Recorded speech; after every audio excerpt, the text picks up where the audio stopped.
summer wind.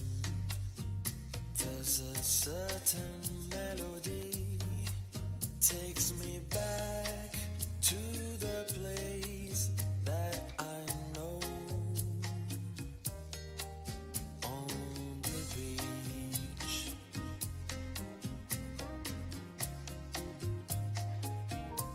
down on the beach,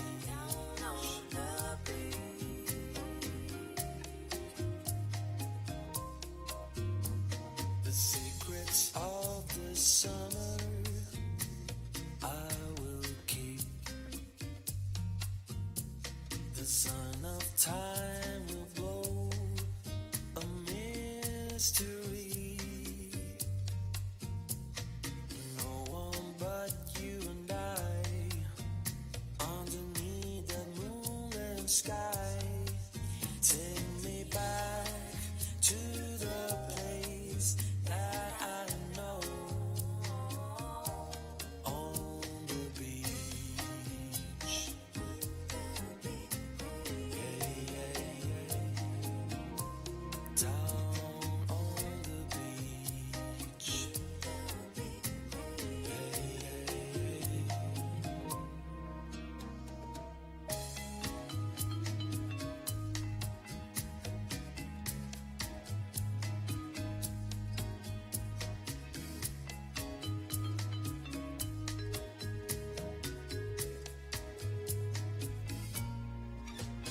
Forever in my dreams, my heart will be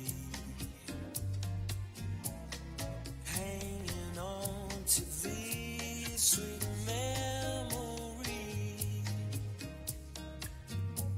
A day of strange desire, a night that burned like fire. Take me back to the place that I know. On the beach.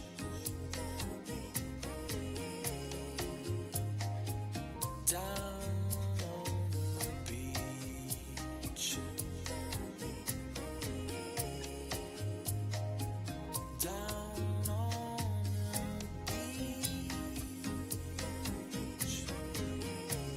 Yeah, yeah, yeah. On the beach.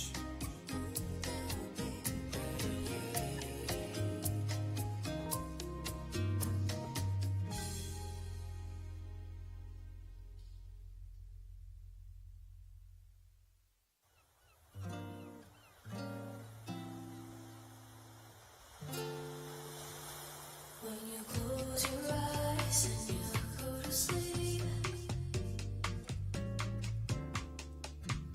and it's down to the sound of a heartbeat, I can hear the things that you're dreaming about. When you open up your heart and the truth comes out.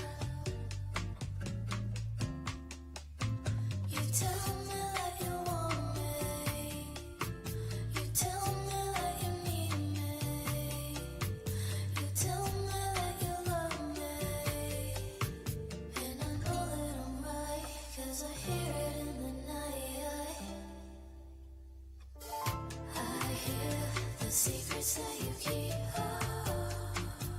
When you're talking in your sleep, I hear the secrets that you keep. When you're talking in your sleep, and I hold you in my arms at night. Don't you know you're sleeping in a spotlight? And all your dreams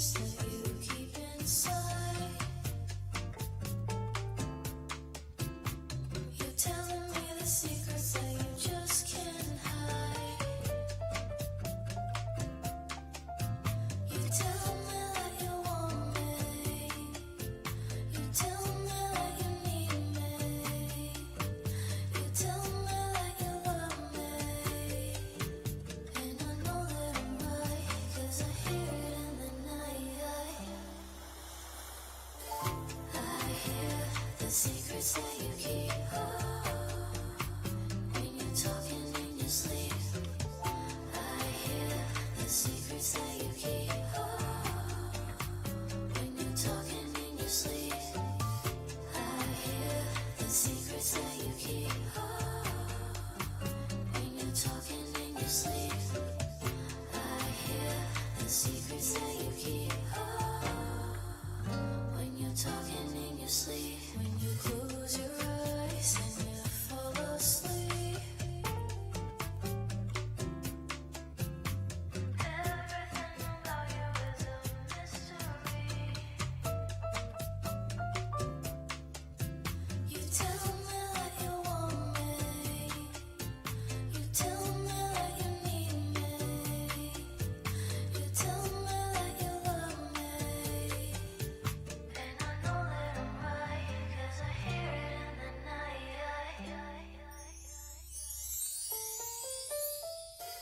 I hear the secrets that you keep. When you're talking in your sleep, I hear the secrets that you keep.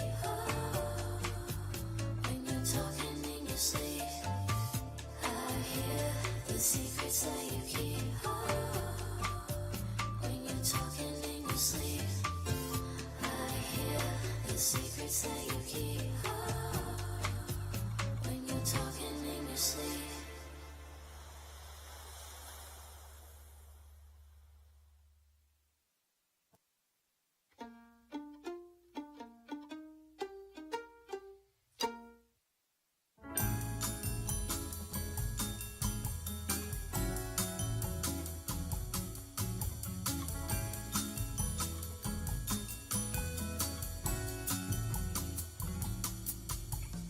Never seen you looking so lovely as you did tonight.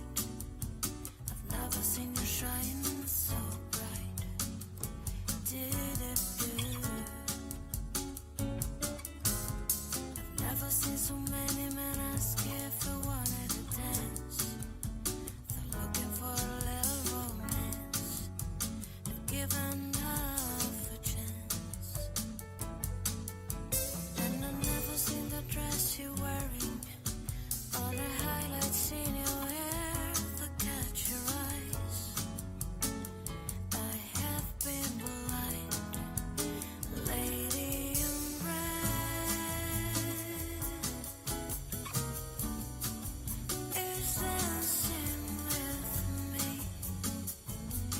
cheek to cheek. There's nobody here. It's just you and me. It's where I wanna be, but I hardly know.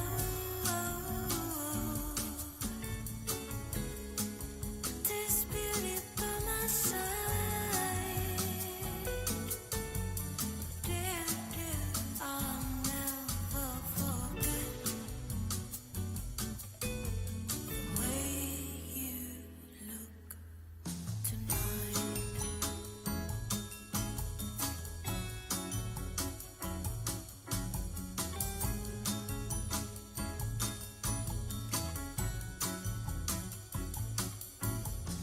Never seen you looking so gorgeous as you did tonight. I've never seen you shine so bright. You were amazing. I never see so many people wanna be there by your side. And when you turned to me and smiled, it took my breath away. And I never had such a feeling of complete and utter love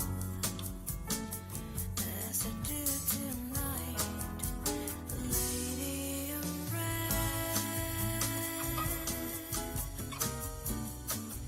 is dancing with me, cheek to cheek. There's nobody here.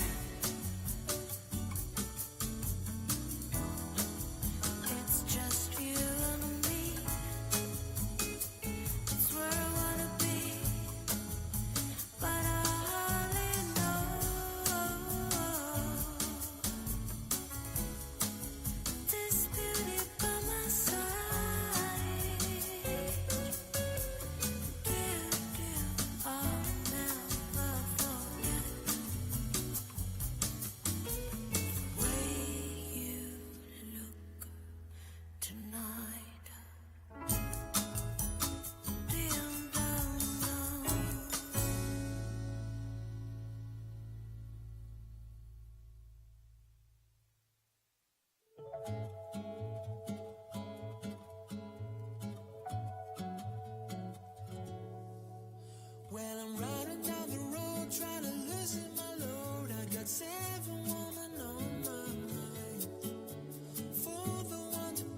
find a sight to see.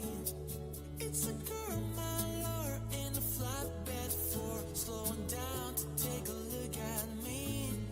Come on, baby, don't say maybe.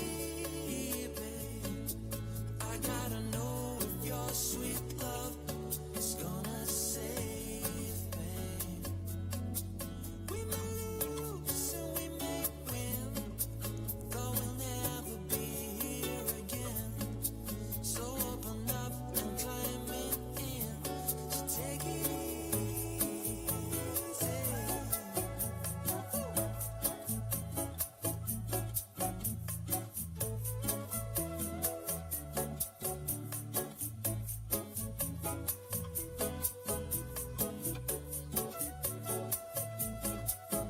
When I'm riding down the road, try to loosen my load, got a world of trouble on my mind. Looking for a lover who won't blow my cover. She's so hard to find. Take it easy, take it easy. Don't let the sound of your own wheels make you crazy. Come on, baby, don't say maybe. I gotta know if your sweet love is gonna save me.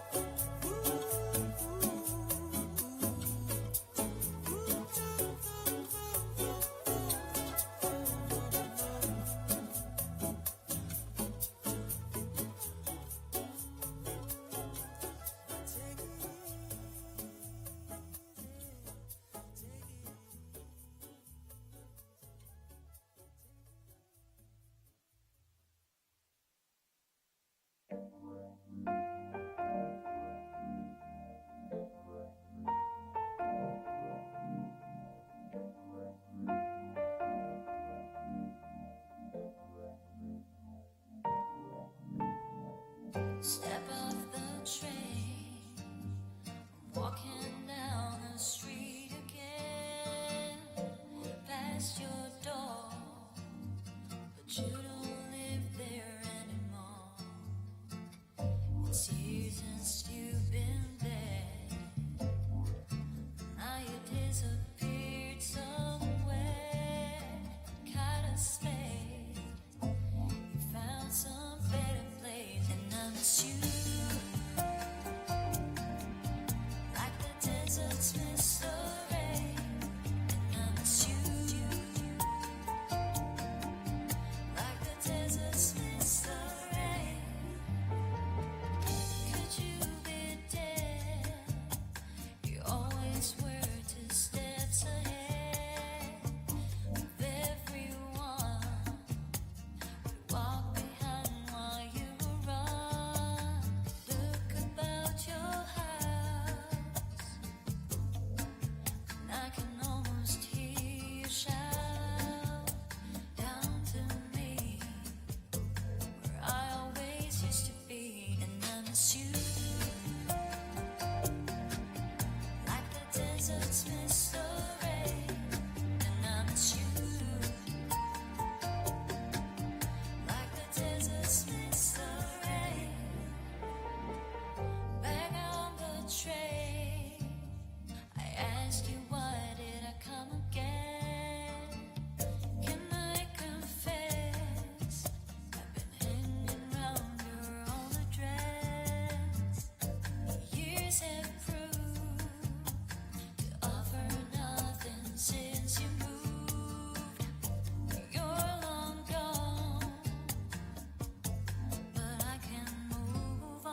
starry winter night in Portugal, where the ocean kissed the southern shore. There a dream I never thought would come to pass. Came and went like time spent through an hourglass. You made love to me like a fire and rain. Oh, you know your luck had to be a hurricane, killing me with kisses so softly. You made love for flocking to the sea. Crowds of people wait for me. Seagulls scavenge, seal ice cream. Worries vanish within my dream. Left my soul there, down by the sea. I lost control here, living.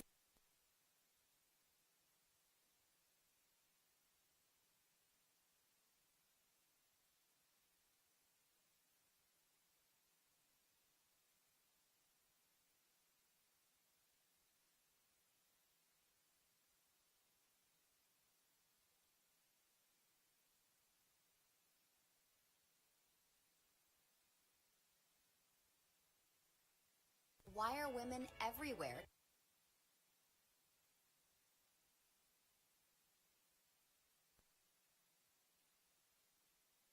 What's still around? And the world is running down. You make the best of what's still around. And the world is running down. You make the best of what's still around. And the world is running down. You make the best of what's still around. Turn on my VCR, same one I've had for years. James Brown on the Tammy Show, same tape I've had for years.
knows when she's spoken to.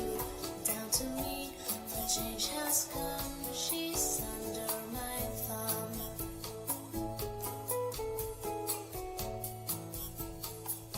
She's under my thumb.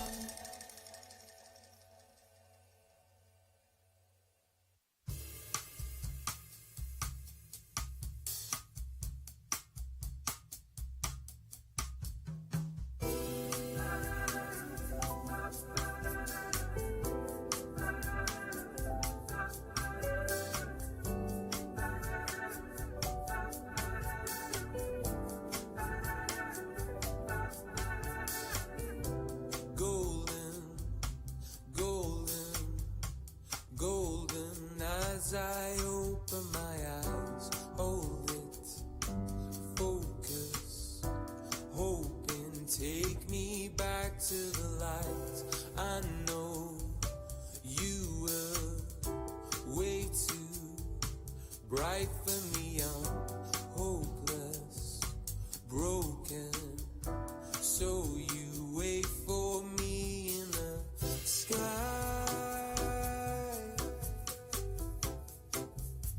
Browns my skin just right. You're so golden.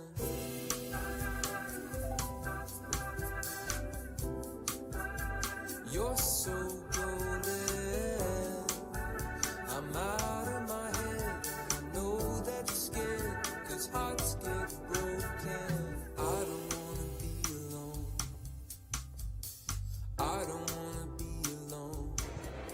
When it ends, don't wanna let you know that I don't wanna be alone. But I can feel it take a hold. I can feel you take control of who I am and all I've ever known. Loving you's the antidote. Golden.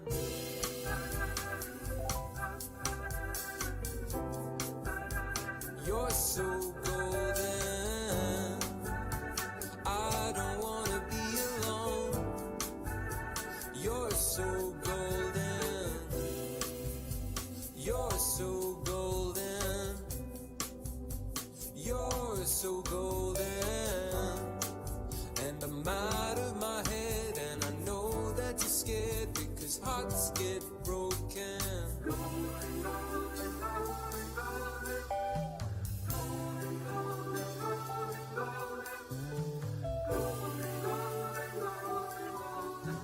I know that you're scared, because I'm so open.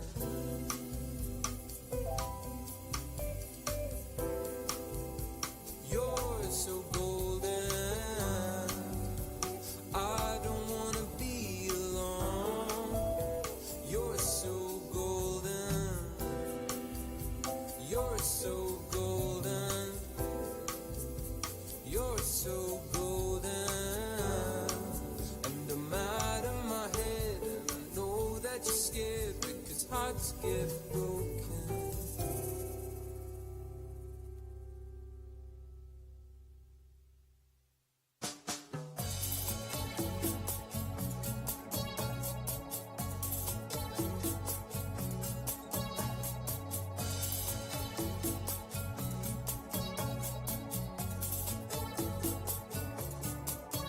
I'm glad you're home. Won't think you really miss me.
saving tonight was made for me and you. You can ring my bell, ring my bell, ring, ring, ring. You can ring my bell, ring my bell, ring, ring, ring my bell.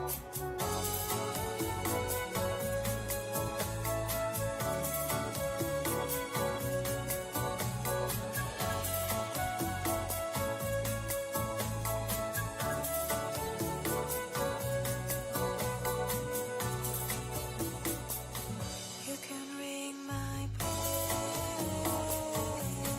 ring my bell, ring, ring, ring. You can ring my bell, ring my bell, ring, ring, ring. You can ring my bell, ring my bell, ring, ring, ring. You can ring my bell, ring my bell, ring, ring, ring my bell.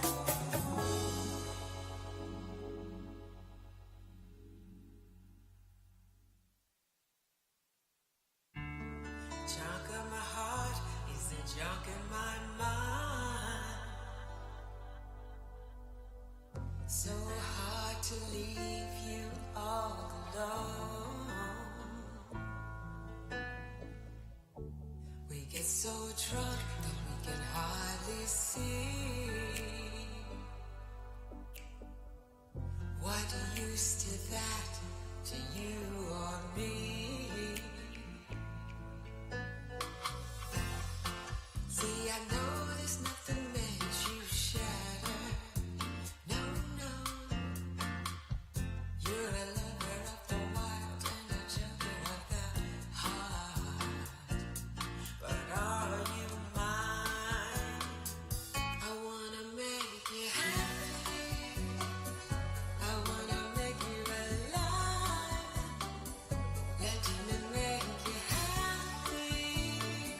I wanna make you alive at night. I wanna make you happy if you're a good boy tonight. You seem to be sunk, but life is not a race.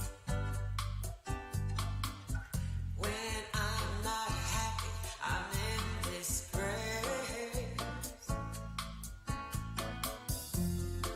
So I spend time missing on you, baby. You're a lover of the wild and a joker of the heart. But are you mine? I wanna make you happy. I wanna make you alive. Let me make you happy. I wanna make you alive at night.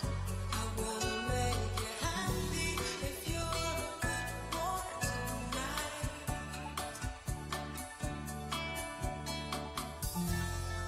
See, I know there's nothing makes you shatter. No, no. You're a lover of the wild and a joker of the heart. But are you mine? I wanna make you happy. I wanna make you alive. Let me make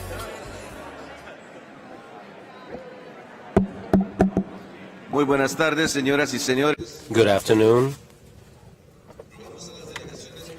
I would ask the delegation to please take your seats so we can start this afternoon session. Ladies and gentlemen, we ask delegations to kindly come to their places so we can start our session this afternoon.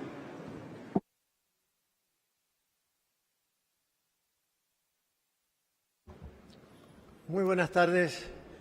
Tengo entendido que Good afternoon, ladies and gentlemen. I understand that before this fourth plenary session kicks off, a few individuals have asked for the floor to offer some brief news or updates, and I offer the floor now.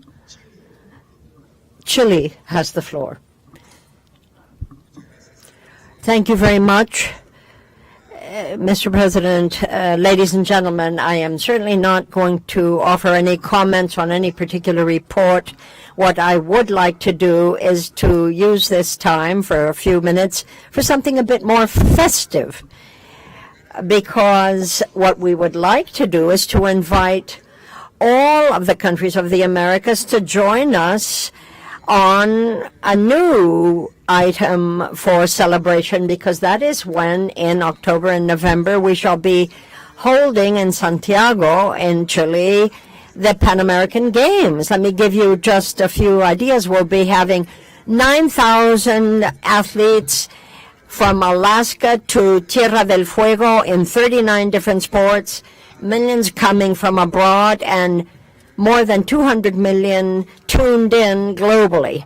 But this is much more than numbers. We are really working to make these sustainable games that will leave a sustainable pattern and footprint environmentally and in every other respect. Since Chile here heads up the groups of friends of persons with disabilities, let me also say that the Pan American Games are going to be of particular importance for our country, because we are determined to make this an inclusive moment of festivities, not only for the athletes, and because it'll give them a chance to classify for the Olympic Games of 2024, but also a time at which we can prove conclusively that living with disability is not and never should be a reason for discrimination or exclusion. So let us see you in 2023 in Santiago. Thank you very much.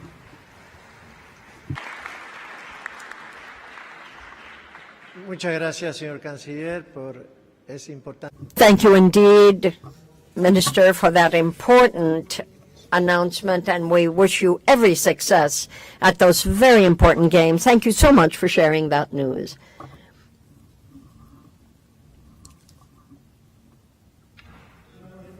I hereby open the fourth plenary session of this 53rd General Assembly of the OAS. We have here, and first off, the question of the Malvinas Islands. As you well know, we annually look at the question of the Malvinas Islands in pursuance to Resolution 1049 of 63, at which point it was decided that it would be continually on the agenda until a definitive solution were reached. And I am pleased at this time to give the floor to the distinguished representative of Argentina, the question of the Malvinas Islands. Thank you very much, Mr. President of the General Assembly, heads of delegation, distinguished Secretary General, Assistant Secretary General, in reaffirming the legitimate rights of Argentina on the Malvinas Islands, South Georgia, Sandwich Georgia, and others. We hereby echo the unanimous position of the entire Argentine people. Our national constitution establishes in its first clause, and I quote, that the occupation of such territories is undue, and we have every right, per institutional law, to use and provide our support to that territory for the Republic of Argentina. And therefore, on behalf of the Argentine people, I wish to support the American diplomacy and the continental hemispheric support we have always received to reject the ongoing, starting in 1833, the ongoing occupation of the British Islands of said territories. Till then, the Kingdom of Spain had been the authority on which the Malvinas Islands and surrounding islands had, in fact, been the norm. So this is a particular if not to say peculiar, situation, different from the traditional colonial situations, because following then a colonial government of the United Kingdom, which is renewed annually, took over, and this indeed is controlled by the metropolis, which has systematically banned any presence of the Argentines from the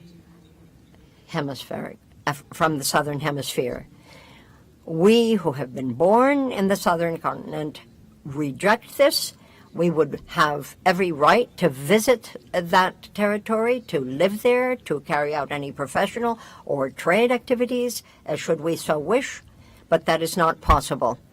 Now, on the continental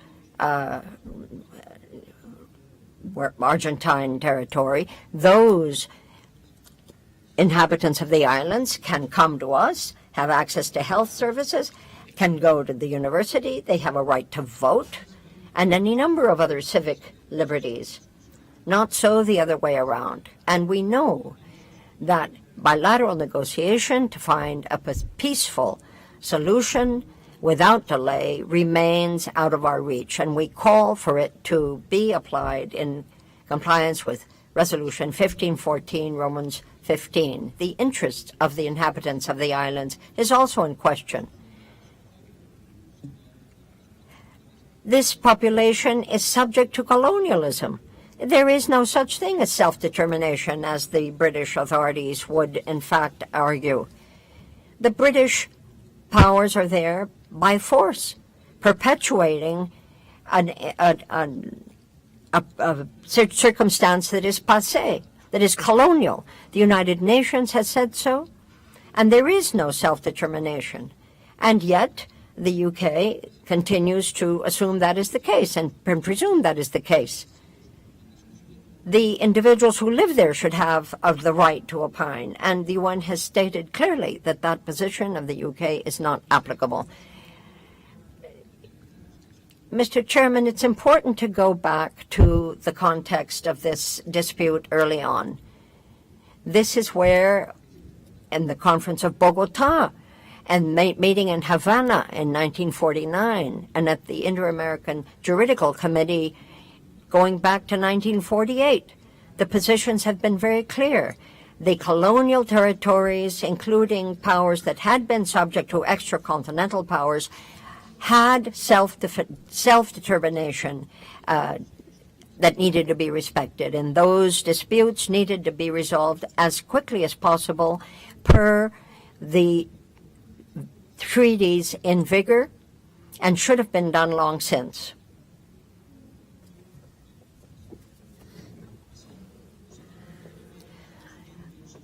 On this basis, the members of the OAS have long since had historic understanding here. This is therefore an ongoing hemispheric concern, and we know that that is the reason why, until the definitive solution of this dispute, it remains permanently on our agenda each time that the General Assembly meets. And so in this area, the Malvina Islands, Sandwich Islands, and other surrounding areas, we will continue to focus. We know that the support of numerous local, regional parliaments are behind us, which have all stated with the Central American Parliament that the Malvinas are Argentine. Any number of different groups in the hemisphere have said so. The various different parliaments, including in the southern part of the hemisphere, have repeatedly stood by a rejection for the exploration and exploitation of natural resources that companies that are authorized by the UK in that area. Mercosur has also recognized as much, and it is recognized that it would be fully within the purview of international law for the settlers, the inhabitants of the Malvinas Islands, to bring suit. Unfortunately, the question of sovereignty remains a thorny issue and runs counter not only to any number of resolutions of the United Nations, but also statements by this forum and others.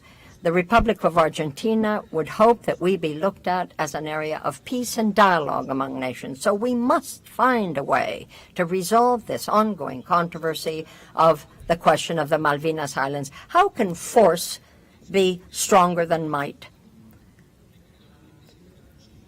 Might cannot be over the right that we know we have to negotiate a solution to this controversy. And it was back in January of 1966 when this began. In the last decades, the UK has flat refused to even renew that negotiating process, despite the numerous calls from the four corners of the international community. That being the case, on May 2nd of 2023, within the framework of the Ministry of Foreign Relations and Religion, met with James Cleverly, the Foreign Minister of the UK and the United Kingdom and Northern Ireland, received a bilateral agenda on the situation in the Southern Atlantic, and it was stated that it was not the desire of this area that we pursue this matter longer than necessary. Unfortunately, the goodwill of Argentina was not responded to by the UK. As a matter of fact, the UK has even flat refused to have a direct flight from the Malvinas to continental Argentina. And this is totally incompatible with various resolutions that have been passed by the General Assembly of the UN. And so, we think a formal system of negotiations based in good faith, transparent, meeting periodically, should be held, including meeting regularly, to treat issues of sovereignty and others,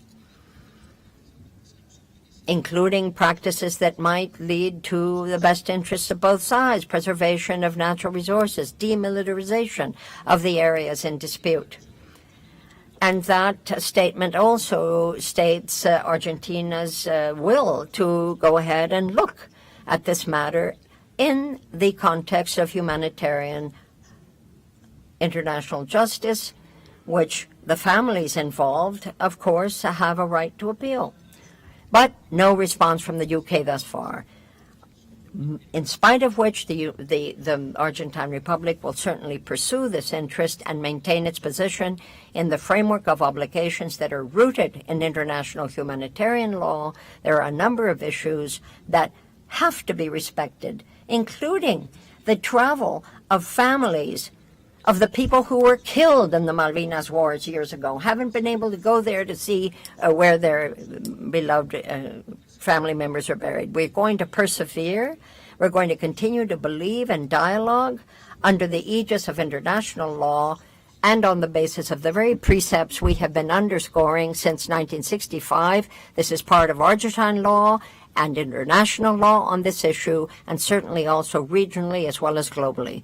In closing, let me simply say how deeply grateful my government is to this General Assembly for being kind enough to continue this matter on its agenda every General Assembly. Thanks in advance for your ongoing support as we hope to have an adoption of the resolution on this issue, and not just the Malvinas, but all those who stand up for a respect for international law over territorial disputes. Thank you. Thank you, Minister Testamante. We appreciate your statement, and I will certainly offer the floor to those who may wish to take it on this matter.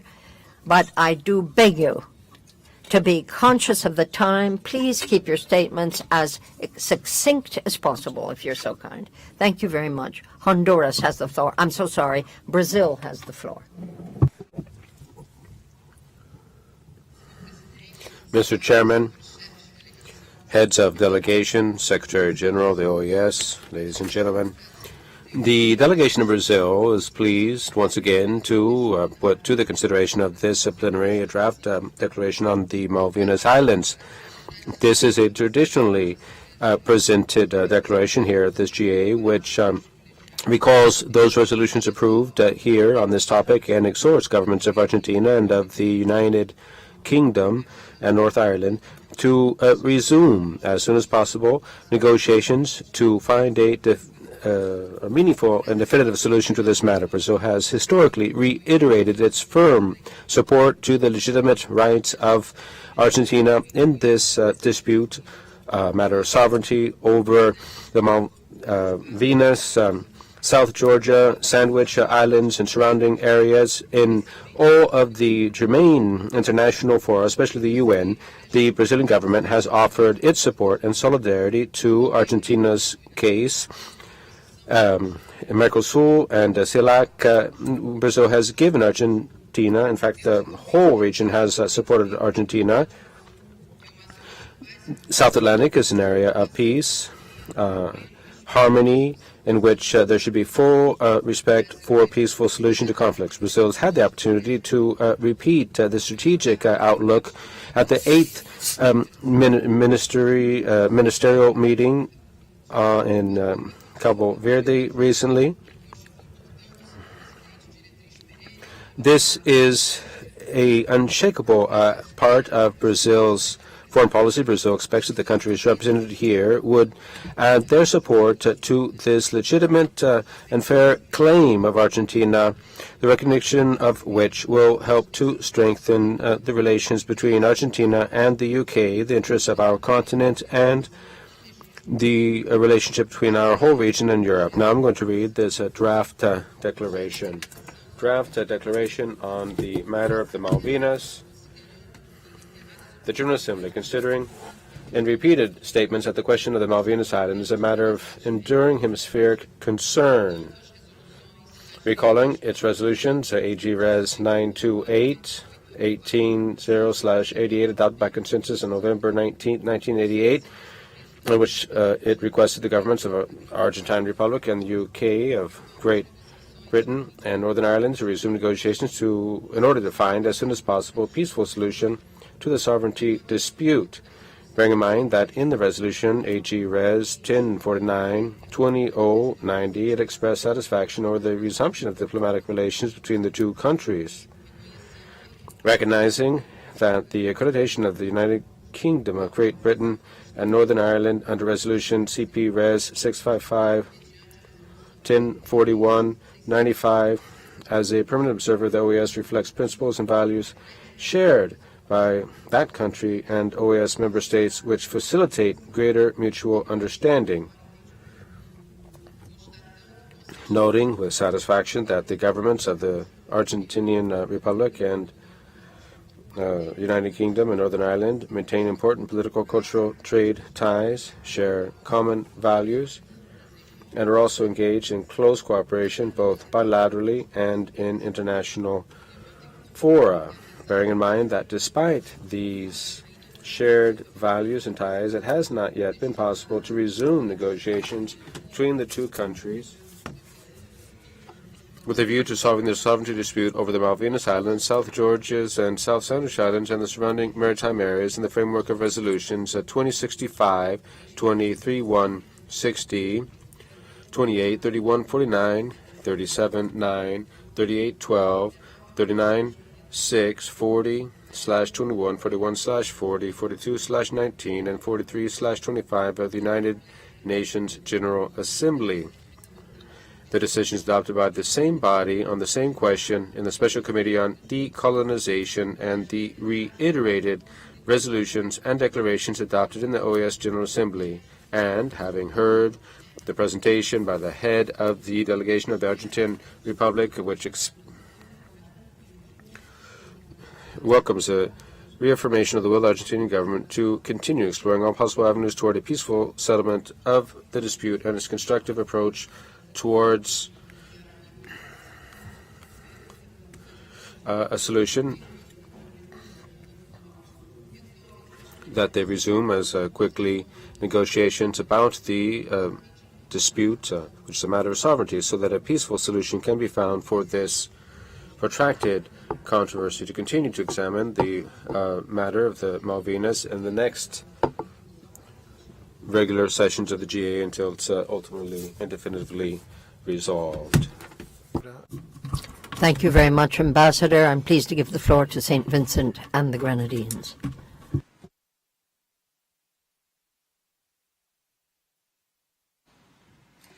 Thank you, Chair. Chair, within the framework of this agenda item, I will now read a special declaration on the question of the Malvinas Islands issued by the CELAC. The heads of state and government of Latin America and the Caribbean on the 7th Summit of the Community of Latin American and Caribbean States, CELAC, held on January 24, 2023 in Buenos Aires, Argentine Republic. 1. Reiterate their firmest support for the legitimate rights of the Argentine Republic in the sovereignty dispute over the Malvinas, South Georges, and South Sandwich Islands and the surrounding maritime areas, as well as the permanent interest of the countries of the region for the resumption of negotiations between the governments of the Argentine Republic and the United Kingdom of Great Britain and Northern Ireland in order to find, as soon as possible, a peaceful and definitive solution to the said dispute, in accordance with Resolution 2065-20 of the United Nations General Assembly and other relevant resolutions, including those of the Organization of American States, and as stated in the previous declarations of the Rio Group and the Summit of Latin America and Caribbean, in particular the Unity Summit held in the Riviera Maya, Mexico on February 23, 2010, which are part of the historical heritage of the CELAC. 2. Entrust the pro tempore presidency to request the Secretary General of the United Nations to renew his efforts in fulfilling the good office's mission entrusted to him by the General Assembly through successive resolutions, so that negotiations may be resumed with a view to finding as soon as possible a peaceful solution to the aforementioned dispute, and that periodic updates on the progress made be provided in the fulfillment of this mission. 3. Reiterate the importance of observing the provisions of Resolution 31/49 of the United Nations General Assembly, which calls upon both parties to refrain from adopting decisions that entail the introduction of unilateral modifications to the situation, while the Malvinas Islands, South Georges, and the South Sandwich Islands and the surrounding maritime areas are subject to the process recommended by the General Assembly. 4. Highlight the permanent constructive attitude and willingness of the Argentine government to reach, through negotiations, a peaceful and definitive solution to this anachronistic colonial situation on American soil, which will make it possible to find a solution to the sovereignty dispute. This was issued in Buenos Aires, Argentina on January 24, 2023. This statement was read in the name of St. Vincent and the Grenadines as President pro tempore of the CELAC. I thank you, Chair.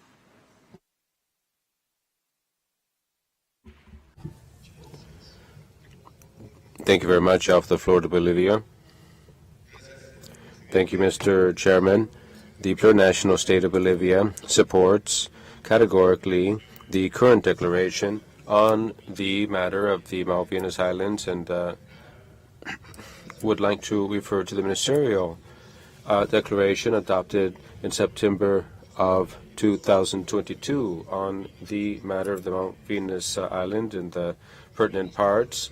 The ministers affirmed the need for the governments of the Republic of Argentina and United Kingdom of Great Britain resume their negotiations, keeping with the principles and objectives of the UN Charter and the resolutions of the General Assembly in order to find, as soon as possible, a peaceful solution to the sovereignty dispute over Malvinas Islands, South Georgia, South Sandwich Islands, and the surrounding maritime area. They express their pleasure at the will of Argentina to hold negotiations to that end, and reminded everyone that in 92, that is the 40th anniversary of the adoption of 37/9, the resolution by the General Assembly, which entrusted the Secretary General a mission of good offices in order to assist the parties to resume negotiations.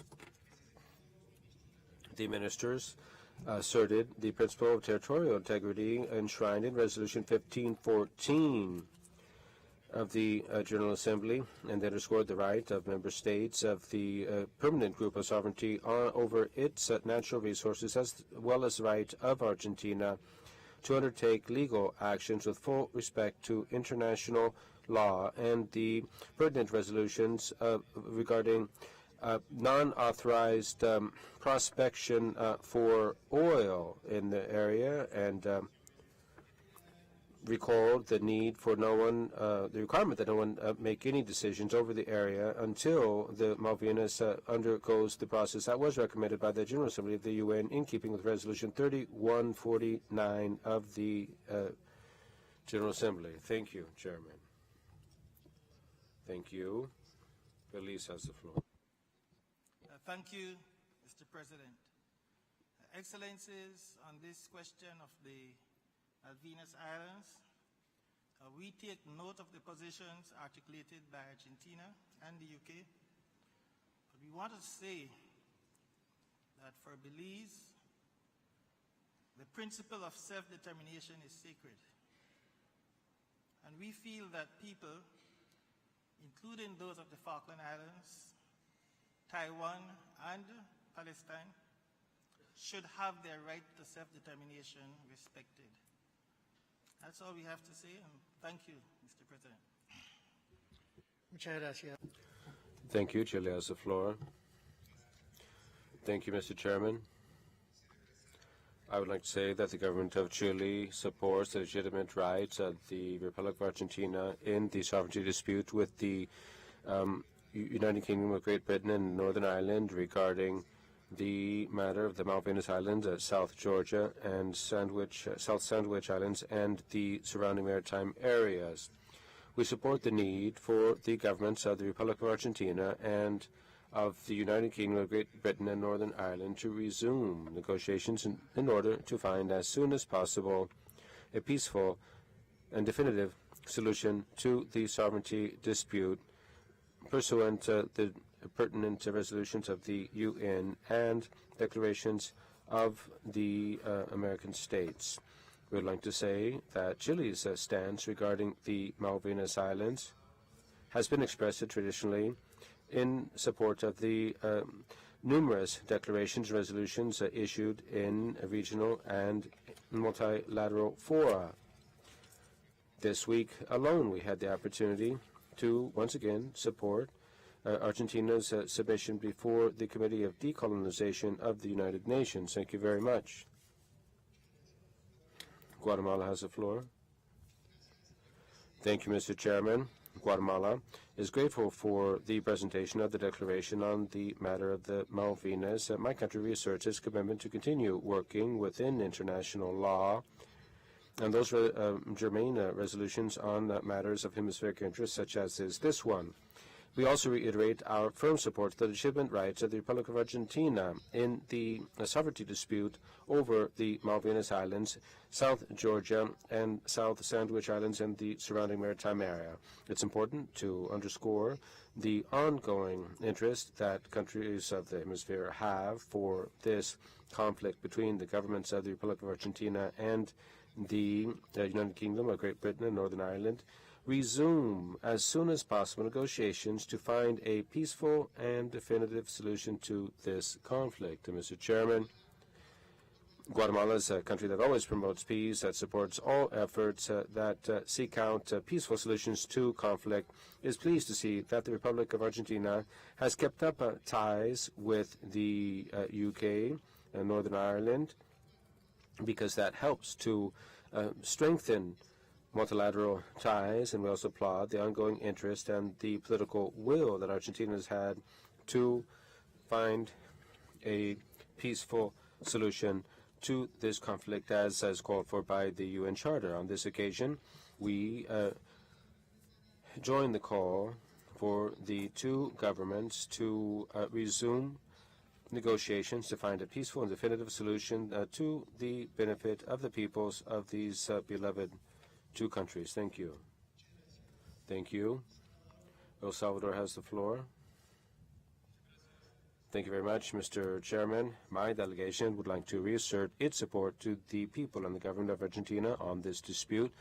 El Salvador fully supports that there be a fair, peaceful, definitive solution to this conflict pursuant to the UN resolutions and other regional bodies.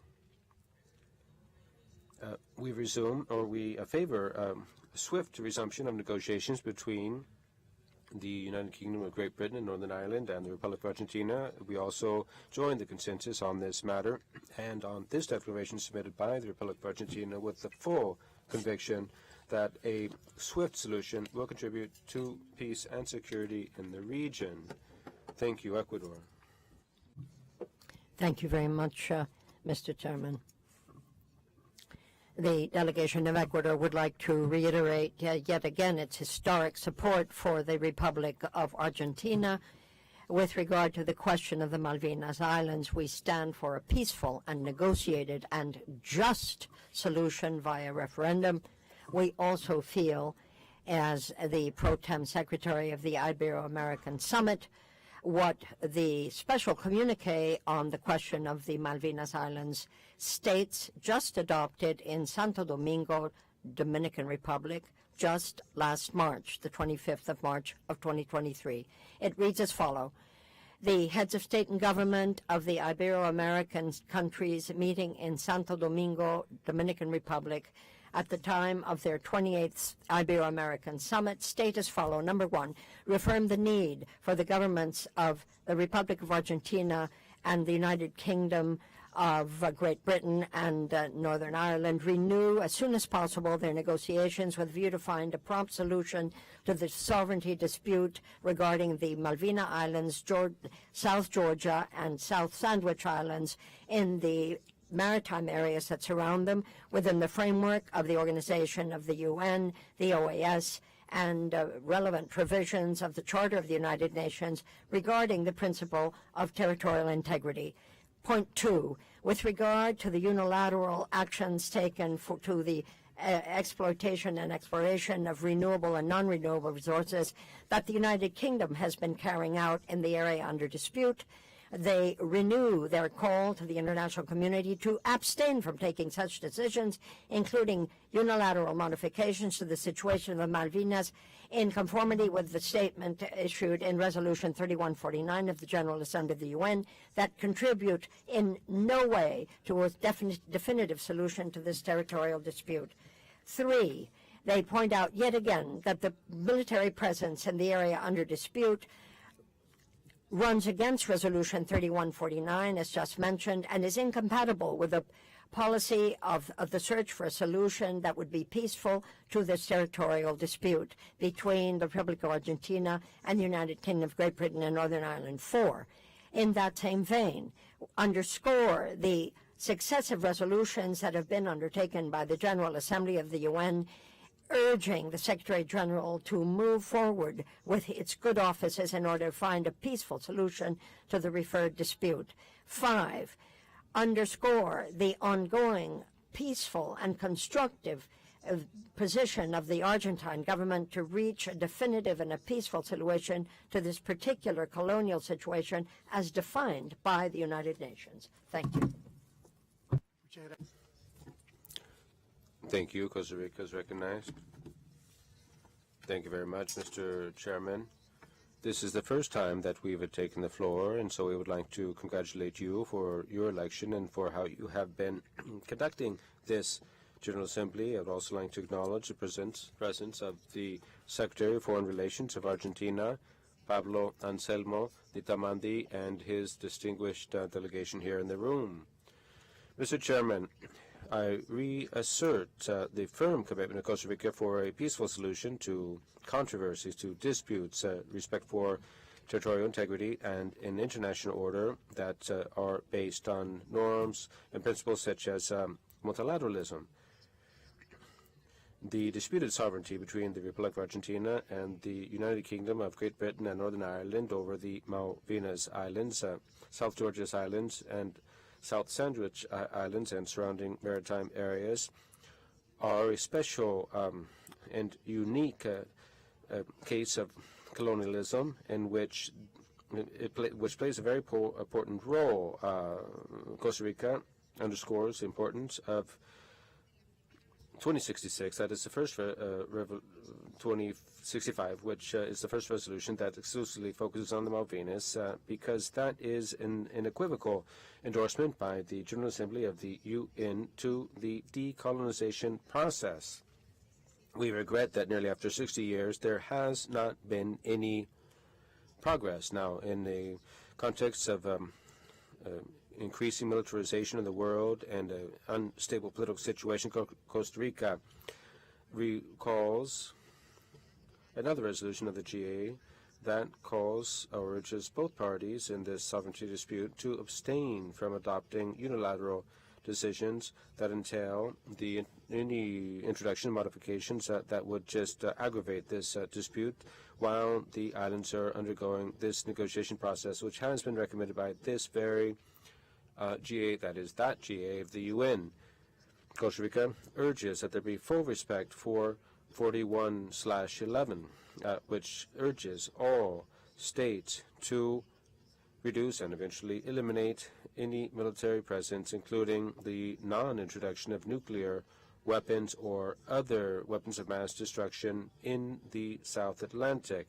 For Costa Rica, the only tool to solve this or any other dispute is diplomacy and the full respect for international law. Upon 40 years of 27/9 resolution, which requested that the Secretary General of the UN undertake a renewed mission of good offices to assist the governments of Argentina and of the UK to resume negotiations, Costa Rica reiterates the currency of that resolution and the urgency of the good offices of the Secretary General on the matter of Malvinas, as well as the importance of those working documents prepared by the Secretariat also include more information about efforts put forward by the General Secretariat. We call for a negotiated and peaceful solution as called for in more than 30 resolutions and declarations adopted by this Organization of American States since 1982. Before concluding, Costa Rica celebrates the efforts and the declarations made by the government of Argentina to reestablish regular flights between continental Argentina and the Malvinas Islands in order to create new economic opportunities for dialogue and tourism. Costa Rica also is very optimistic to hear the news of cooperation between both countries in the World Trade Organization, as well as declarations made by the British government about the relations between Argentina and the UK on matters of health and vaccination. Costa Rica trusts that collaboration between both countries will constructively contribute to a process that deserves a swift response. Thank you. Thank you. Peru is recognized. Mr. Chairman, thank you very much. The delegation of Peru has paid close attention to the presentation made by the Foreign Minister of Argentina, which clearly expressed the legal foundation or grounding in the case of Argentina regarding the land dispute involving the Malvinas. On this, Peru reiterates, Mr. Chairman, its call to the governments of the UK, Northern Ireland, and Argentina to resume talks to find a peaceful, constructive, and lasting solution on this dispute between the two countries. Pursuant to those resolutions from the OAS and the UN, it's within that framework that Peru reasserts the importance that both parties abstain from adopting any decision that would lead to any type of unilateral change to the current situation of the islands, pursuant to 3149 of the General Assembly of the UN. And I conclude, Chairman, by saying that Peru has been steadfast in its support of the legitimate rights of sovereignty that Argentina has over the Malvina Islands, South Georgia Islands, and South Sandwich Islands, and the surrounding maritime areas, which is why Peru reiterates its support to this declaration that has been put to the consideration of this General Assembly. Thank you. Thank you. Panama has the floor. Thank you, Mr. Chairman.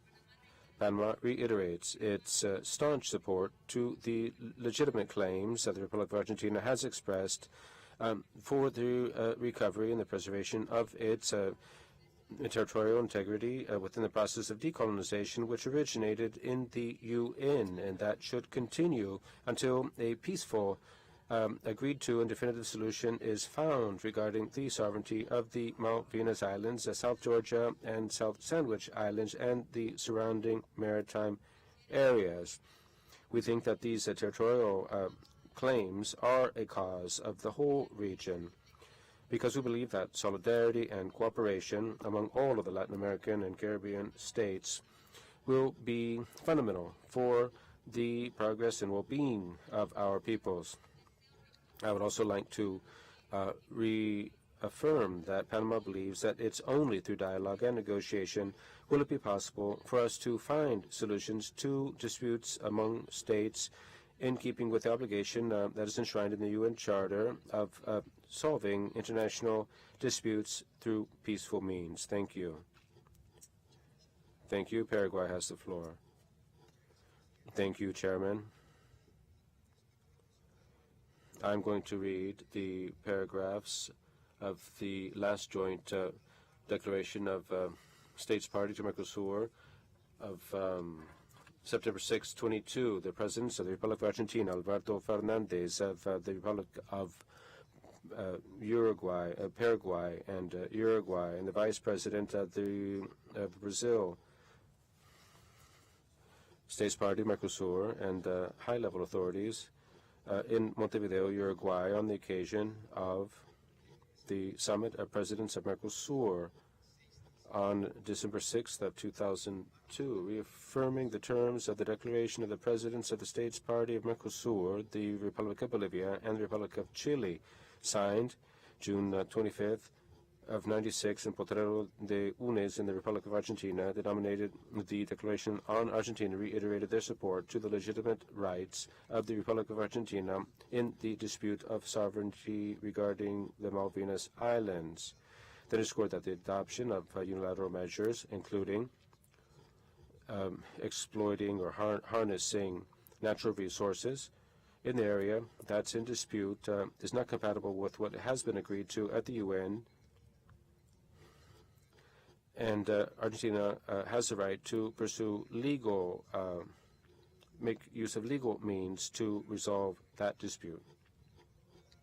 The ongoing dispute over the sovereignty between the UK and Argentina and Northern Ireland, surrounding the Malvinas Islands, South Sandwich, South Georgia, and surrounding areas should move forward in keeping with resolutions of the UN and declarations of the Organization of American States, Mercosur, and other regional and multilateral fora. Thank you. Thank you. Honduras has the floor. Thank you, Chairman. It was 1982, the so-called War of the Malvinas. I remember it as if it were today. I was writing my first book of short stories, and my students, or all the students, expressed much support for Argentina. People had taken to the streets. Why am I bringing this up?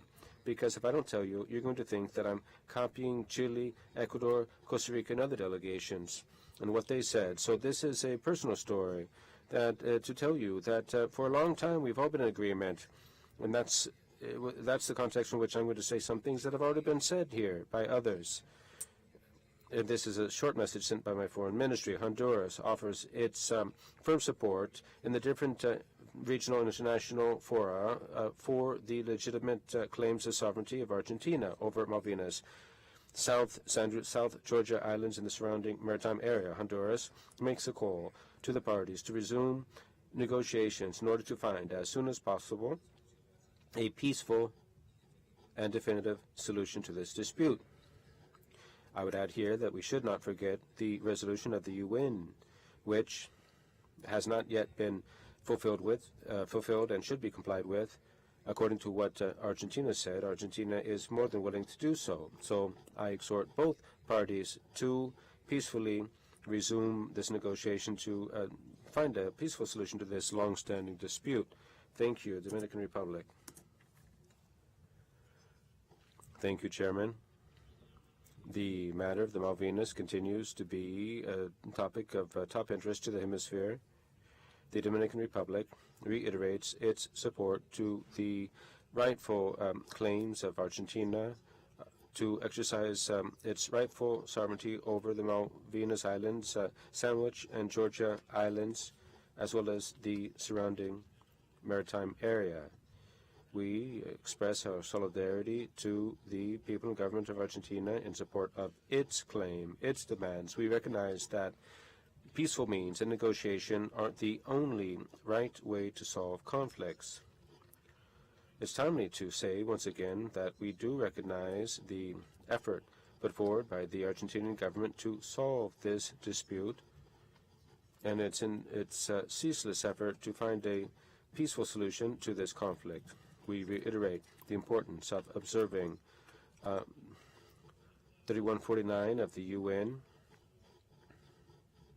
We understand that the only way that this situation can be solved is through negotiations and an agreement for there to be a peaceful and definitive solution between the two governments. The Dominican Republic is fully convinced that dialogue and peace negotiations are the only way to find a solution to these ongoing disputes. Thank you. Colombia has the floor. Thank you, Mr. Chairman, Excellencies, honorable delegates, ladies, gentlemen. Colombia is a country committed to building comprehensive peace internally and regionally, and especially under the conditions that have just been laid out to us.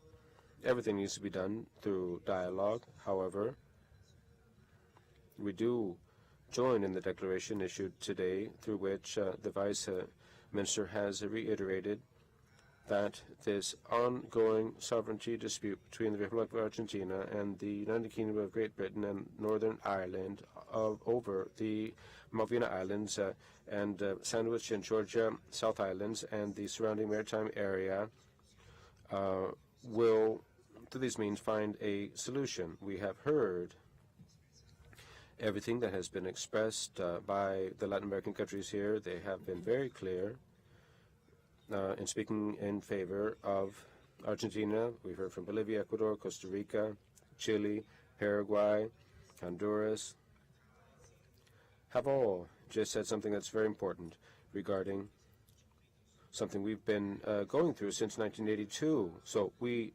reaffirm the importance of resuming talks in order to find as soon as possible a peaceful and negotiated definitive solution to this dispute pursuant to that which has been established by the UN on this matter.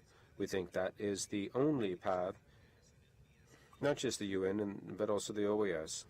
We think we have all rejected any unilateral modification. We don't go along with them, and we do support this draft declaration. Thank you. Muchas gracias. Thank you very much. Mexico has the floor. Thank you very much, Mr. Chairman. Mexico greets the delegation of Argentina and fully supports the statement that it has put before us regarding the legitimate rights of the Republic of Argentina with regard to the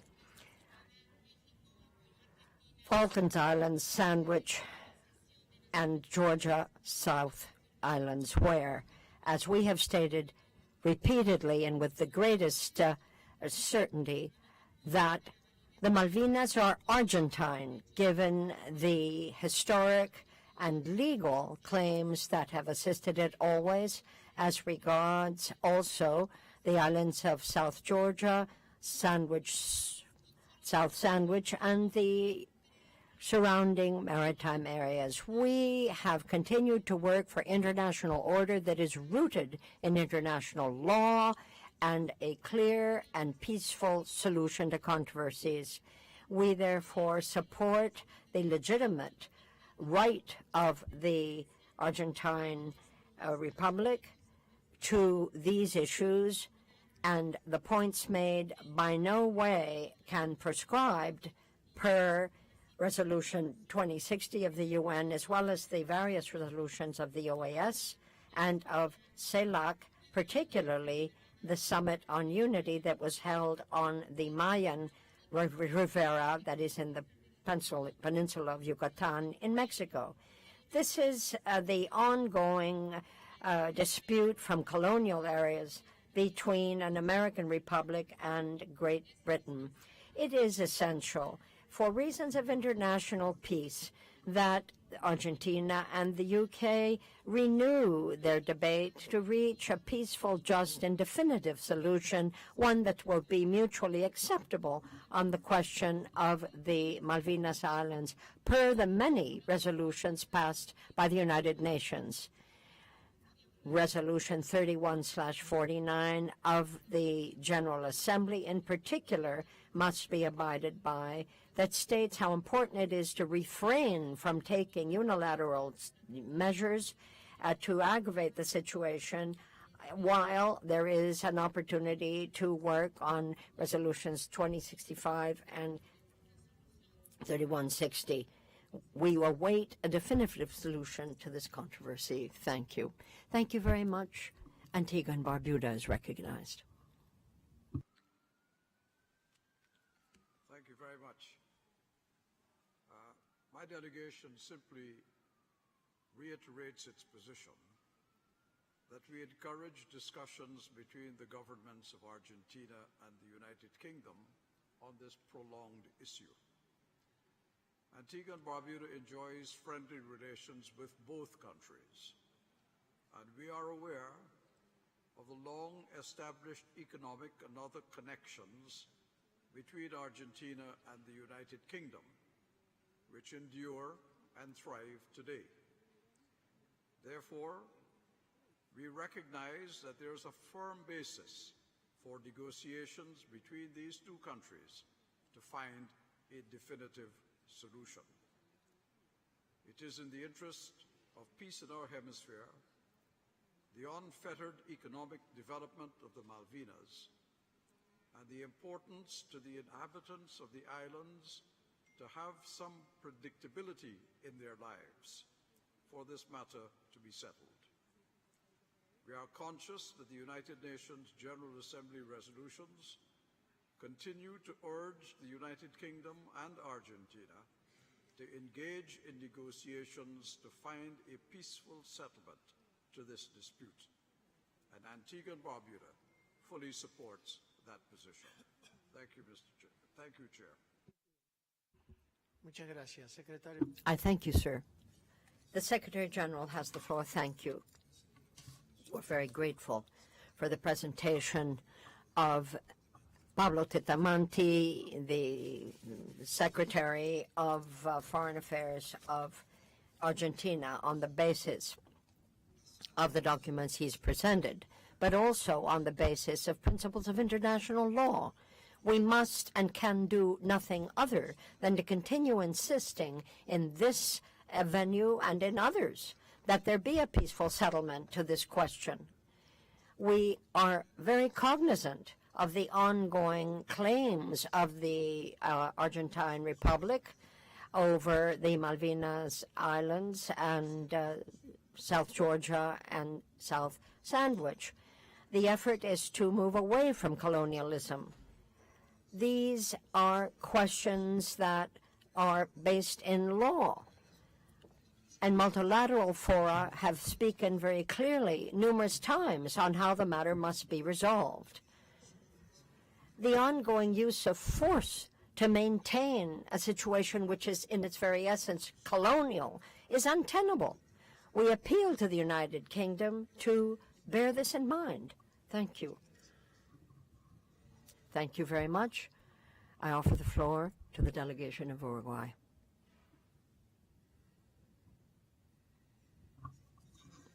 Thank you very much, Mr. President. Allow me to begin by expressing the support of the Republic of Uruguay to the Republic of Argentina with regard to the Malvina Islands, the islands of South Georgia and South Sandwich. We know that the very essence of American solidarity goes back to 1833. By the way, that's 190 years ago.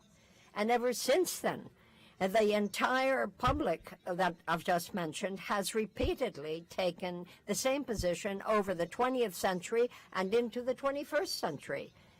The issue of the Malvina Islands is an ongoing hemispheric issue. It goes without saying. And so we call out on the United Kingdom to abide by its international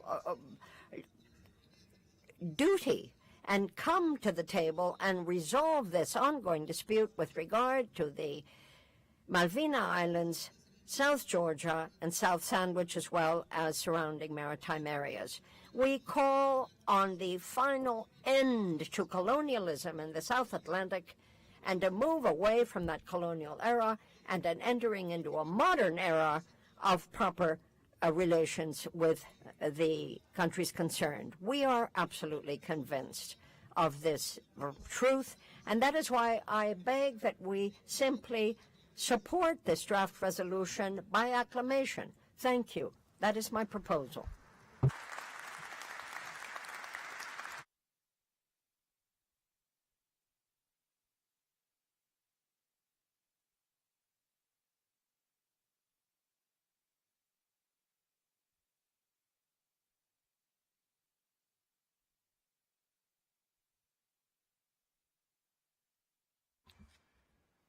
La declaración.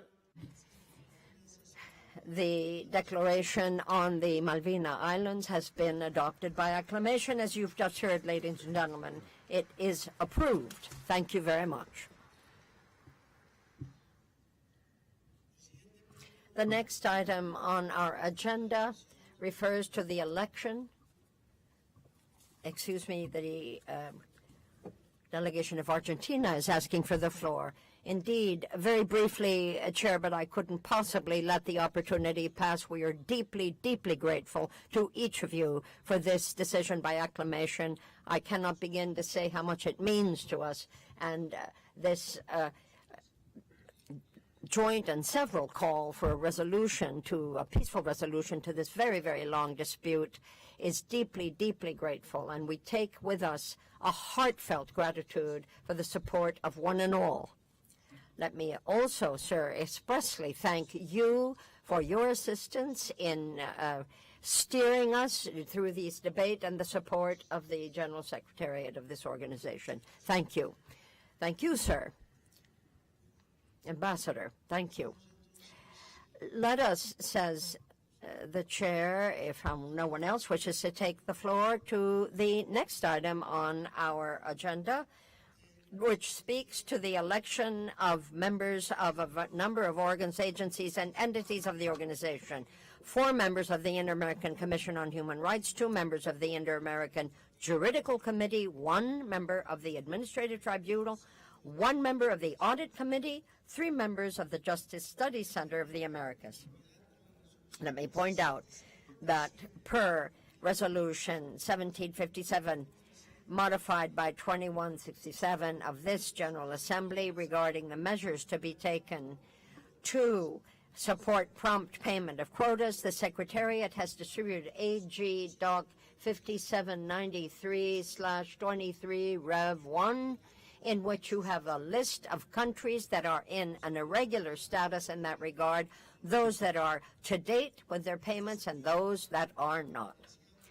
Now, this resolution is mentioned in B, Annex A, wherein the following procedures need to be followed for any elections that the General Assembly or various councils of the organization may hold. A, when the documentation relating to the candidacy presented by a member state is distributed, the General Secretariat must note in its note what is the situation with regarding payments of said member. A week before said resolutions and immediately before that election, the General Secretary should again distribute a list to all delegations in which the situation of countries with regard to their payment of quotas can be clearly stated. The number of years of arrears in which each of those countries may be in must also be noted, and no election shall be held before all that information is properly compiled and distributed to all the membership. Only then may a particular country or any election be held with regard to the situation. Everything needs to be up to date, and all of those documents the chair has just checked have been duly distributed. Now, with regard to the elections at hand, I'm going to ask the alternate representative of Panama, Lucia Chiponetti, and the alternate representative of Peru, Tomita Taje, to be so kind as to come and assist the chair in the counting of the votes. The chair would suggest the following order for these elections. First of all, we'll move on the Inter-American Juridical Committee, then the Administrative Tribunal, third, the Justice Studies Center of the Americas, fourth, the Audit Committee, and fifth, the Inter-American Commission on Human Rights. In the absence of any objection, it is so decided. I thank you. Now, before we move on, let me ask the Secretariat to be kind enough to confirm that we have the quorum that the rules stipulate. Yes, we do, says the Assistant Secretary General. I thank you. Well, then, per the order I've just suggested and you have supported, we are going to move to elect 2 members of the Inter-American Juridical Committee. For the 2 vacancies in question, we have the following candidates. The jurist Alejandra Valencia, put forward by the delegation of Colombia, and Eric Rudge, also jurist presented by the delegation of Suriname. We have 2 candidacies for 2 vacancies, and I suggest that we adopt these vacancies and elect them by acclamation as members of the Inter-American Juridical Committee starting the 1st of January for a period of 4 years, ending on the 31st of December in 2027.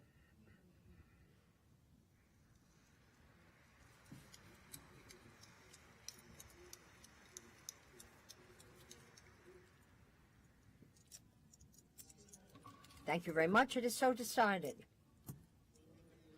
Colombia is recognized. Thank you, Chair. I crave your indulgence and ask, with connection to the election that we've just held in this assembly with regard to Dr. Alejandra Valencia Garme, the election of women in these contexts is a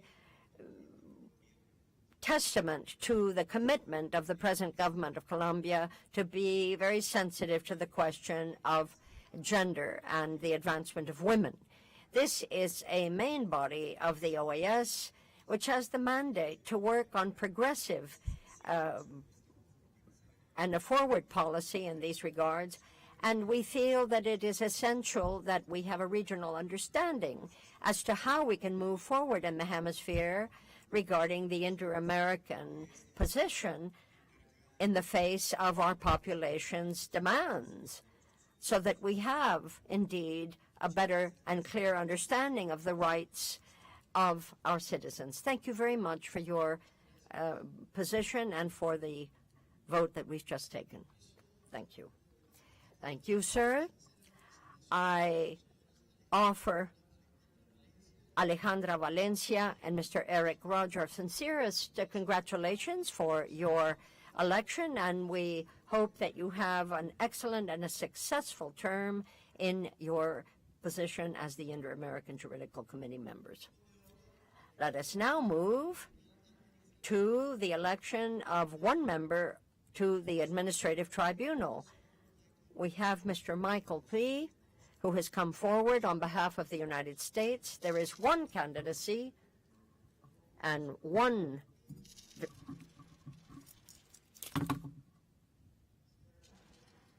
The interpreter regrets the sound is very painful to the ears and possibly damaging.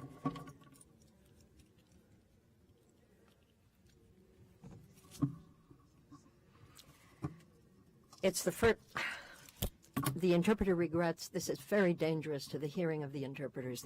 This has to be resolved. Y concluyendo el 31 de diciembre de 2029.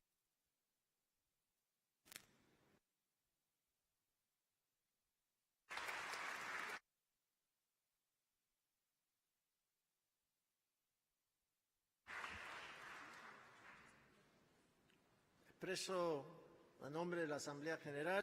On behalf of the General Assembly, our sincere congratulations to Mr. Michael P. for his re-election, and we wish him every success as the member of the Administrative Tribunal of the OAS.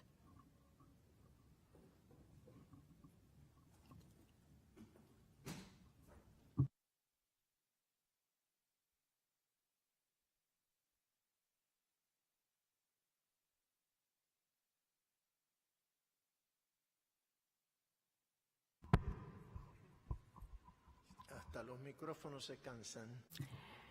This, says the President, shows that even microphones grow tired. Bolivia has the floor.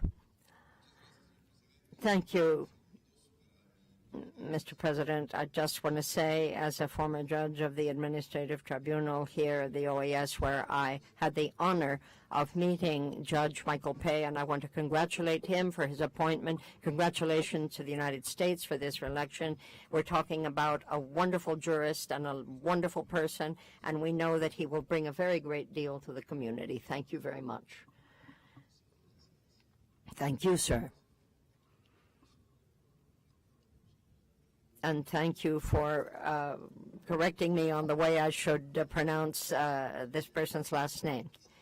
We're now talking about the 3 vacancies for the Justice Studies Center of the Americas. We have 2 candidates, Ms. Maria Victoria Rivas from Uruguay, and the candidacy of Mr. Benjamin Verger from Canada. We have 2 candidates for 3 vacancies. I therefore suggest that we elect both of these candidates by acclamation to be members of the Justice Studies Center of the Americas for a period of 3 years, to begin the 1st of January of 2024 and concluding the term in the 31st of December of 26. Thank you. It is so decided.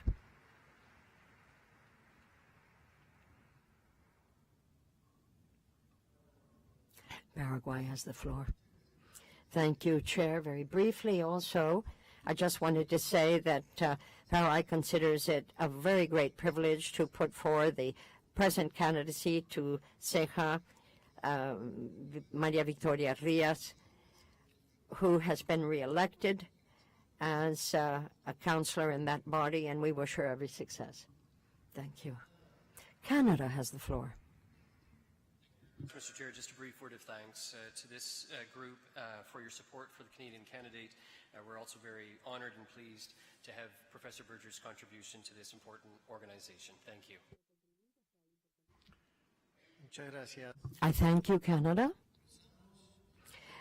We deeply congratulate Ms. Maria Victoria Rivas and Mr. Benjamin Berger for their re-election to this body, and we wish them a very successful term as members of the Inter-American Justice Studies Center of the Americas, the 3rd vacancy that will come up this year.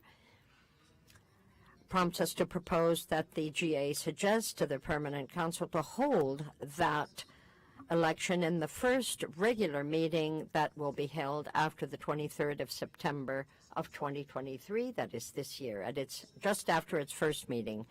And to proceed accordingly, I suggest also that we set a term, a limit to the time that candidacies could be put forward. That would be the 23rd of August. That would be the deadline for any candidates to come forward. 23 August of this year. Without objection, it is so decided. We now move to the election of one member of the Audit Committee. The vacancy that will arise this year has not, in fact, been met with any candidates coming forward. We have no one who has expressed an interest in the regard, and I certainly offer the floor if any delegation has any candidate in mind.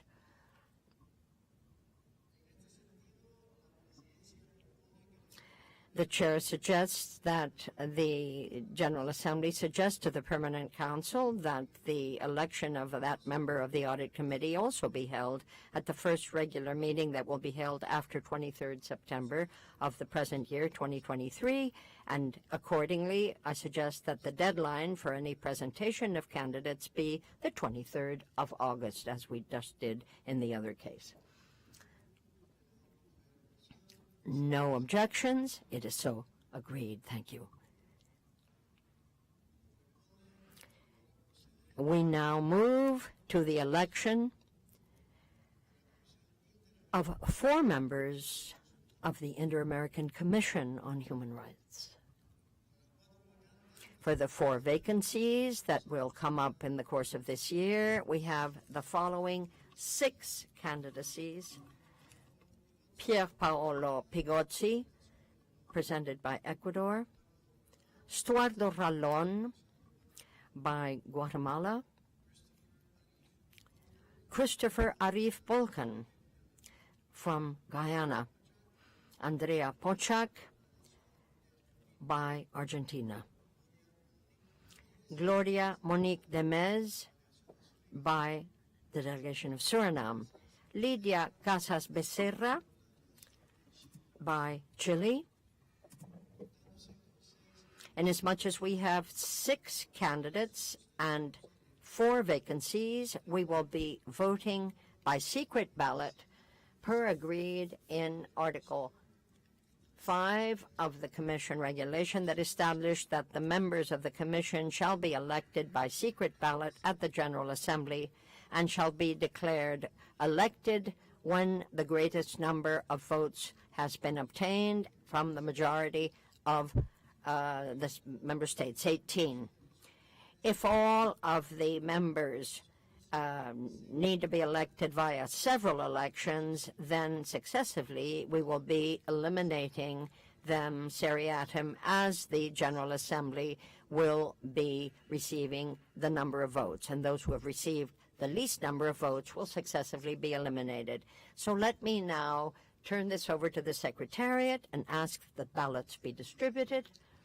Do remember, ladies and gentlemen, that you can only choose 4 candidates maximum.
Estuardo Ralón, Guatemala.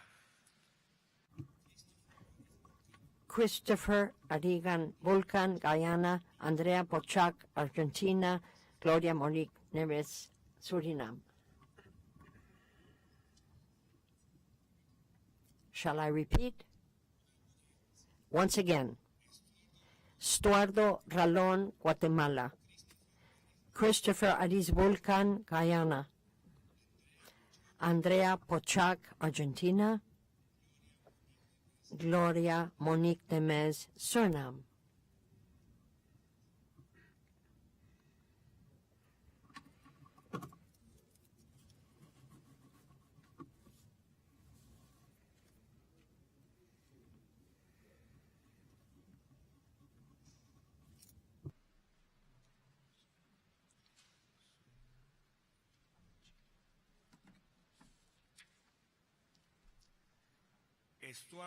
Estuardo Ralón, Guatemala. Andrea Pochak, Argentina. Gloria Monique Demez, Suriname.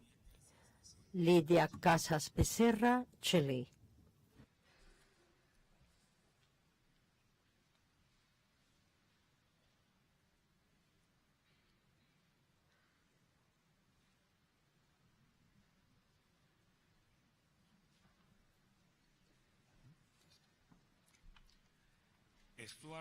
Estuardo Ralón, Guatemala.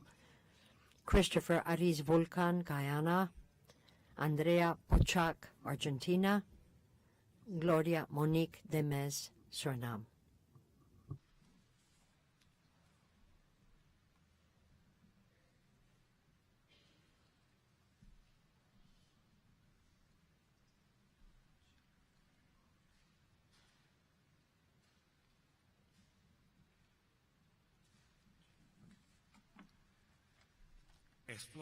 Estuardo Ralón, Guatemala. Christopher Ariz Vulcan, Guyana. Gloria Monique Demez, Suriname. Lidia Casas Becerra, Chile.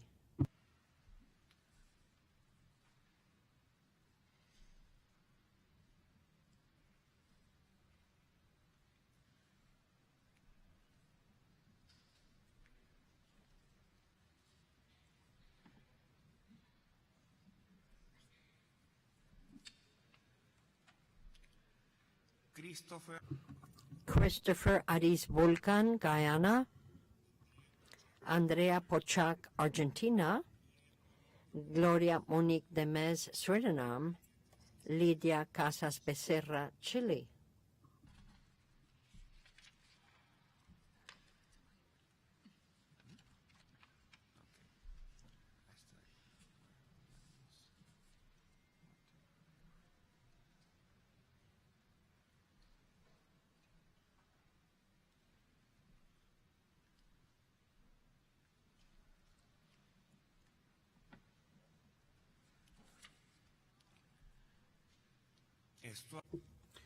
Estuardo Ralón, Guatemala.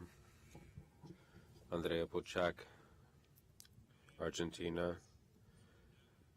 Gloria Inés Suriname. Lidia Casas Becerra, Chile.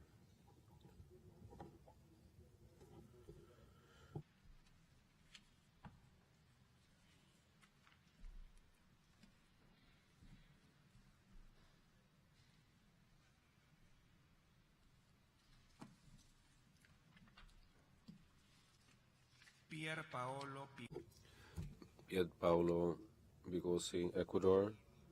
Estuardo Ralón, Guatemala.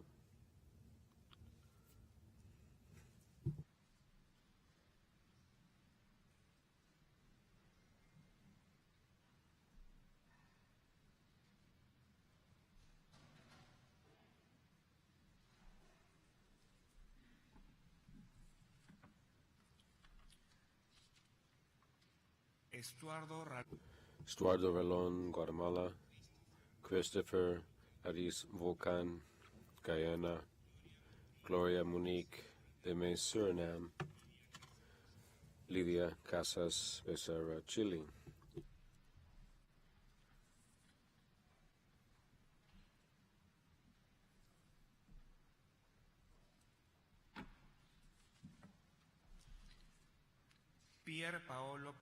Pierre Paolo Pegosi, Ecuador. Stuardo Ralón, Guatemala.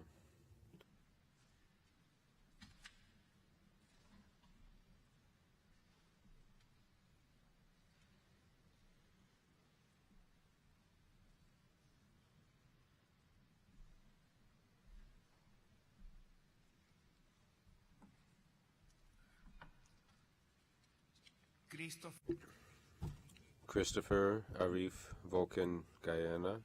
Andrea Pochak, Argentina. Gloria Monique Demes, Suriname. Lydia Casas Becerra, Chile.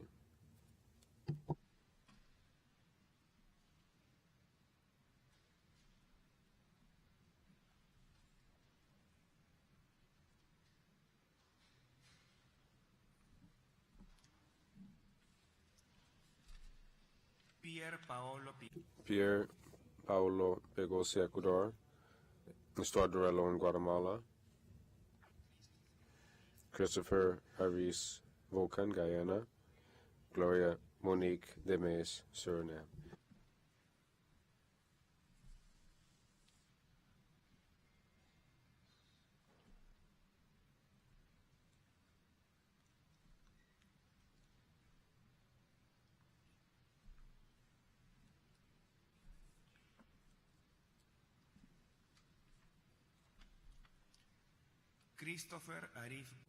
Christopher Ais Volcan, Guyana.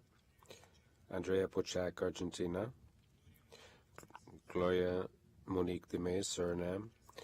Lydia Casas Becerra, Chile.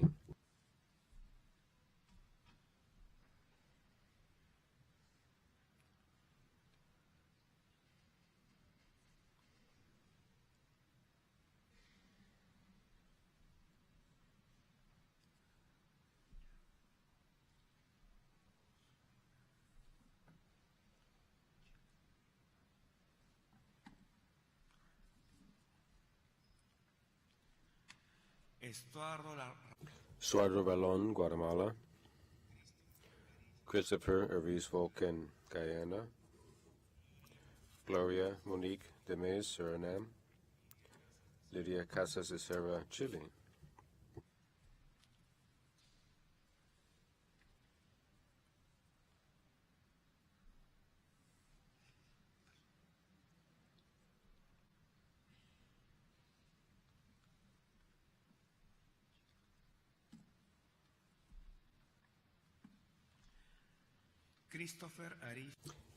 Christopher Aris Volcan, Guyana. Andrea Pochak, Argentina. Lydia Casas Becerra, Chile.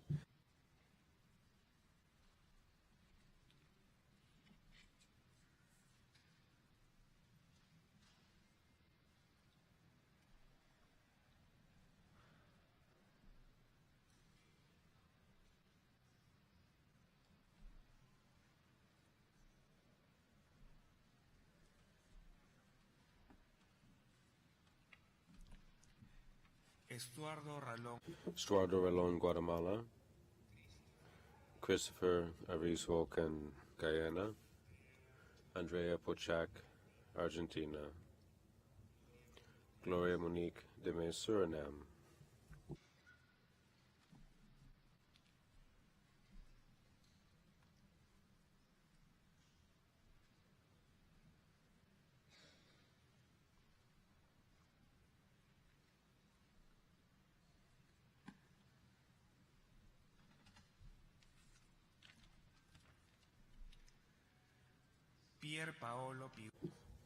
Pierre Paolo Pegosi, Ecuador.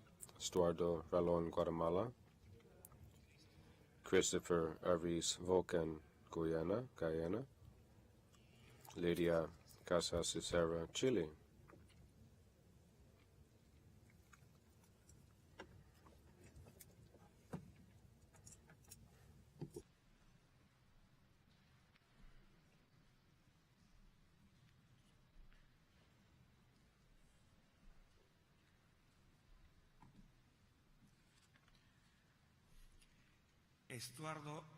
Estuardo Ralón, Guatemala.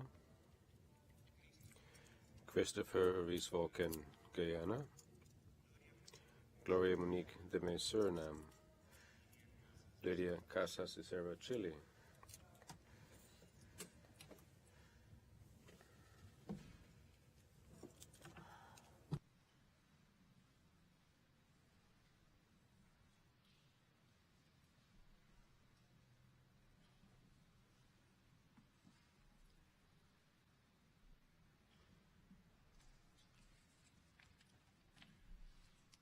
Pier Paolo Pigosi, Pierre Paolo Pigosi, Ecuador.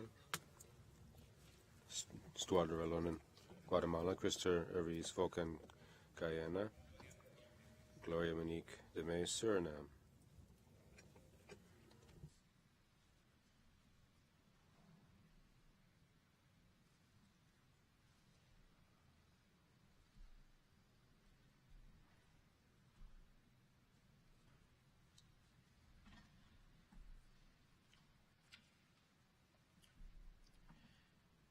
Estuardo Ralón, Stuardo Ralon, Guatemala.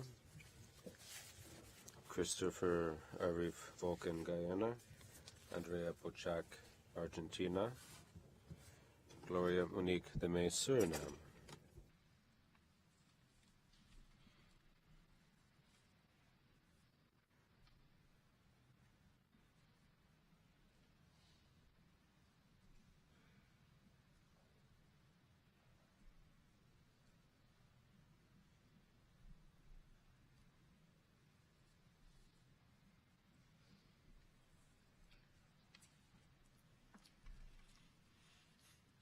Estuardo Ralón, Estuardo Ralon, Guatemala. Christopher Arif Vulcan, Guyana. Andrea Pochak, Argentina. Gloria Monique de May, Suriname.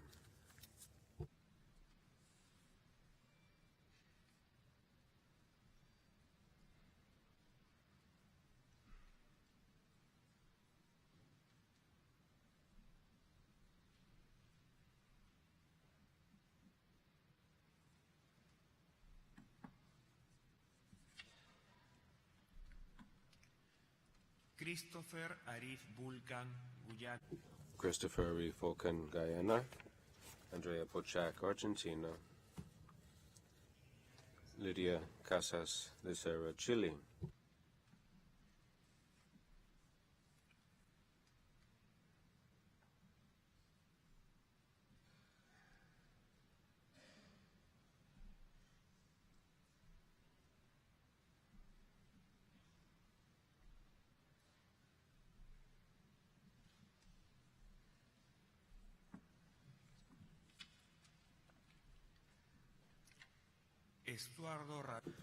Estuardo Ralon, Guatemala. Christopher Arif Vulcan, Guyana. Gloria Monique de May, Suriname.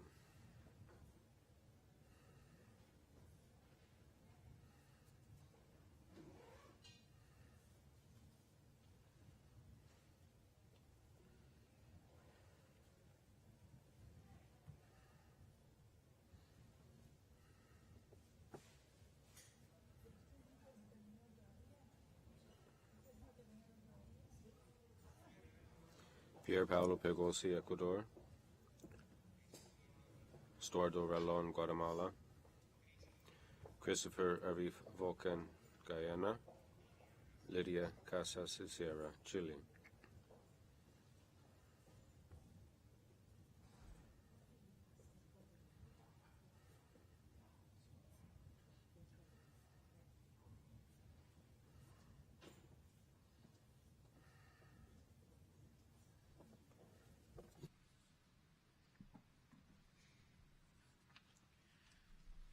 Pier Paolo Pigosi, Ecuador, Pier Paolo Pegosi, Ecuador.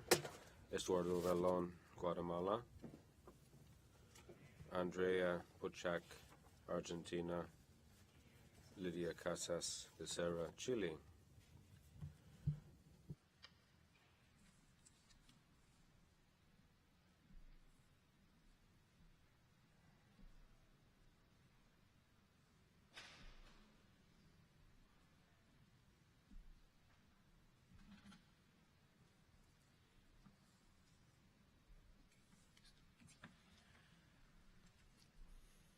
Estuardo Ralón, Estuardo Ralón, Guatemala.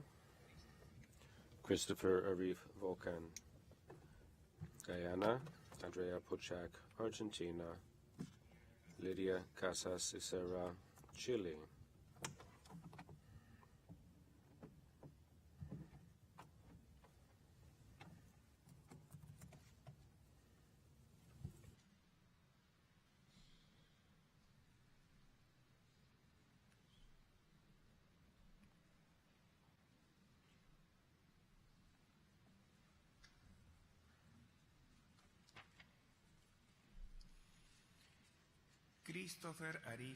Christopher Arif Volcan, Guyana. Andrea Puchak, Argentina. Gloria Monique Demes, Suriname. Lydia Casas Vicera, Chile.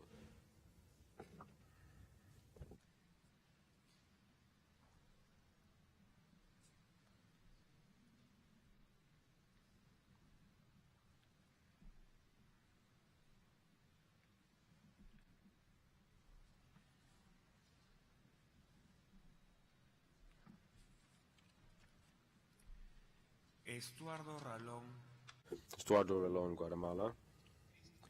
Christopher Arif Volcan, Guyana. Andrea Puchak, Argentina. Lydia Casas Becerra, Chile.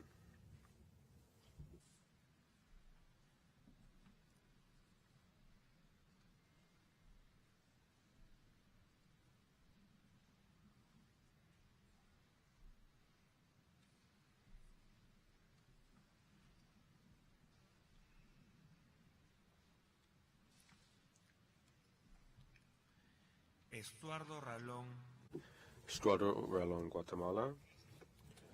Christopher Arif Volcan, Guyana. Andrea Puchak, Argentina. Gloria Monique Demes, Suriname.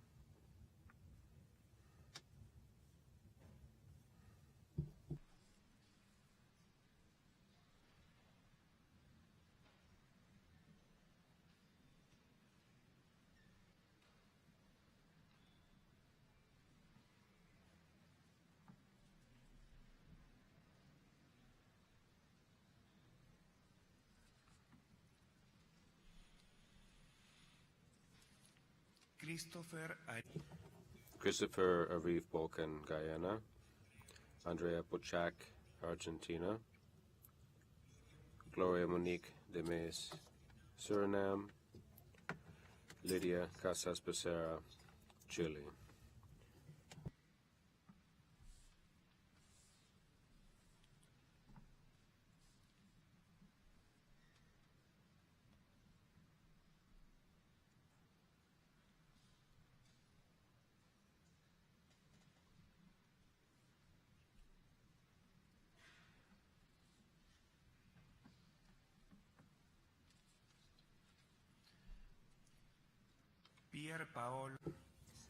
Pierre Paolo Pegosi, Ecuador. Estuardo Ralón, Guatemala. Christopher Arif Volcan, Guyana. Gloria Monique Demes, Suriname.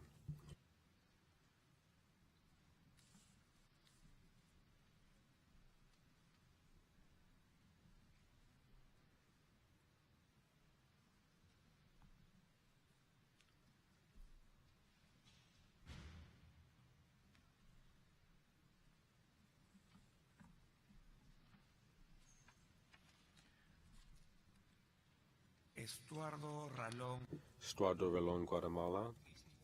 Christopher Arif Volcan, Guyana. Andrea Puchak, Argentina. Gloria Monique Demes, Suriname.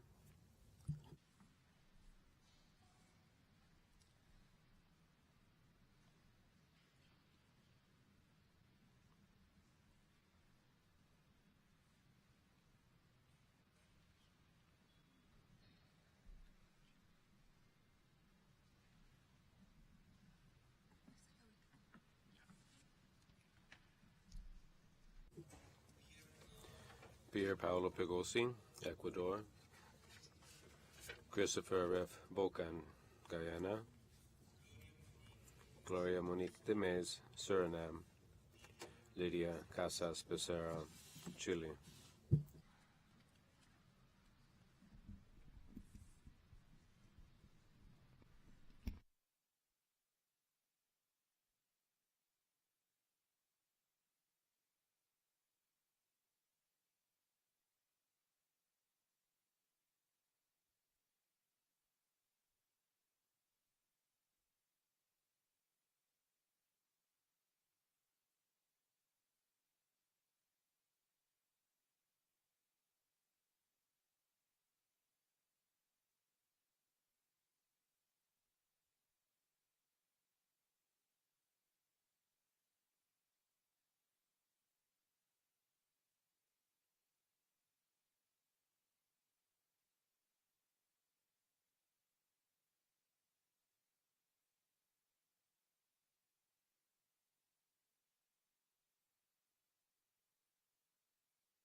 I offer the floor to the tellers for them to tell us what the results of the vote is.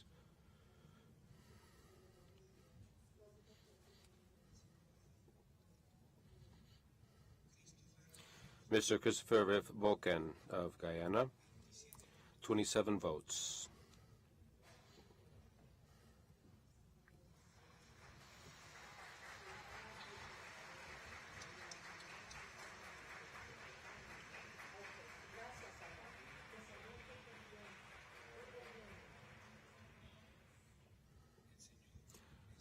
Mr. Estuardo Ralon of Guatemala, 24 votes.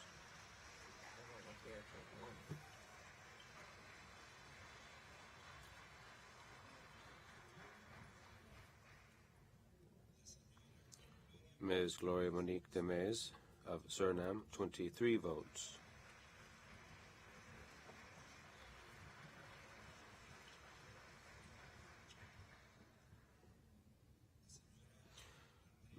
Ms. Andrea Pochak from Argentina, 20 votes.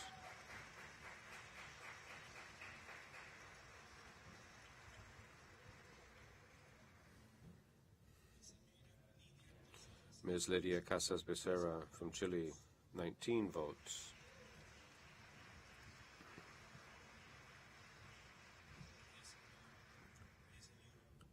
Mr. Pier Paolo Pigosi, 9 votes.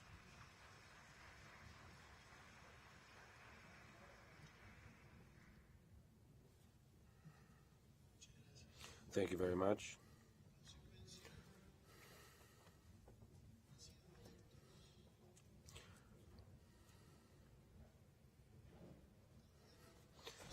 The candidates, Christopher Reeve Bocan of Guyana, Estuardo Ralon of Guatemala, Gloria Monique Demez of Suriname, and Andrea Pachak of Argentina have been elected. my sincere congratulations for your election, and we celebrate that on behalf of this General Assembly, a successful tenure on the Inter-American Human Rights Commission.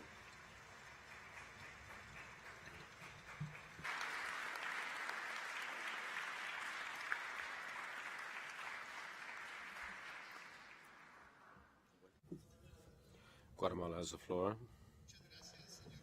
Thank you very much, Mr. Chairman.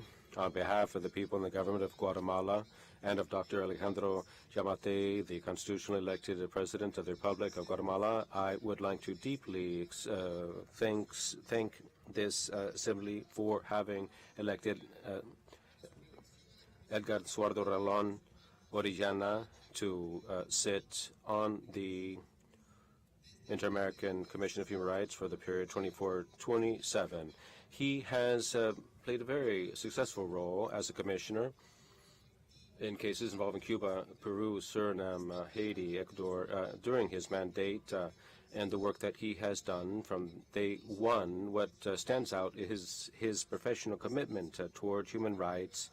He grants much importance to the work done within the legal framework of each one of the states of the region. Rest assured that Commissioner Ralón Orellana is committed to continue working with each and every one of your countries for the protection of human rights and of all people, to uphold human dignity, and in keeping with the strategic plan 2023-2027 of this commission, and of course to uphold the best level of communication with each and every one of the members of civil society, the different members of the countries of this region as well.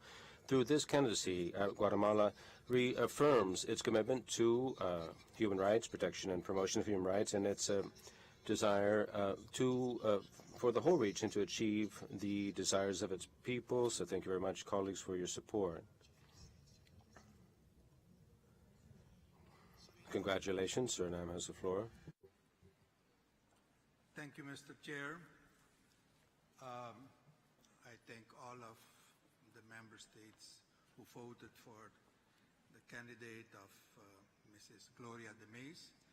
I think we have a good commissioner with her. She is an overall expert with academic, diplomatic, and other human rights insights and background. I also thank you for Mr. Eric Rudge on the Inter-American Juridical Committee for that vote, and we hope that Suriname will, with these two candidates, will serve the OAS very good. Thank you.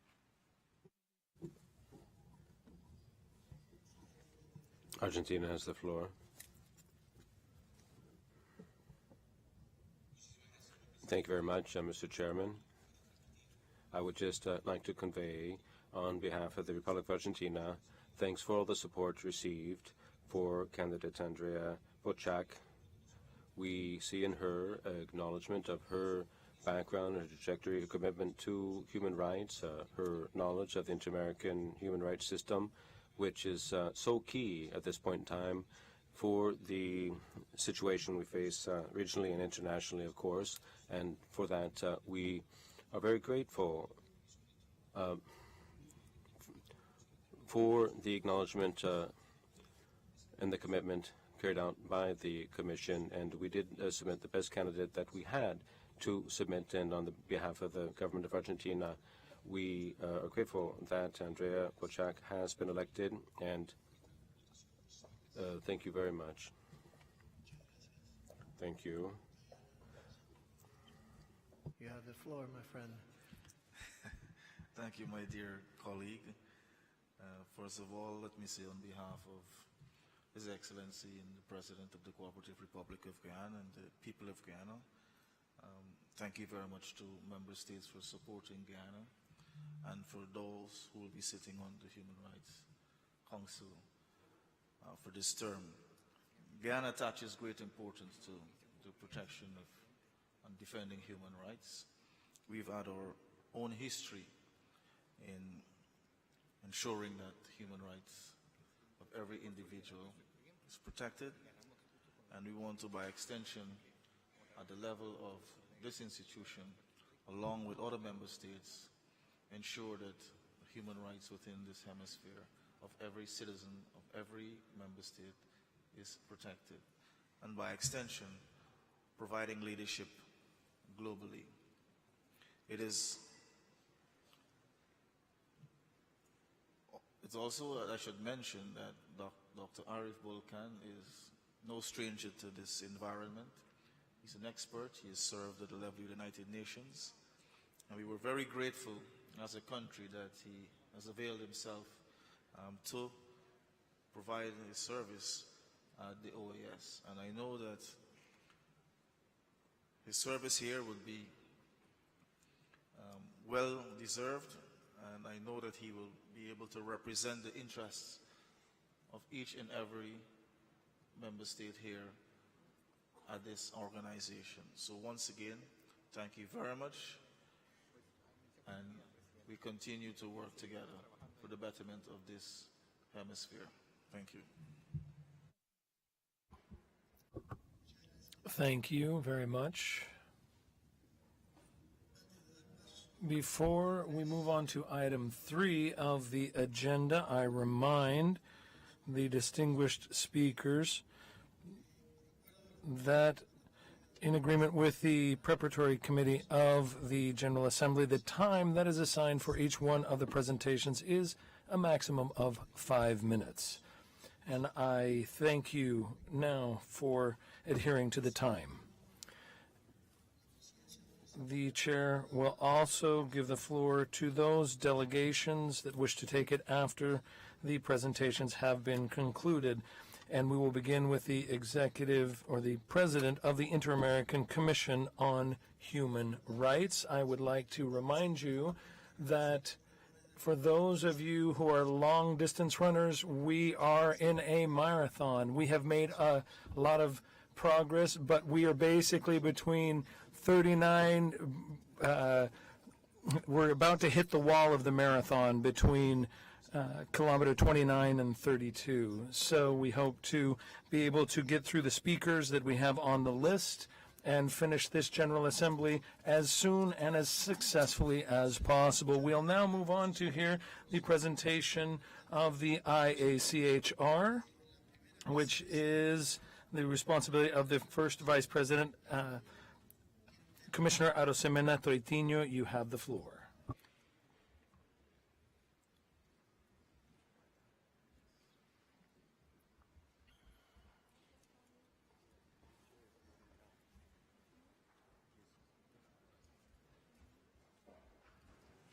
Muy buenas tardes a todos y todas.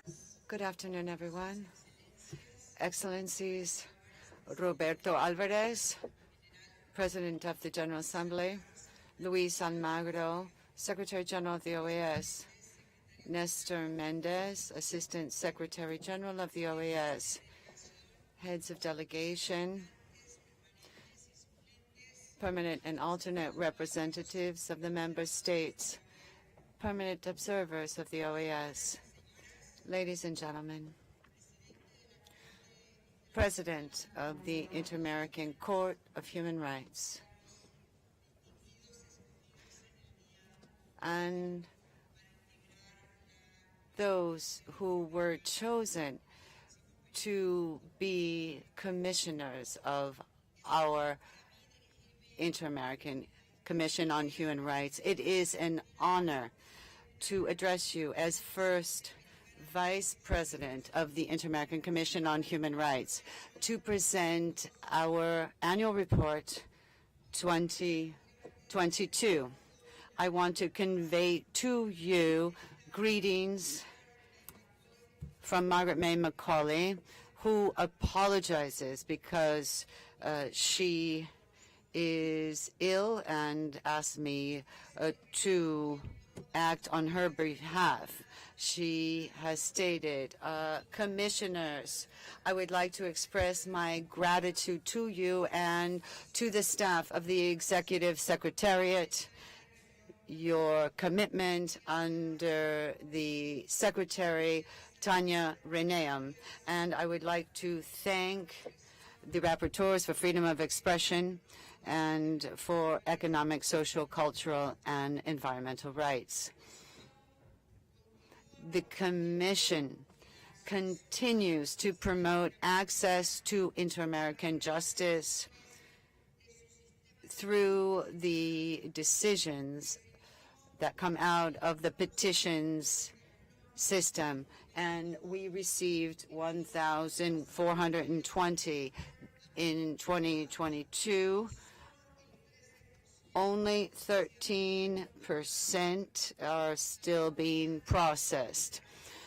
Of course, we always preserve the subsidiary nature of the system.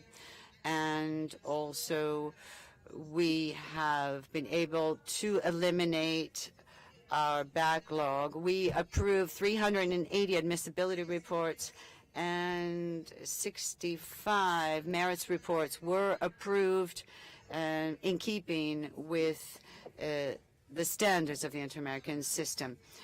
We signed 27 friendly settlements. We issued also 23 harmonized reports. And we also finished 9 additional. We sent cases to the American Court. It is one of the years in which we sent the most cases to the court in the last 25 years. In our strategic plan, we adopted measures to be able to deepen and further our results. We are implementing a cycle of events to reflect on timely justice so that we can do a comparative study to look at measures that can streamline our decisions and can ensure more timely access to justice. We strengthened measures to help those who are at risk in our region, and we received 1,033 requests for precautionary measures, and we were able to approve or brought in 50. To the court, the Inter-American Court, we presented 4 requests for provisional measures. We continue to consolidate our monitoring, and we included 7 thematic reports, 4 country reports about the human rights situation in Chile and Haiti, among others.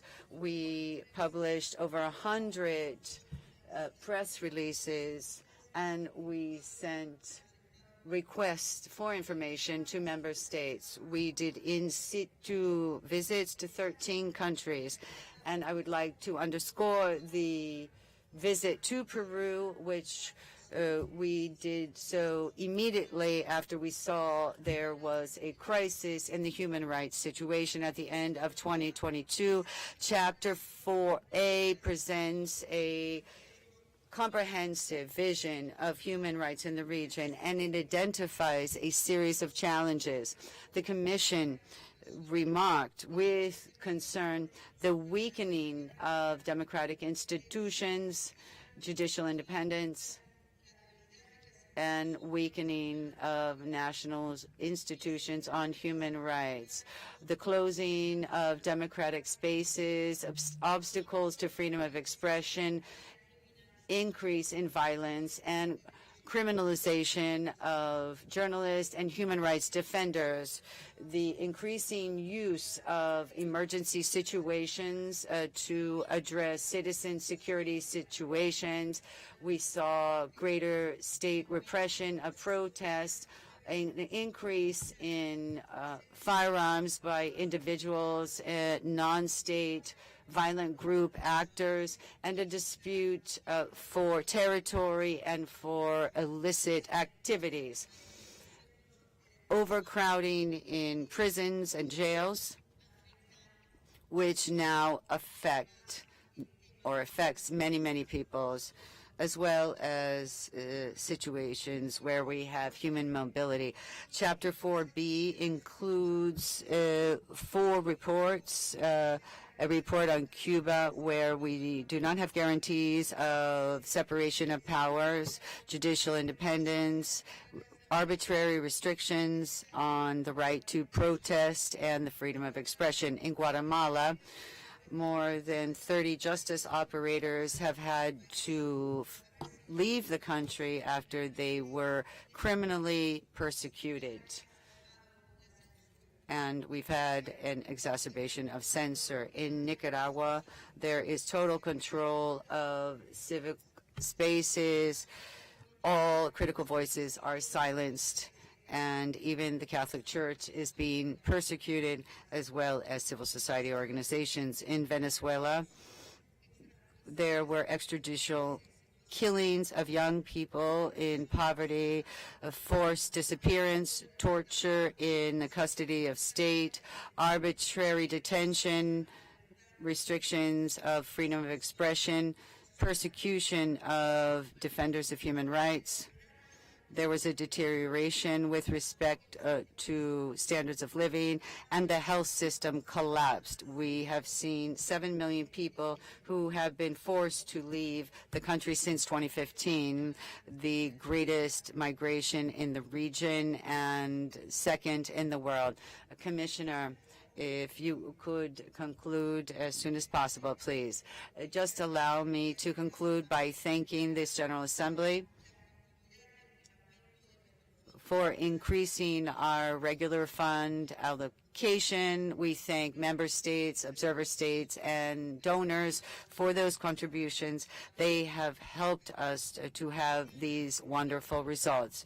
This is my second term as a commissioner. And so on my behalf and that of Margaret Macaulay, while we have been on the commission, we have been able to meet so many people who have unfortunately suffered violation of their human rights. Thus, I would ask each one of you to continue to support the Inter-American system of human rights,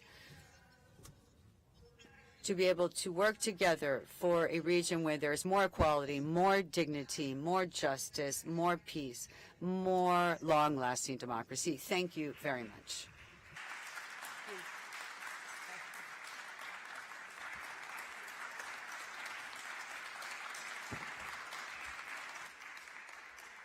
Muchas gracias. Thank you very much, Commissioner Arosemena, and thank you for your report, for your presentation, and for the work that you do. We thank all of the members of the IACHR and the Secretariat for your efforts to improve human rights in the Americas. I will now give the floor to the President of the Inter-American Court of Human Rights, Judge Ricardo Perez Manrique. The floor is yours.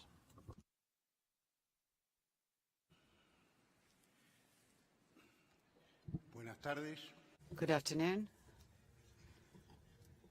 President of the General Assembly, permanent representatives of the Organization of American States, and members of the head table. I am here with the Vice President, Eduardo Ferrer Magrego, and Pablo Saavedra, the Secretary, to present our annual report and to greet this General Assembly. I'd like to underscore that 2022 was a very important year for the court. We got 4 new judges, 3 of which are women. Thus, we are coming close to gender parity on the court.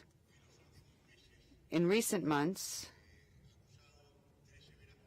we have suffered some terrible losses for the court.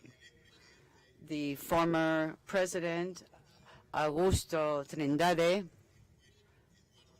Judge Eduardo Villagrossi, and very recently, Thomas Vuventa. And so the court wants to extend its condolences to the families of these three wonderful and important judges. Under my presidency, the court has continued to become an open-door court. We have been using the hybrid modality, and thanks to this modality, we have been able to have a record number of sessions.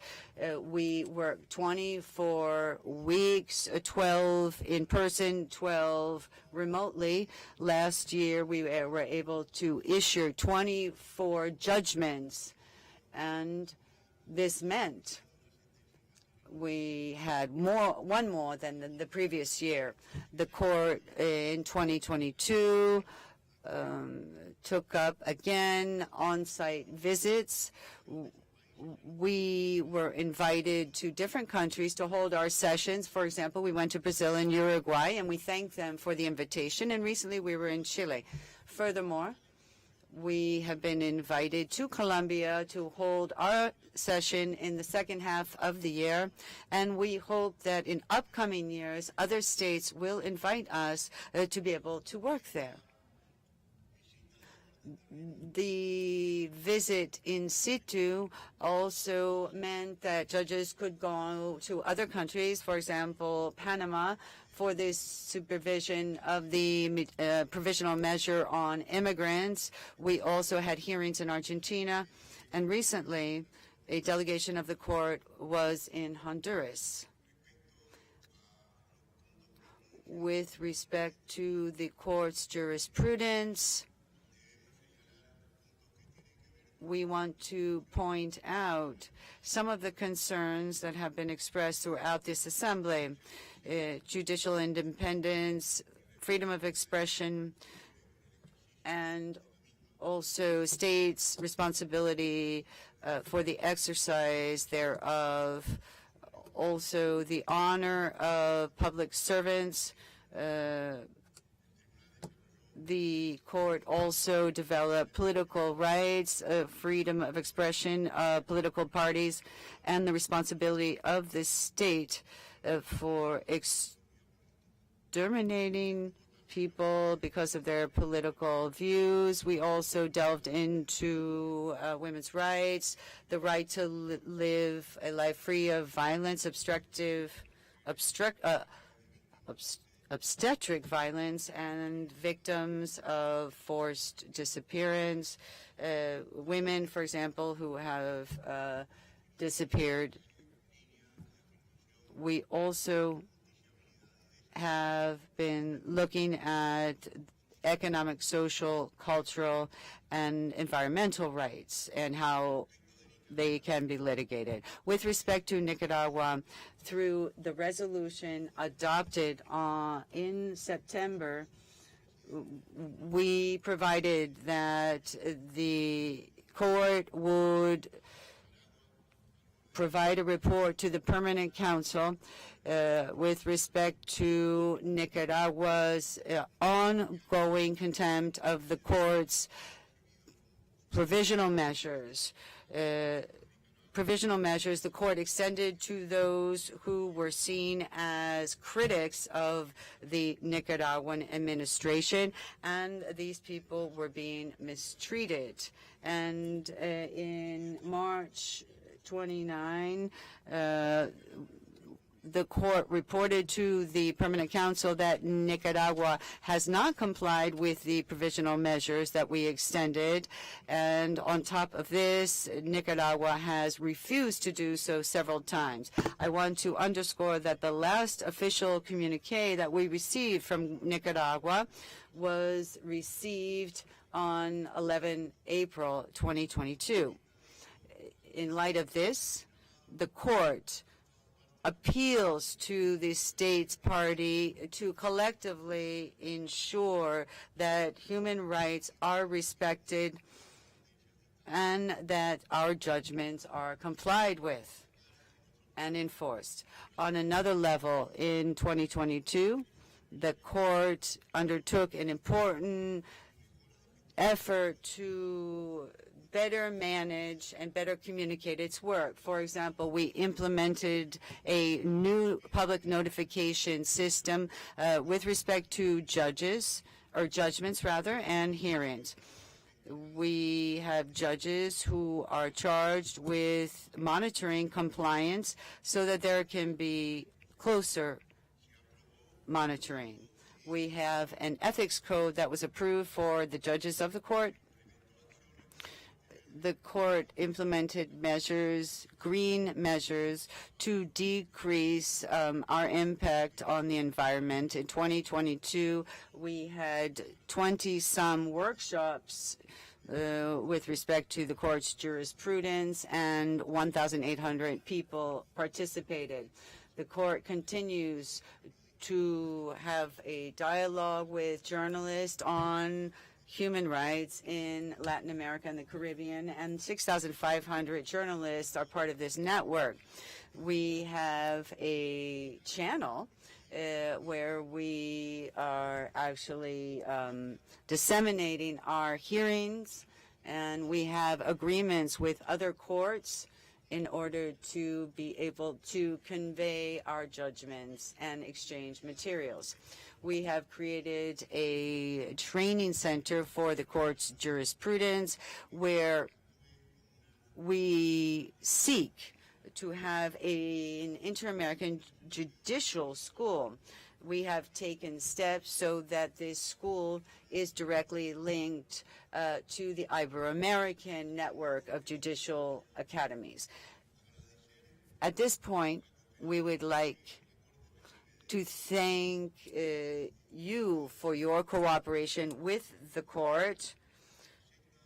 The court has received contributions to be able to further its mission, contributions that we are provided without any conditions. We thank Costa Rica, Mexico, Peru, and Chile for its voluntary economic contributions, and also international cooperation that comes from Germany, Spain, Norway, Switzerland, the European Commission, and Sweden. Mr. President, if you can conclude, please. Yes, I will be wrapping up. Thank you, President. Just 2 or 3 more ideas. First of all, our rapprochement with the Caribbean, we went to Trinidad and Tobago. We also have a scholarship that we are offering to the English-speaking Caribbean and the French-speaking Caribbean so that we can have attorneys doing internships at our court. We've been looking into climate change.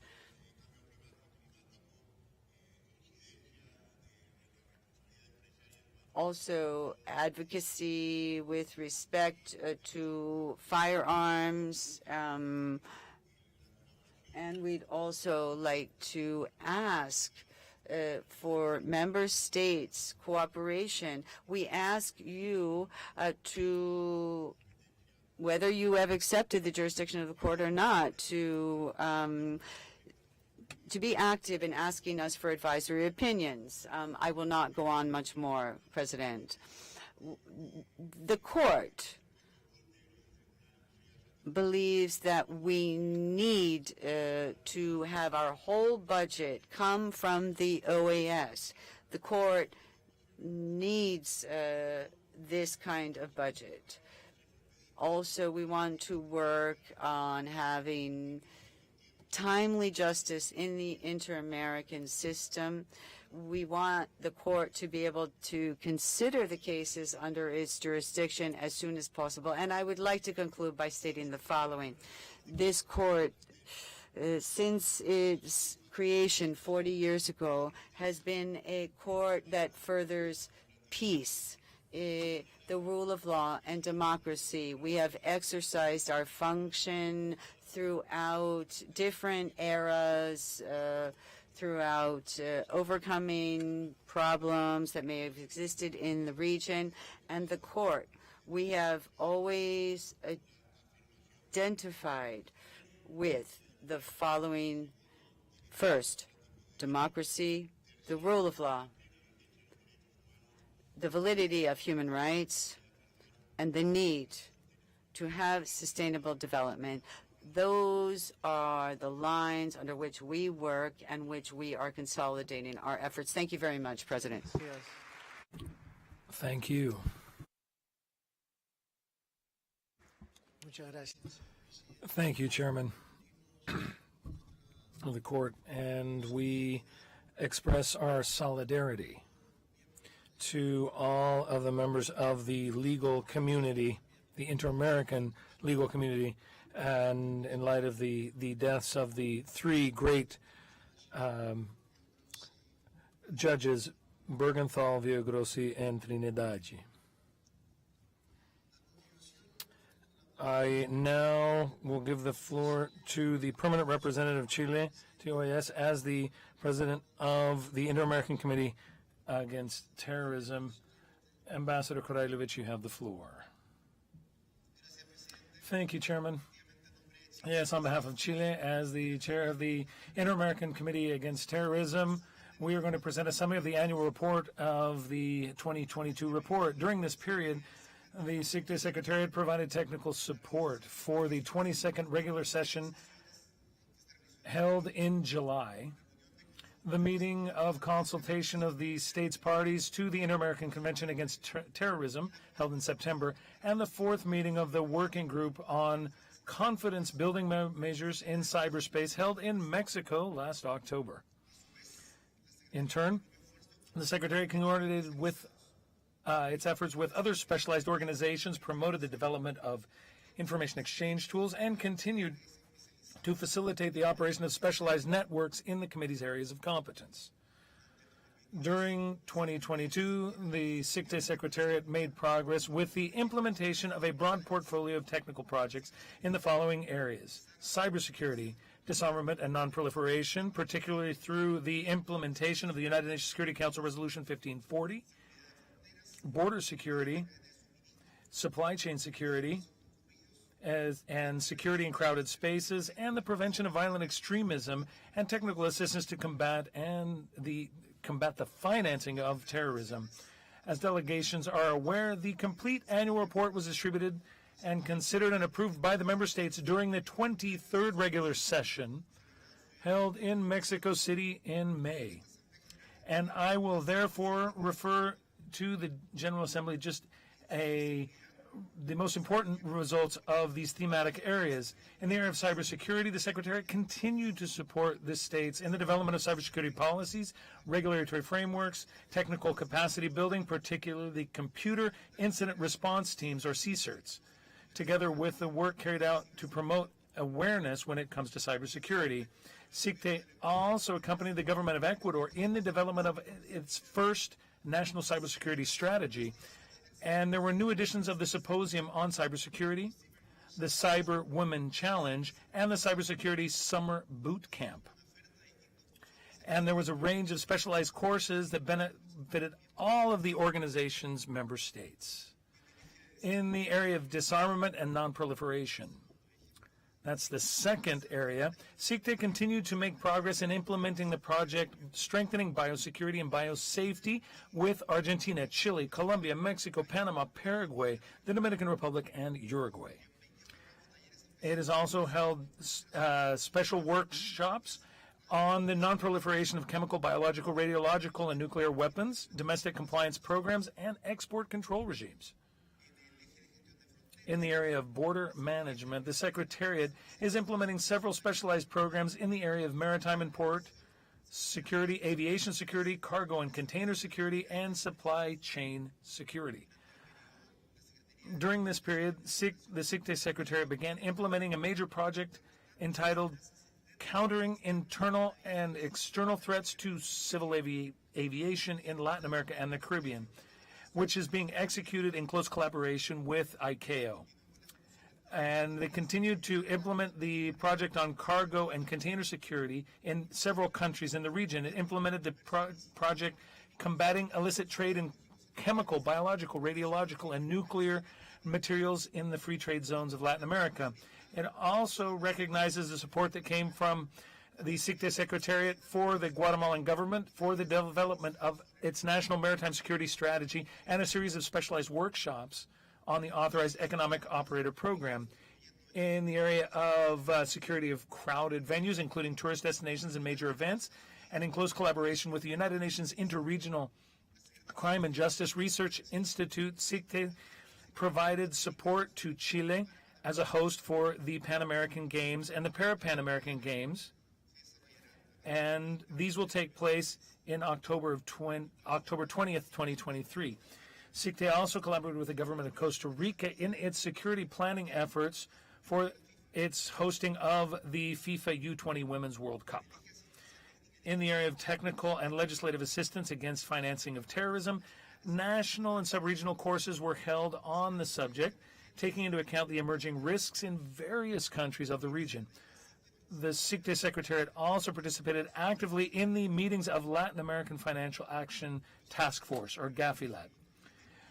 With regard to the efforts to prevent violent extremism that could lead to terrorism, SICTE organized 2 training activities, one with the collaboration of the Latin American Jewish Congress and the other with the collaboration of the government of Mexico to discuss the phenomenon of violent extremism in different manifestations, current and emerging trends, as well as various existing approaches. These activities made it possible to identify, on the one hand, and create formal and informal opportunities for knowledge, dialogue exchange, and reflection of exchanges on information and experiences. Now, finally, within the Inter-American Counterterrorism Network, the Secretariat organized 2 virtual meetings among its members to share regional experiences. The network is made up of 20 member states. And I want to take this opportunity, Chair, to also thank all those who made voluntary contributions, OAS member states, permanent observers, and other organizations, including partners from the private sector and academia. These contributions are crucial for the execution of the programs and projects of the committee. And last year, we received contributions from Canada, United States, Mexico, Panama, Spain, United Kingdom, and the European Union. As you can see, delegations over the past year, SICTE has carried out a full agenda of important tasks and has made substantial progress in the prevention and the fight against terrorism. In this exercise of our chairmanship, I want to recognize each and every one of the members of the SICTE Secretariat staff whose professionalism and dedication sustain the work of the committee. Likewise, we also want to highlight the work of Mexico and Argentina, from whom we took the baton of this chairmanship, under whose leadership these activities presented today were carried out. Chile is certain that we will continue to work to consolidate cooperation and organization with the American states and to serve as bridges. Thank you very much, Chair.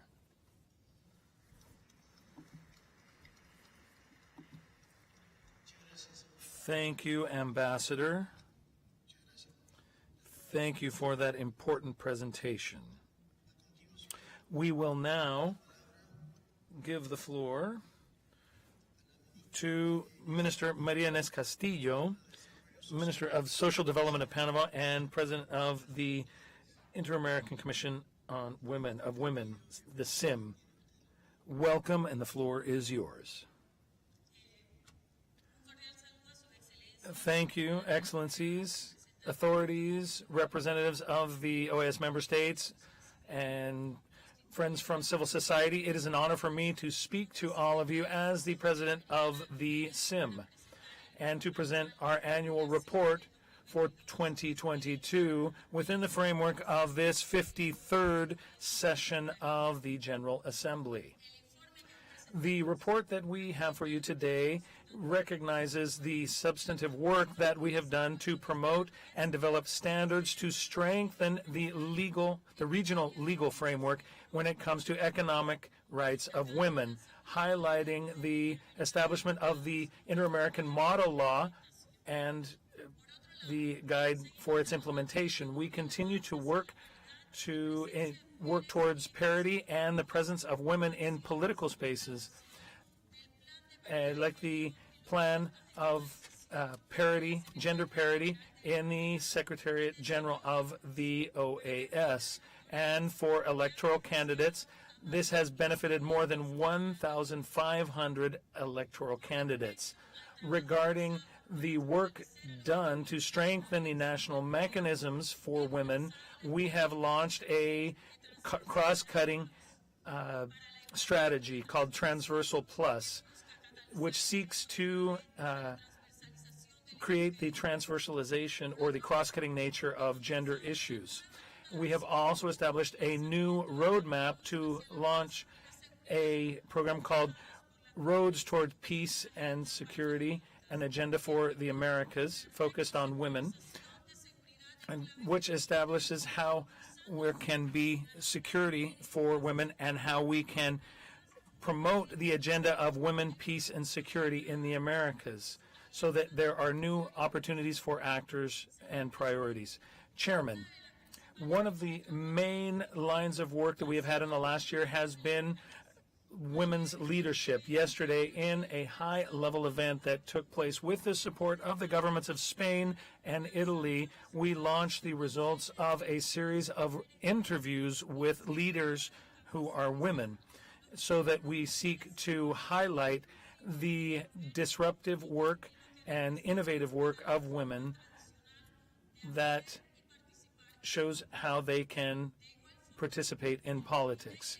Also, the directive committee of the SIM that met on Wednesday, we have highlighted the importance of institutionalizing within the framework of the General Assembly a space for women leaders, so we can continue to highlight and advance the agenda of equality of rights. At the same time, within the framework of the 95th anniversary of the SIM, together with the Permanent Council and the United States, we inaugurated the space called Women Who Have Transformed the Americas, to highlight all of those women who have exercised leadership and recognizing their protagonism and their leading role where historically there had only been men.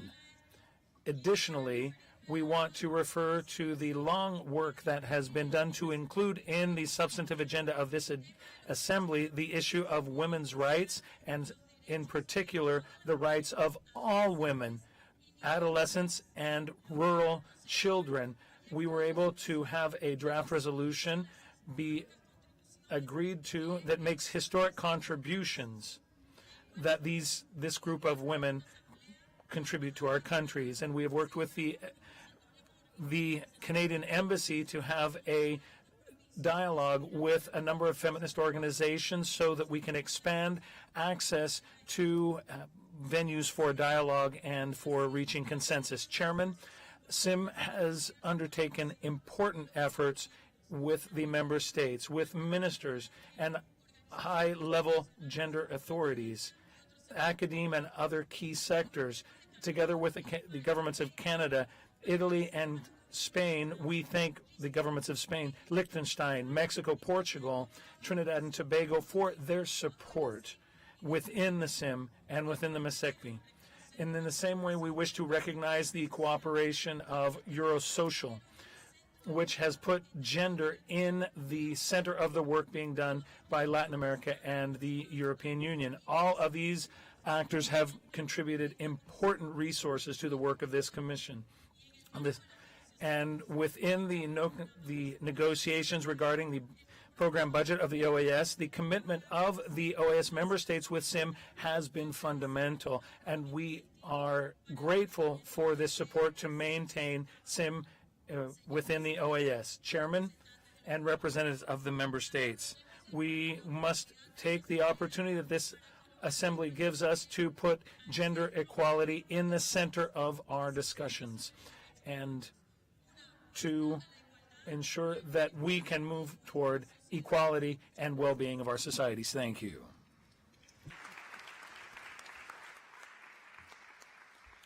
Muchísimas gracias por su presentación. Thank you so much for your presentation. We are very grateful. I would now like to offer the floor to Dr. Jose Antonio Moreno, the President of the Inter-American Juridical Committee.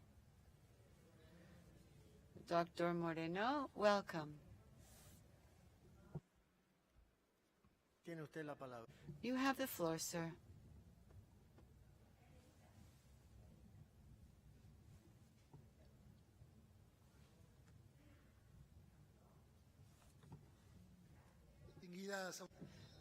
Distinguished authorities, what I'm going to tell you can be seen on the webpage of our committee and can be seen as CP Doc 5760/22. This is the first occasion I have the honor to address this assembly, having begun my functions as chairman of the committee in January of this year. During the period covered by this report, the Inter-American Juridical Committee adopted the following documents, which have been sent to the OAS General Assembly for its due knowledge and consideration. 1, the Declaration on International Law, which shows the need to comply with the essential principles of the OAS Charter and the obligations arising from treaties and other sources of international law. Also, the report on international law applicable to cyberspace presents the current state of multilateral and doctrinal processes. The document undertakes an analysis of the main issues of international law in which divergences exist. It also includes official positions submitted to the UN from our region. The Inter-American Juridical Committee hopes this study will serve as a reference tool for OAS member states. 3, the Declaration on the Inviolability of Diplomatic Headquarters as a Principle of International Relations and its relation to the concept of diplomatic asylum. This declaration affirms that the rule of inviolability of the premises of diplomatic missions does not admit any kind of exception, and that any abuse of this rule must be resolved by resorting exclusively to measures provided for in diplomatic law. The document contains an explanatory note clarifying the sources of the rule on the inviolability of diplomatic headquarters in relationship to the concept of diplomatic asylum. This was in keeping with the mandate of the General Assembly.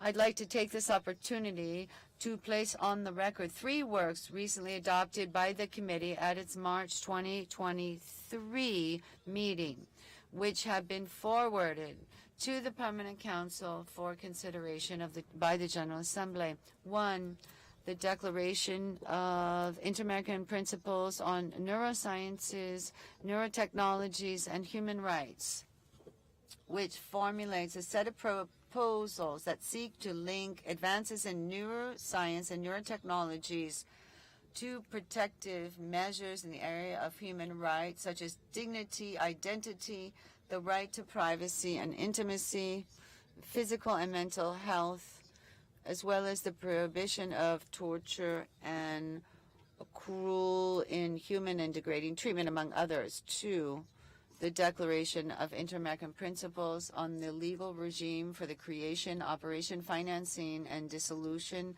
of civil nonprofit entities. The objective of this report is to facilitate the life cycle of such entities based on best practices, both national and international, including relevant legislation of OAS member states. The work of the committee systematizes, updates, and consolidates the standards developed in the region through an exhaustive study in which we have comments on each principle. Finally, the report on compulsory primary education, which urges OAS member states to ensure the full enjoyment of primary education and to consolidate the free, compulsory, and universal nature of this fundamental human right. The resolution of the committee, which approved the report, also recommends seeking alternatives to provide technical and financial assistance to those states which face problems in implementing this free elementary education. The committee has had a fruitful production in many areas of international law in keeping with its mandate to promote the progressive development and codification of international law. I must also thank the Department of International Law of the Secretariat for Legal Affairs, our technical secretariat, for the assistance provided to the work of the committee, as well as for its important work in disseminating our body of work. An example of this are the courses and seminars that have been given to diplomatic academies in Chile, Colombia, Costa Rica, Ecuador, El Salvador, Mexico, and Uruguay, held during the period covered by the report. In preparing our report, the cooperation we receive from governments is essential, especially when they respond to questionnaires that require statements on the current status of a given topic. We are grateful for those who have been able to follow up on our consultations in the areas of regional customs, contracts with weak parties, and participation of victims and civil society in criminal proceedings against acts of corruption. These are topics currently on the committee's agenda, as well as on completed topics such as the right to education and neurotechnologies. In August 2022, we carried out an international law course after a 2-year hiatus. This was due to COVID-19 pandemic. The course on international law lasted 2 weeks. It took place from August 1st to the 12th and was attended by 39 participants from various OAS member states. For this year, the course is scheduled for July 31st to August 4th of 2023. Now that the deadline for registration is passed, we have a total of 45 people who have been selected. Respectfully, I'd like to call your attention to the 9th joint meeting with the legal advisors of the Ministries of Foreign Affairs of the OAS member states, which is to be held August 9 of this year in person at our headquarters in Rio de Janeiro. For those states that have not yet sent their confirmation, we invite them to please send their respective legal advisors or whoever performs such functions in their foreign ministries. Dr. Moreno, I would ask you to please wrap up, says the President.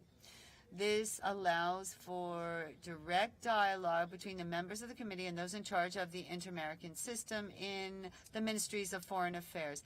Additional information can be obtained from the Department of International Law. And you can look at our webpage as well. Again, I thank you for your attention. I'd like to thank the President of the General Assembly. And of course, if you have any questions, I'd be glad to answer them. Thank you very much. Muchas gracias, Dr. Moreno. Muchas gracias por su presentación. Thank you very much, Dr. Moreno. We appreciate your presentation. Let's move on to item 8. We now have Minister Soli Redon. She is president of the Inter-American Commission for the Control of Drug Abuse, CCAD, and she is also the president of the Inter-American Commission, or rather, minister of the National Anti-Drug Secretariat of Paraguay, as well as president of CCAD.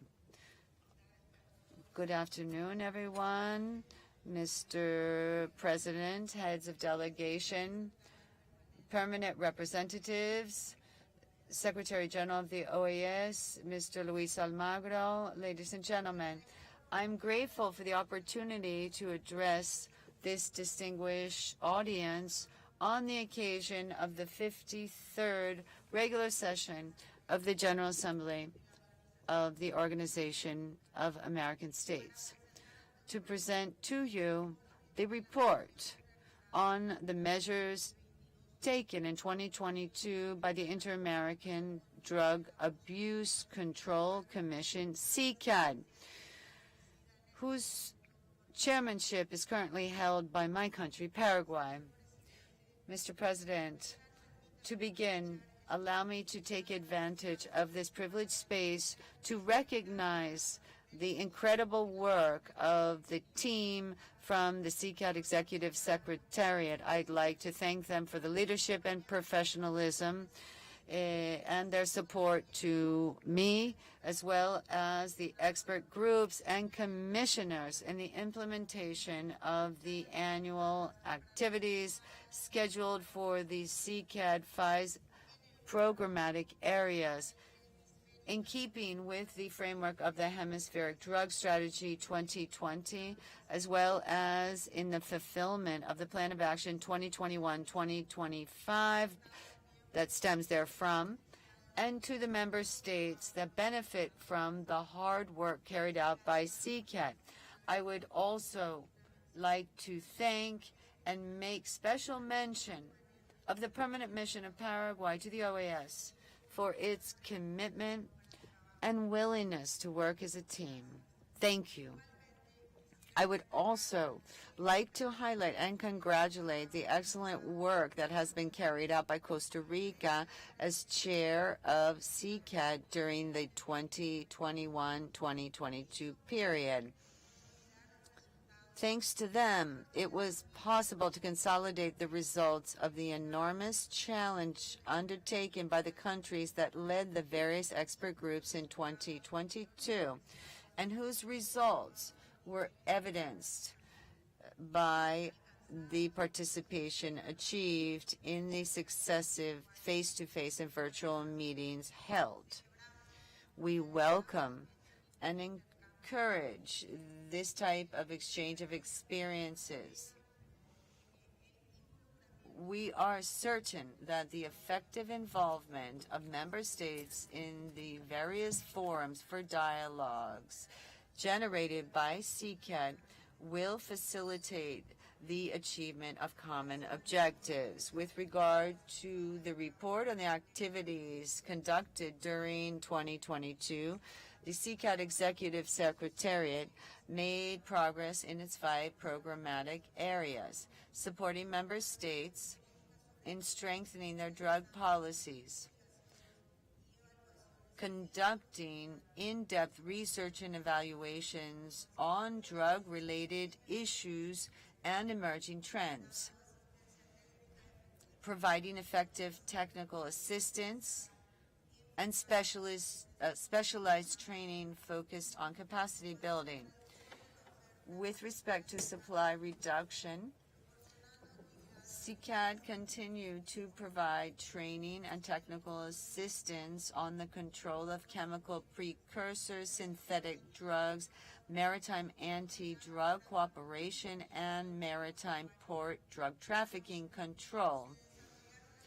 There were also activities carried out to strengthen gender equality in anti-drug agencies in the hemisphere in order to improve their capacities to counter drug trafficking. Given the new kinds of aerial drug trafficking, it was also necessary to formulate innovative strategies to deal with them, which made it clear that there needed to be a new working group to discuss the control of aerial drug trafficking.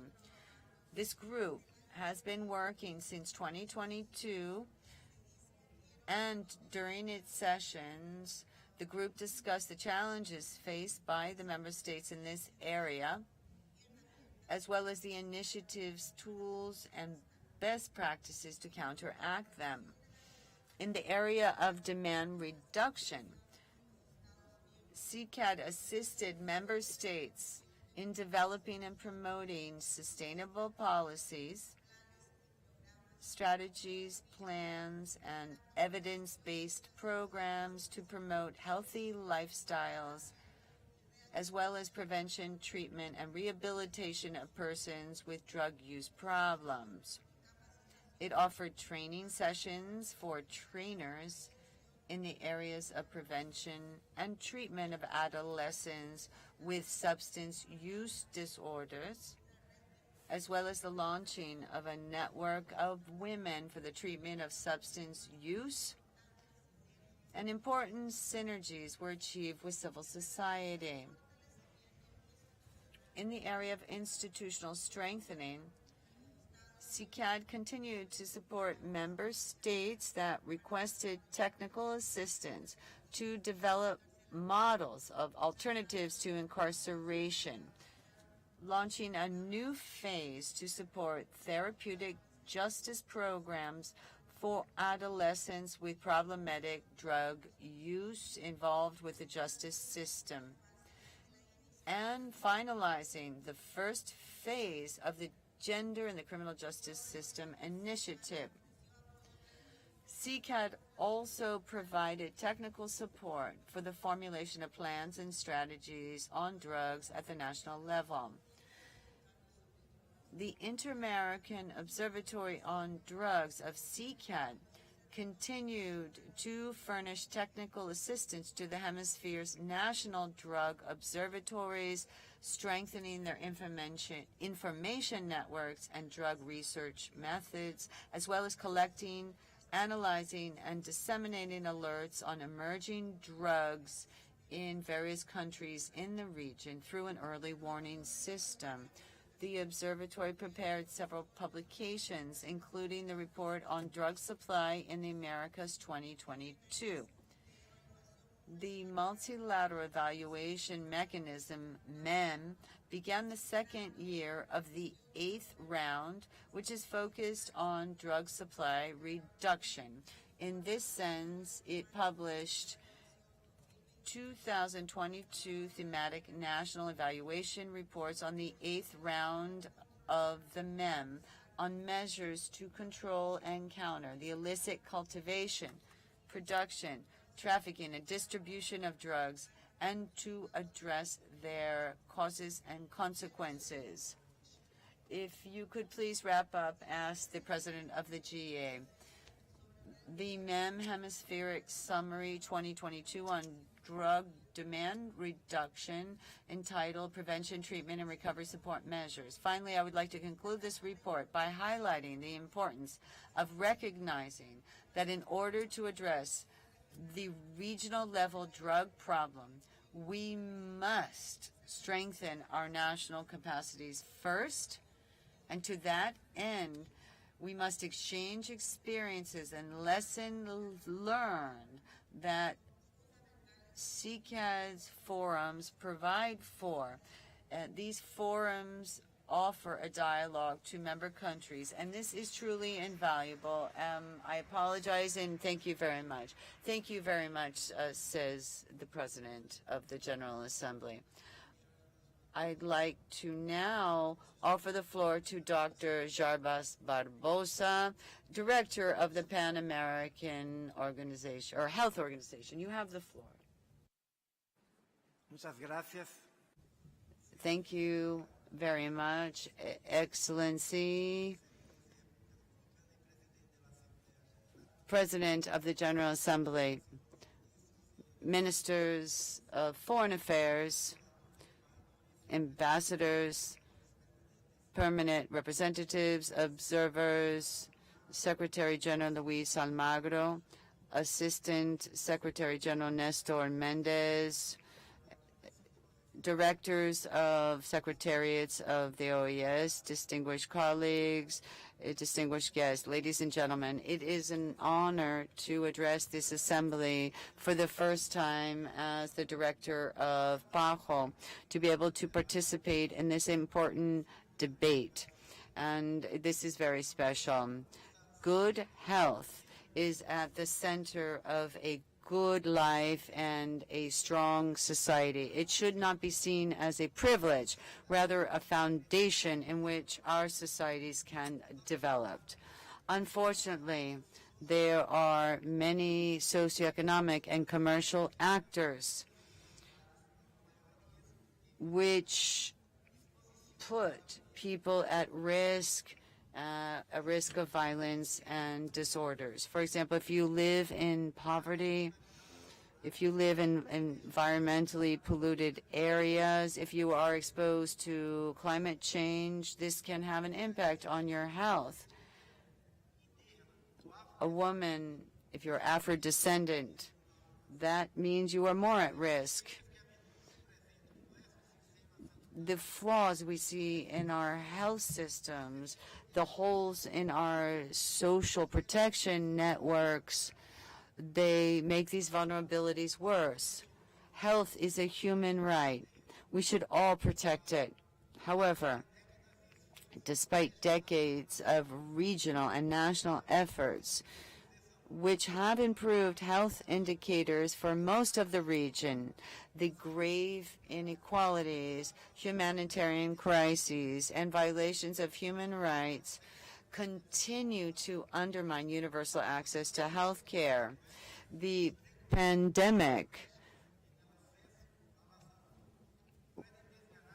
recalled for us that the lack of access to health care can undermine our society, but it also showed that solidarity is indispensable to be able to overcome these challenges we face with respect to health care. We have the opportunity to learn from that experience and take the necessary measures to be able to overcome crises which will be in the future. According to the Charter of the OAS, the Inter-American Democratic Charter, democracy is necessary for the development of the peoples of the Americas. Health is based on human rights, the right to health. This is a right. I will now continue to speak in English. Persistent and re-emerging communicable diseases, the rise of non-communicable diseases and mental health, increasing violence, and the worsening impact of climate change on health all exist within the context of an accelerated demographic transition across the Americas. In responding to these health challenges, PAHO is supporting its member states to overcome pervasive inequities and build a strong and resilient health system with a focus on primary care to improve our response to emerging health threats and achieve universal health. Our community health centers, local clinics, and other health outposts must be trusted places where people can turn for health promotion, prevention, diagnosis, treatment, and care. But to fulfill this vision, there is another type of vulnerability we must tackle. As we saw during the COVID-19 pandemic, countries in Latin America and the Caribbean struggle to access life-saving tools like medicines, vaccines, and diagnostics. Expanding our region's manufacturing capacity will be essential to protect our populations against health threats now and into the future. PAHO is also working with its member states to strengthen regulatory capacity and make better use of our regional procurement mechanisms, such as the revolving fund and strategic fund. These funds pool country needs and financing to purchase safe and high-quality health products at affordable prices. PAHO has a long-standing commitment to expanding equitable access to health in all corners of the region, a commitment that I will continue to advance. But we cannot deliver on the right to health alone. Without investments from across the region, countries will not be able to truly recover and rebuild. Let's recognize health equity as a pathway for overcoming social and economic vulnerabilities and a key component of our efforts to make our democracies stronger, more resilient, and more sustainable. Thank you, Mr. Chair. Thank you very much. Thank you very much, Dr. Barbosa. I'm very grateful for your presentation. We will now hear from Dr. Natalie Ponce, the Executive Director of the Justice Studies Center of the Americas. The floor is yours.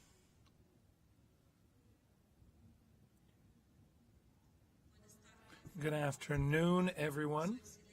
Excellency Luis Almagro, Secretary General of the OAS, Nestor Mendez, Assistant Secretary General of the OAS, chiefs, heads of delegation, permanent representatives, and alternate representatives of the member states, and observers to the OAS, ladies and gentlemen.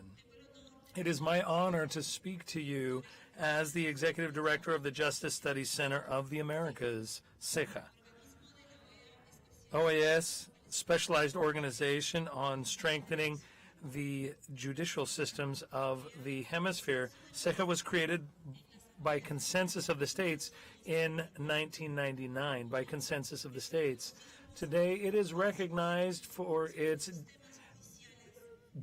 deep-seated knowledge and profound knowledge about justice reform in the region and a main impact on ensuring that the civil and criminal systems in more than 20 countries of the Americas. Over the last 20 years, we have trained more than 20,000 judges, public prosecutors, and public defenders and civil society members. As an OAS organ, CEJA is inspired and guided by the values of democracy and rule of law, and contributes daily to the design and implementation of actions to respond to the two central concerns that have brought this assembly together to build more democratic responsibility and equality with human rights in the Americas. Within this framework, CEJA highlights the independence of justice systems as a necessary expression of democratic responsibility, and it is necessary to be able to have greater access to the exercise of rights. In this assembly on Monday, CEJA, together with civil society organizations, presented our institutional regional study on judge and public prosecutor and public defender independence. And given the many lacunae and challenges that exist today in the legal field, we continue to strengthen formal judicial systems as well as informal systems and mechanisms that are more accessible to all, including attention to the needs to have justice, especially those who are currently migrating. And we recognize that the justice systems of the Americas have seen progress. Nevertheless, we identify challenges that are priorities because they have a direct impact on access to justice that we all desire. And among the challenges, we have far too many cases that need to be addressed, as well as overcrowding in prisons, as well as corruption, among others. Together with all of these, access to justice for people who are in vulnerable situations with a intersectional and gender-specific focus have led us to, I have been the first executive director who is a woman of CEJA. And in 2026, we hope to have in our strategy great participation from civil society from all countries, including a specific dialogue with the Caribbean countries. This instrument developed last year, our strategy 2026, has strategies for each one of these areas I have mentioned. I appreciate the opportunity to express our desire so that CEJA can continue to collaborate more with OAS organs, other international organizations, and civil society. And we want to thank the Secretary General for joining us as we have undertaken this process. We have a technical team that is internationally recognized. And we also put REDX available, which includes 6,000 different justice specialists who have gone through our courses. We also call upon the different in REMJA as one of the best international fora to discuss these issues. And we invite many to join us for our next in-person meeting. CEJA is committed to democratic responsibility in the Americas, and we will continue to provide technical assistance and improve public policy when it comes to justice, focused on providing more effective access to rights for all people. Thank you very much.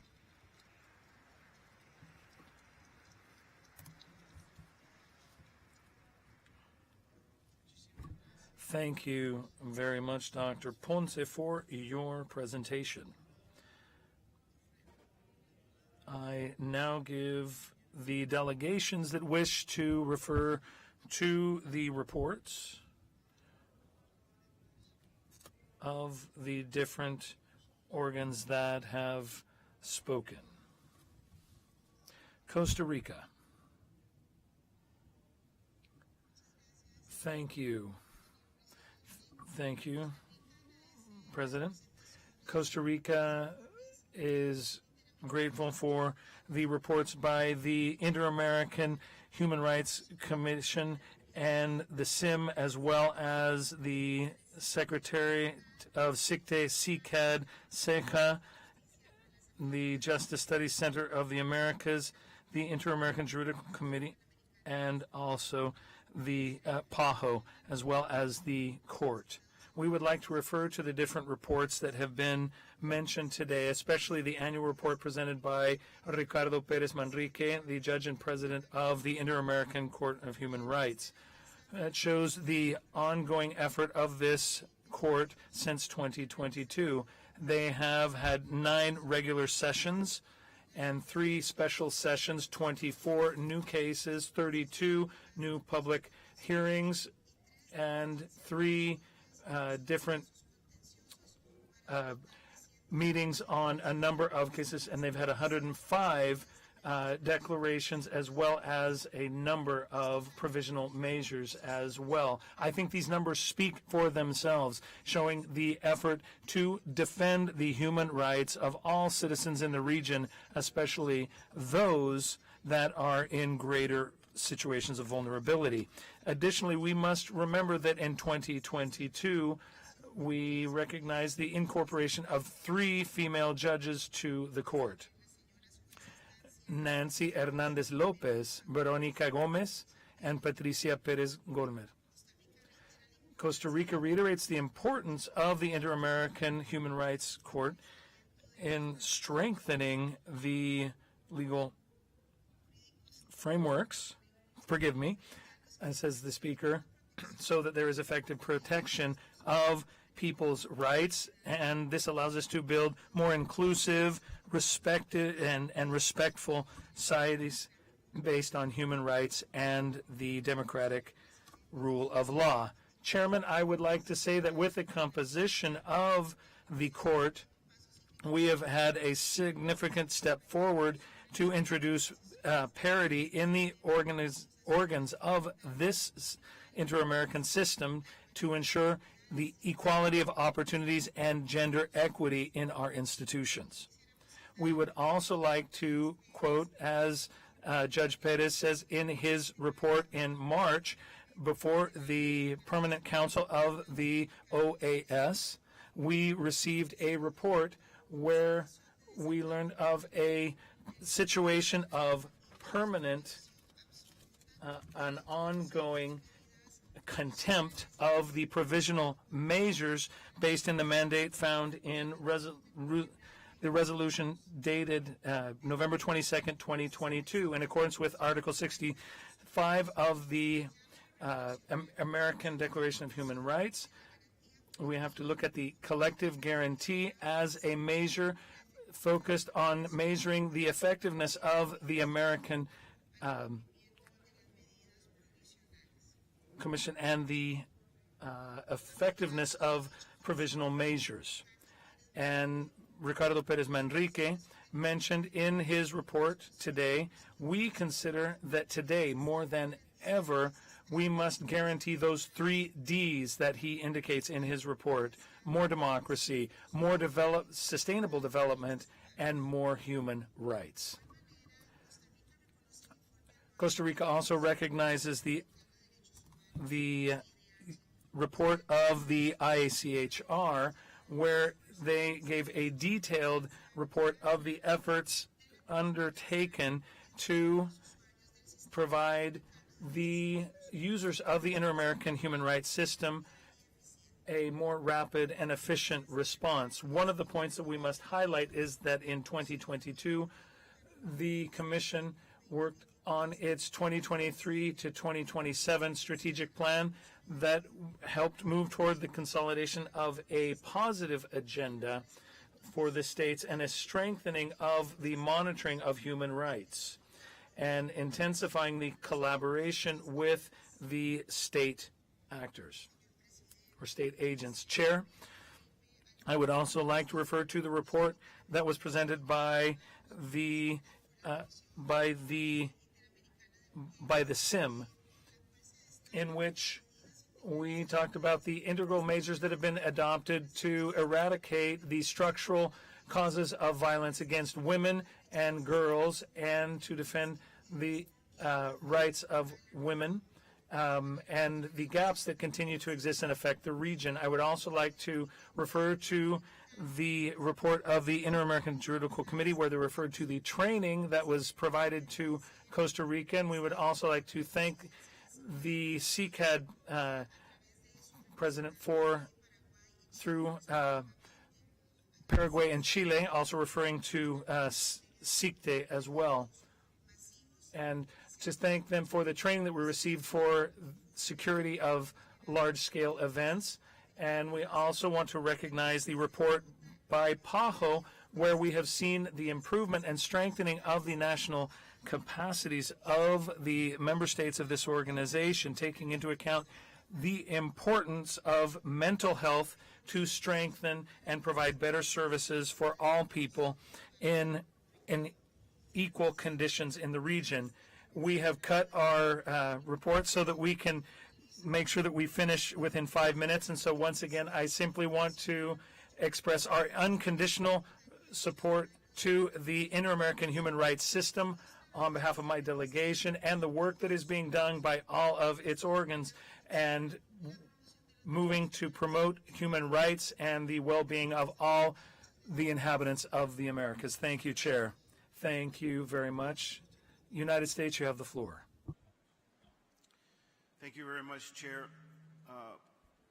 Please allow me to backtrack just slightly in our agenda and acknowledge with gratitude the re-election by acclamation of the Honorable T. Michael Pei to serve for a second term on this organization's administrative tribunal. Judge Pei has carried out his work since 2018 with diligence, intelligence, and commitment. It is through the work of such judges that the tribunal fulfills its important function, providing oversight and improving the internal governance of this organization. The United States is proud to have Judge Pei serving the OAS in this capacity and grateful for his willingness to serve a second term.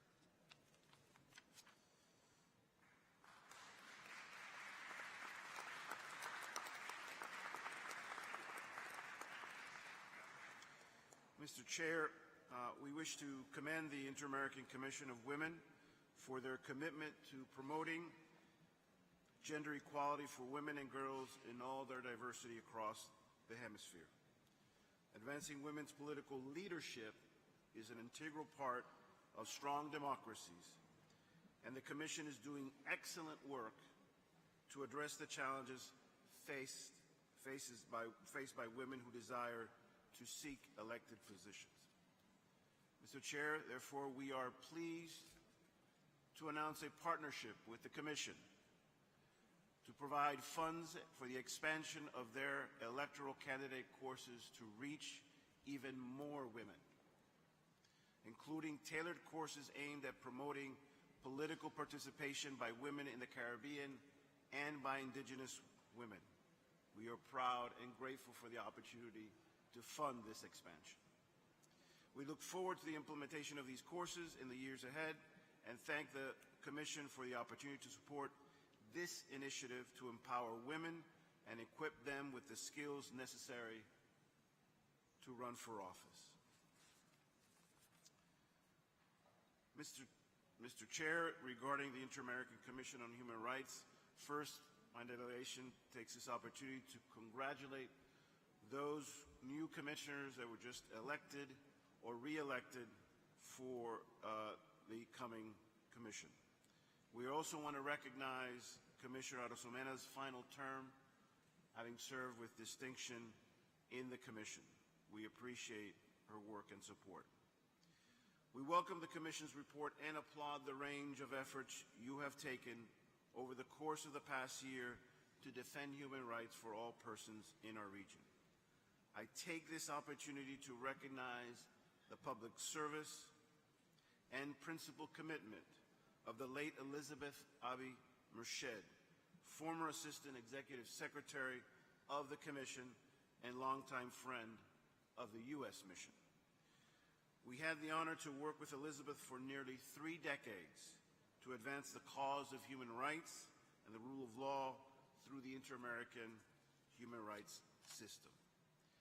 Today, we highlight Elizabeth's legacy before this assembly and recognize her unwavering dedication to the defense of human rights and fundamental freedoms.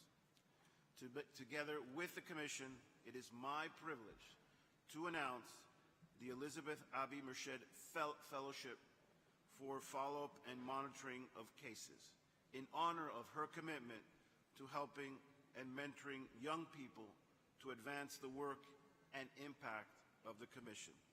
We are proud to have the ability to support this new fellowship. A true friend,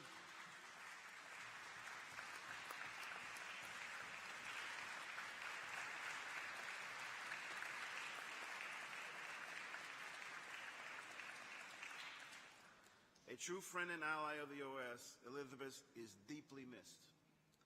Our thoughts remain with her family and her many colleagues and friends. Thank you, Mr. Chair, for the opportunity to bring the matter to the attention of this distinguished assembly today. Thank you. Thank you very much, Ambassador. And having known Elizabeth, I echo your words wholeheartedly. I now give the floor to Panama. Thank you, President. And to try to participate in this marathon, I am going to set aside my prepared remarks for all of the different organs of the Inter-American system and their reports, because this is a platform for us to also talk about the importance and the relevance of the organization. And yo creo that all of these bodies of the Inter-American system are extremely important, necessary, and they're indispensable. And we want the OAS to be better. So I think my delegation would just like to refer to 2 of them, and from a perspective of parity and gender equity for these. And I'm referring to the IACHR. We have just elected 4 new commissioners. We re-elected the commissioner from Guatemala and 3 new commissioners. But we are also going to miss Esmeralda Arosemena de Troitiño, the first Panamanian commissioner in the IACHR, Margaret Nate McCollin, and Julissa Martilla. We have 3 commissioners who will be leaving the IACHR, and today we have elected 2. I think it's important, considering the important work that each one of the organs of the Inter-American system do and how they contribute to the symbology and the representation. And we once again want to see gender equity in the OAS. And at the same time, I want to say that as regards the SIM, I want to recognize Maria Inés Castillo, who has just presented the report, the first Panamanian to preside the Inter-American, or the SIM, because from now on, the first woman from Panama in the Ministry of Women, and will fulfill or fill that spot in the future. In the last 25 years, we're talking about the first, even though it's 25 years later.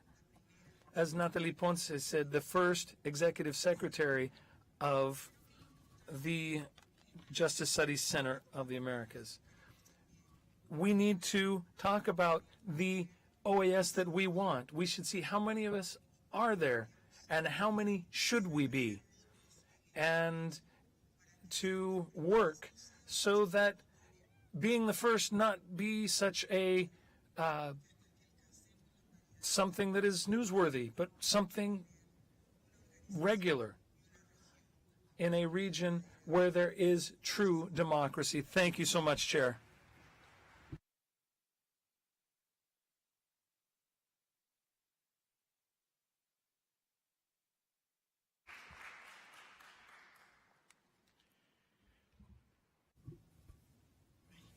Mexico, you have the floor. Thank you, Chairman.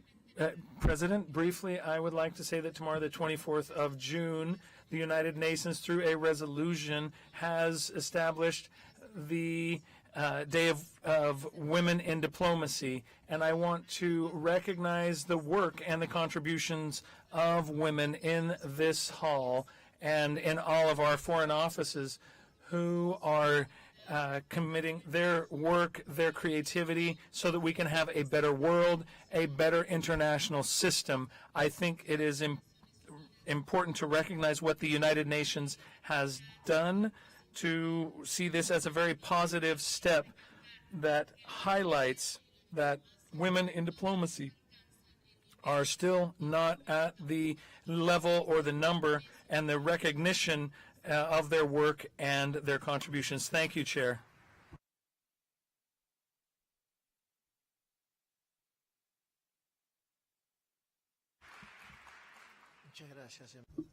Thank you, Ambassador.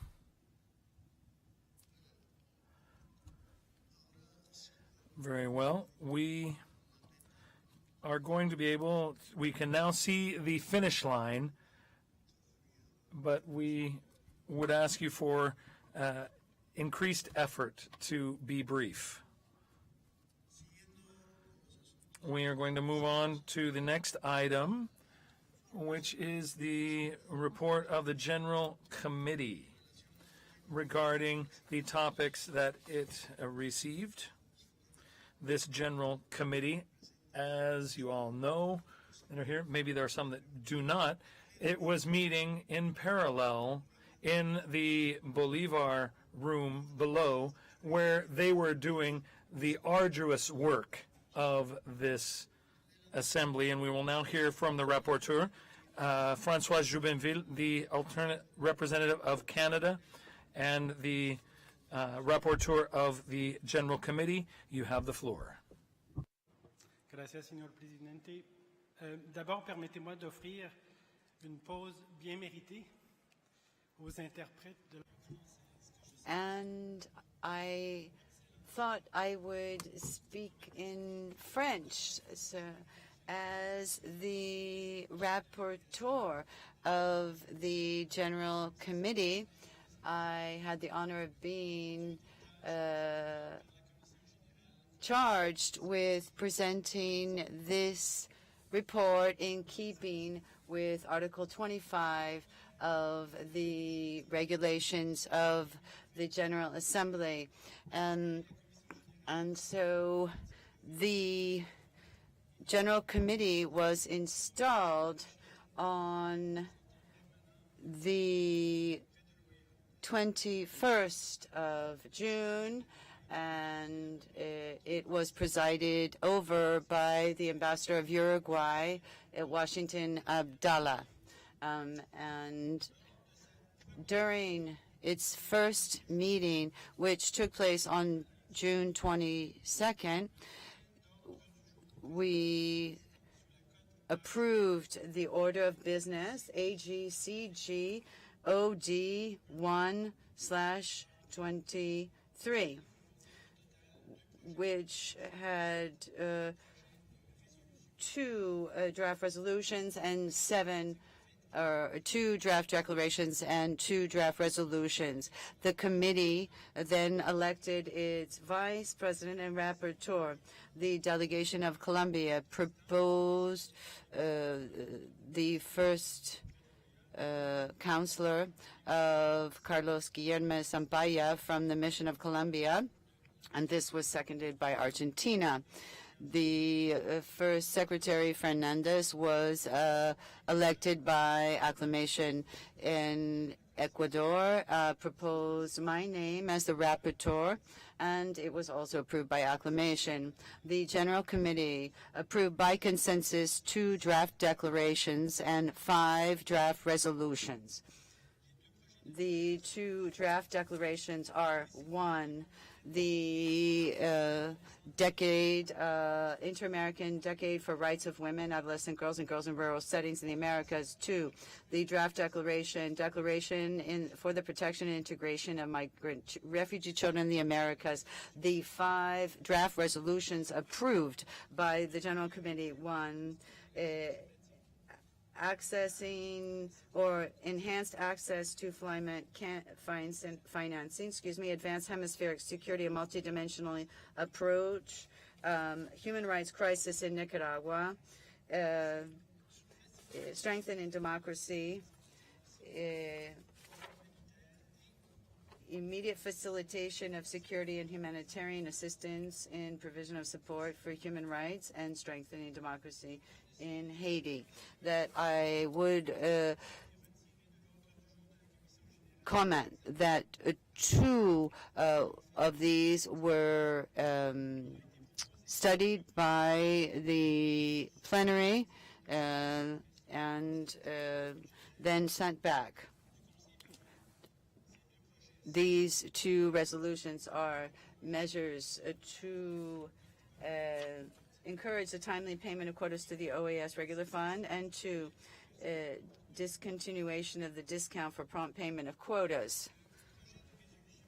The draft resolution towards enhanced access to climate financing had paragraphs that were withdrawn, but thanks to Barbados, it was possible to come to a consensus about provisions and also to add new paragraphs. It should be highlighted that the objective was to mobilize financing to fight against climate change.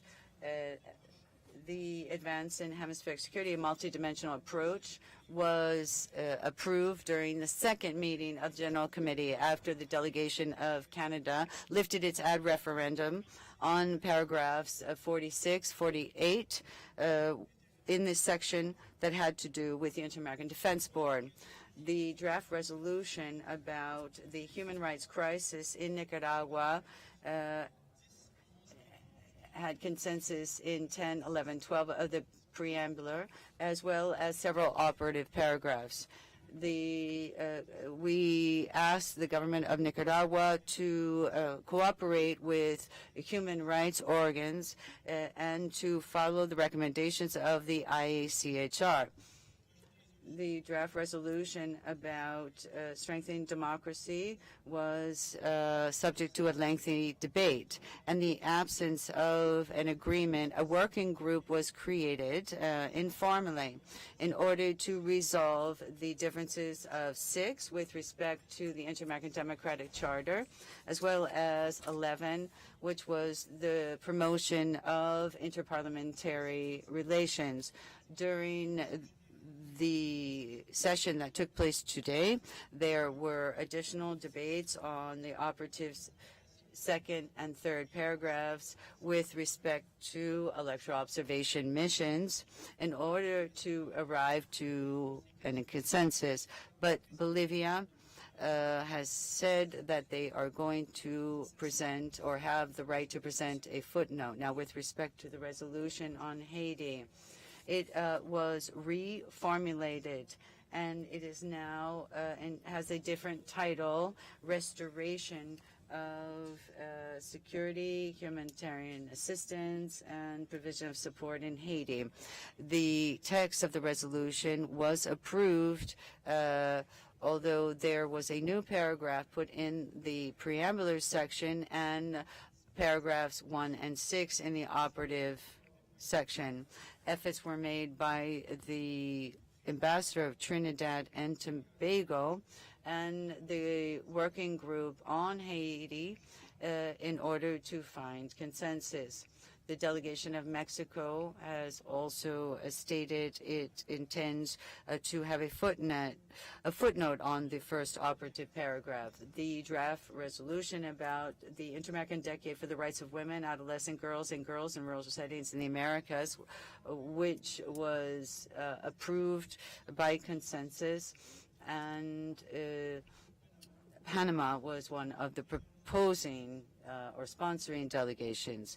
This text complies with the objective that Panama envisioned in order to foster this decade, in order to also create resources that could be allocated to mechanisms that can foster the rights of women. The delegation of Salvador said it would have a footnote on paragraphs 4 and 8 of the operative section. The draft declaration, or the Declaration for the Protection, the integration of migrant and refugee children in the Americas was debated with respect to preliminary paragraphs 2, 5, and 5 bis, as well as some of the operative paragraphs. Delegations worked on a new formulation, and at the end of the debate, a consensus was reached. The United States has explained it wants to include a footnote on operative 5, the delegation of Trinidad and Tobago, that it will also have a footnote, and the delegation of Paraguay, El Salvador, St. Lucia, and Guatemala have indicated that they reserve the right to do the same. It is important to note that the complete version of this report includes an annex that lists all of the sponsors and co-sponsors of the resolutions.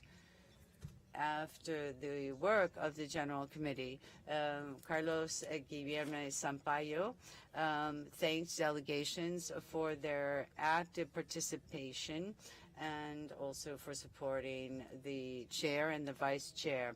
And on behalf of all delegations, we would like to thank the chair and the vice chair of the General Committee for their leaderships and the stewardship that when we were debating the different resolutions and declarations. I would like to thank the member states who also participated in the General Committee. I want to congratulate them on our success and thank them for taking very seriously their responsibilities. I also thank the Secretary General of the OAS for the support which has allowed us to do our work. I would like to thank the members of the General Committee to have entrusted me with this position as rapporteur. And with that, I conclude my report. Thank you. It's been an honor to be able to present this report to you during the 53rd General Assembly. Thank you very much, Mr. President.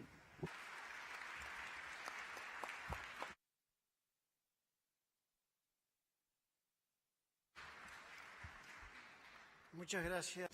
Thank you very much, Mr. Jubanville, for that detailed report. I think that all representatives agree that we are very grateful to Ambassador Washington Abdallah, the chair of the General Committee, and also the vice chair, the alternate representative of Brazil, and the rapporteur, Mr. Jubanville, representative of Canada. We thank you for doing your work and for doing it in a timely manner. I know it was very difficult and complex, so applause and kudos to all of you.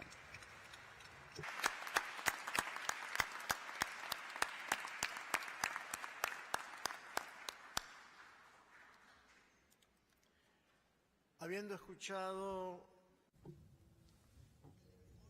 After hearing the rapporteur's report on the approval of the resolutions and declarations approved, now we will read out the title of each of these resolutions and then we can approve them. Proyecto de resolución, promoción. Draft Resolution Advancing Hemispheric Security, a Multidimensional Approach.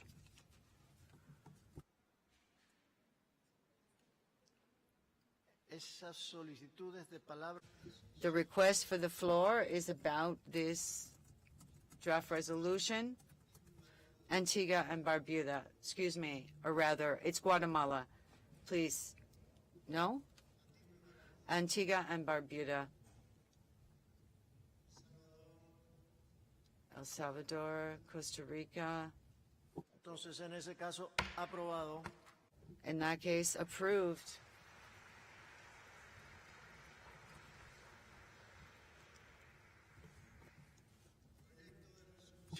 La crisis de derechos humanos en Nicaragua. Antigua y Barbuda. Antigua and Barbuda.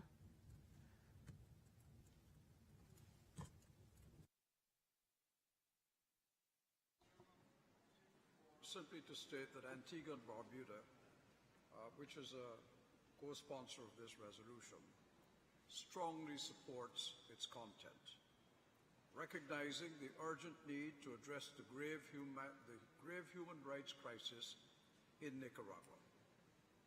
It is essential that we convey a resolute message to the government of Nicaragua, unequivocally condemning their persistent repression and oppression of political opponents, the media, religious bodies, including the Catholic Church, and charitable organizations such as the Red Cross.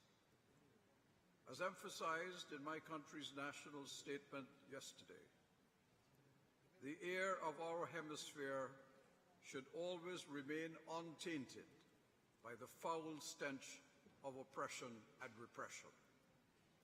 The rights and lives of individuals are sacrosanct, and our societies must act unwaveringly to safeguard and uphold them, leaving no room for those who seek to deny or stifle them. The Organization of American States has extended its hand to the Nicaraguan government on multiple occasions, offering assistance to restore democracy and its fundamental principles and practices. Regrettably, those efforts have been met with disdain. Instead of progress, we have witnessed a distressing erosion of democratic values and a blatant disregard for human, civil, and political rights. Nicaragua holds a significant place as a founding member of this organization, and Nicaraguans have played an integral role in shaping the vibrant culture of our One Americas. We must send a clear and unwavering message of solidarity to the people of Nicaragua, assuring them that we stand united with them and that we will vigilantly monitor their plight. Similarly, Mr. Chairman, it is incumbent upon all of us to use our individual and collective influence to encourage the Nicaraguan authorities to embrace dialogue. In this resolution, we have called on all member states to do so in the hope that the Nicaraguan government will respond positively, prioritizing the welfare and interests of the Nicaraguan people and the overall well-being of Nicaragua. Thank you, Mr. Chairman. Thank you very much. El Salvador has the floor. Costa Rica? Panama? No? Approved.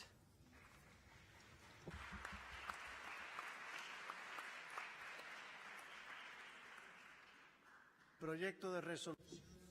Draft resolution towards enhanced access to climate financing. Approved.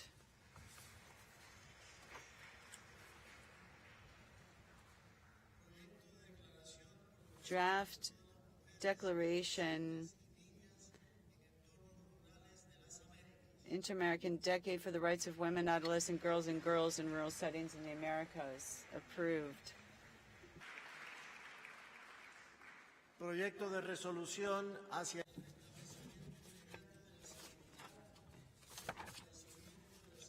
toward the immediate restoration of security, strengthening of humanitarian assistance, and support for protecting human rights and democracy in Haiti.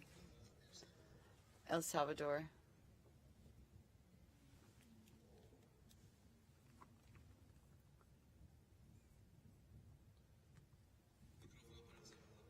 Please give El Salvador the microphone. Thank you, Mr. President. Under no circumstances did we wish to oppose the approval of this resolution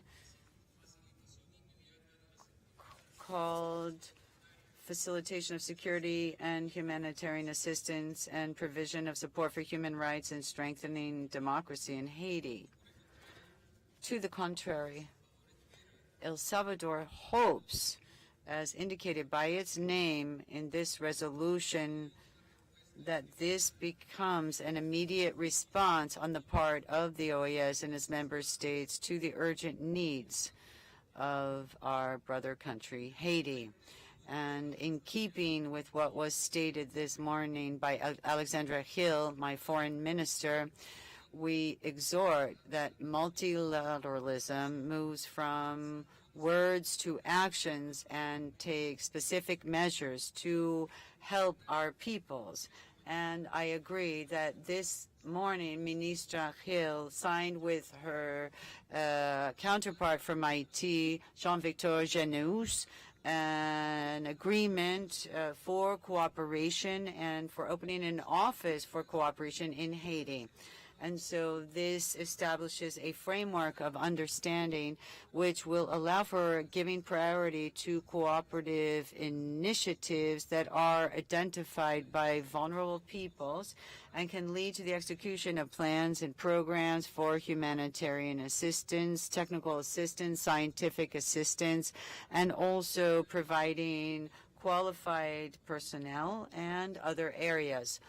El Salvador ratifying its commitment to the well-being of all would urge member states to contribute within their possibilities and in keeping with their experiences to contribute to a people that is suffering, to provide solidarity so they can overcome this multidimensional crisis. And I'd like to convey the fraternal greetings and affection to our brothers in Haiti. Thank you. We have taken note thereof. Thank you, Ambassador. We appreciate it. And meanwhile, the draft resolution, with the title of which was read, has been approved.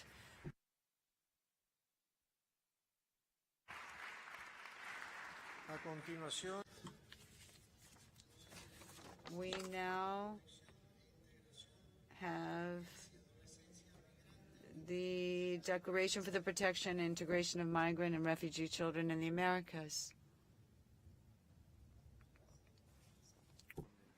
Colombia. Colombia has the floor. Trinidad y Tobago puede. Trinidad and Tobago, can you please turn your microphone off? Thank you. Colombia has the floor.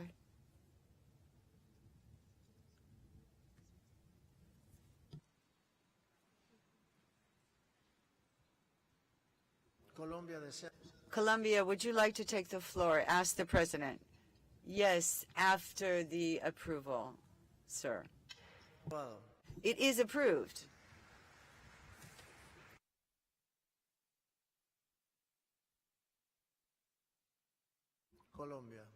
Colombia, you have the floor. Excellencies, honorable delegates, ladies and gentlemen, Colombia thanks this assembly for its support to adopt the Declaration for the Protection and Integration of Migrant and Refugee Children in the Americas, which we have supported together with Chile.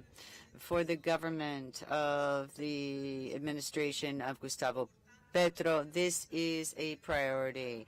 The risks that migrants face, especially children and adolescents, where they risk their lives and they are separated from their families and they are exposed to violence, discrimination, and the lack of access to basic services.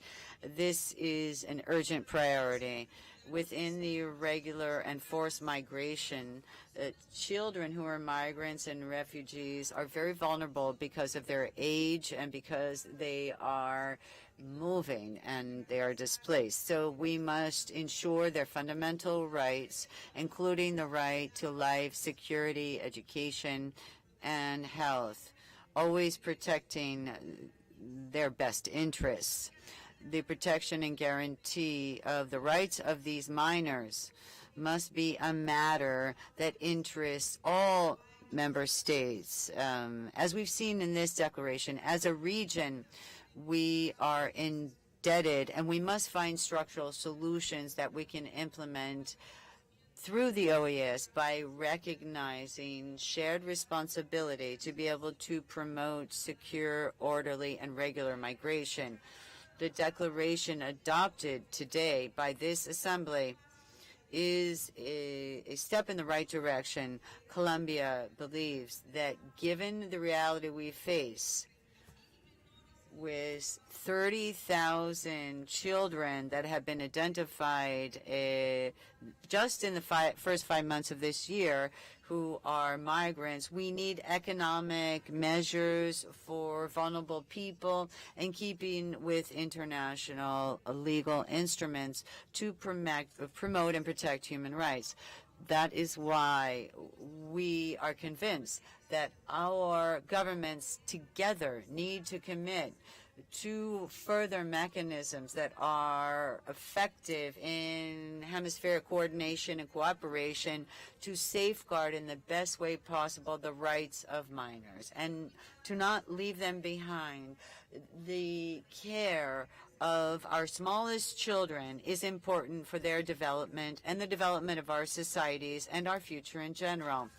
Therefore, the situation of migrant children in the Americas is of strategic importance, and it should lead us to urgently work and to react to this appeal to do something. We need to protect the rights of children and adolescents in this hemisphere, regardless of their migration status, religion, race, and the color of their skin. Thank you. Muchas gracias. Thank you very much.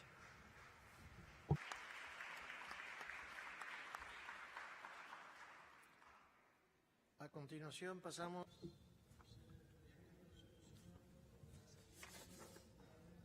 We now have the draft resolution strengthening democracy. aprobado. Approved.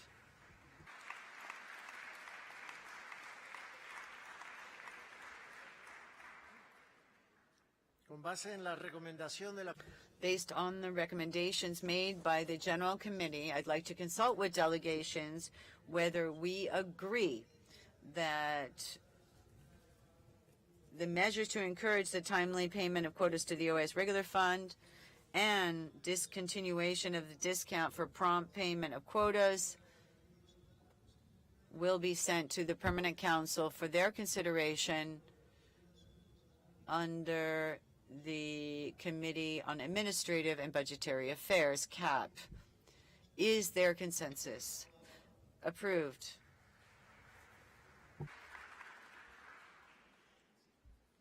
Veo que todavía I see that there are still countries that are requesting the floor. Is that right? I see.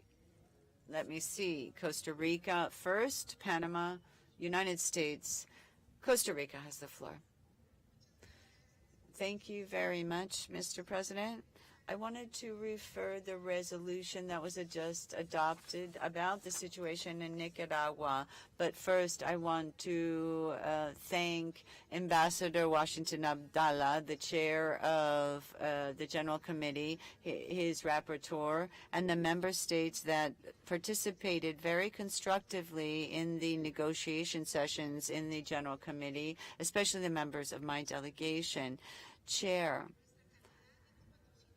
as the co-sponsors of this resolution, we are thrilled to see that the resolution was adopted, and I'm referring to the one about the crisis in Nicaragua. This crisis began 5 years ago. It began in April 2018. Since then, the international community has witnessed serious violations of all kinds against civilian population, against diplomats, against followers of the Catholic Church, and also priests.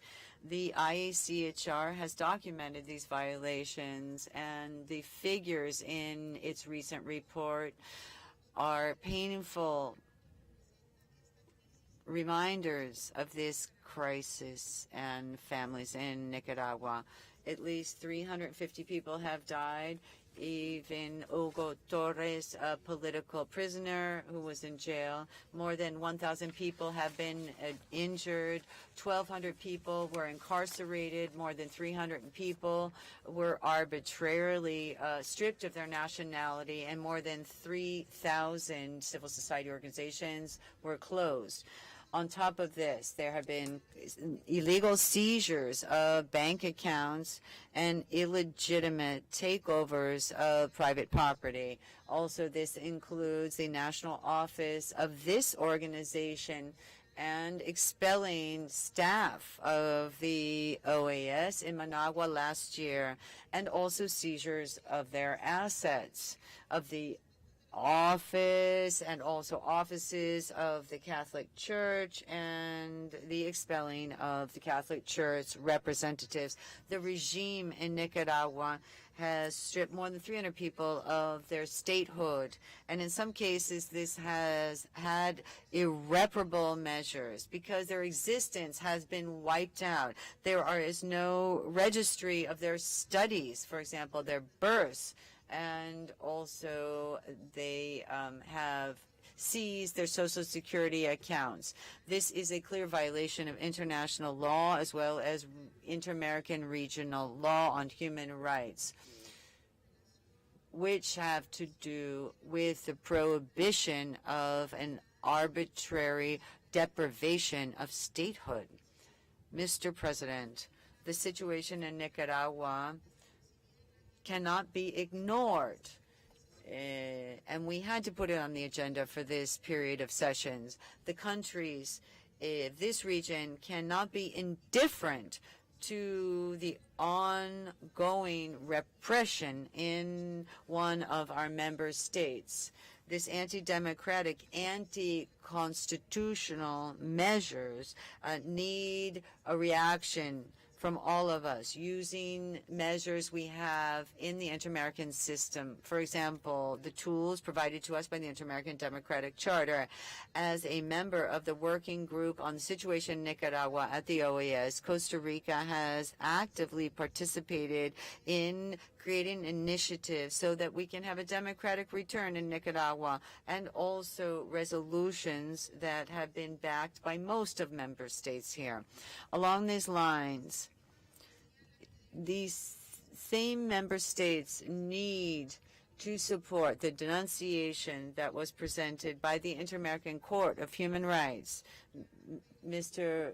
Ricardo Perez Manrique in his report to the Permanent Council last 29 March, where he denounced the ongoing contempt of court of Nicaragua and the defenselessness of those who have the protection of the court under provisional measures. This in keeping with the resolution that was issued in November 2022, people who are still incarcerated. In the resolution that was just adopted, the member states of this organization collectively, regardless of whether they have accepted the jurisdiction of the Inter-American Court or not, we have urged the government of Nicaragua to comply with the decisions and recommendations of the Inter-American Court of Human Rights and the Inter-American Commission on Human Rights to release immediately all political prisoners.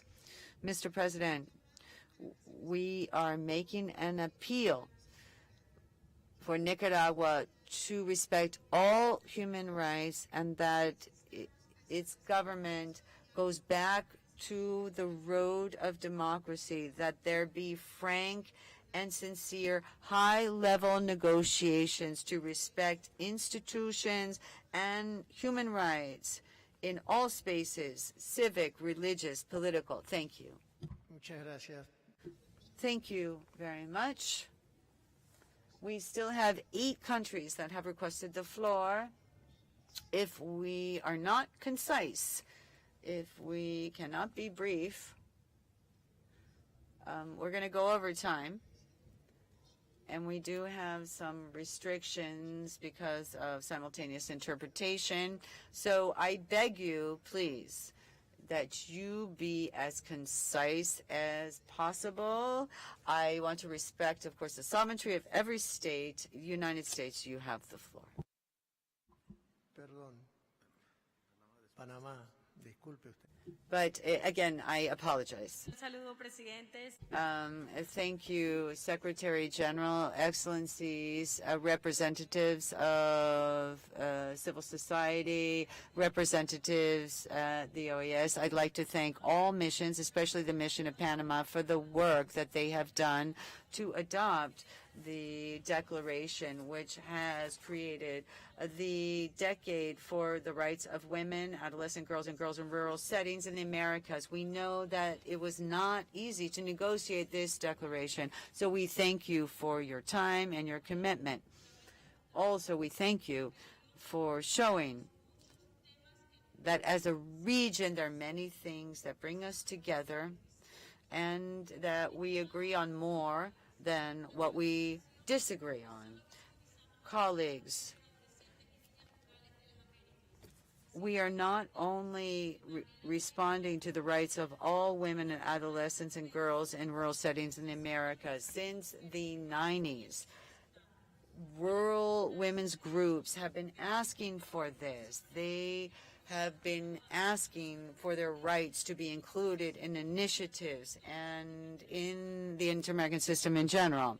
And let us not, lest we forget, rural women are subject to stereotypes, discrimination, non-remunerated work, many situations which have a negative impact on their lives, their communities, and their families. At the same time, the adoption of this declaration is important for Panama because we want to fight against poverty and inequality, and that is the main objective of our president, Laurentino Cortizo.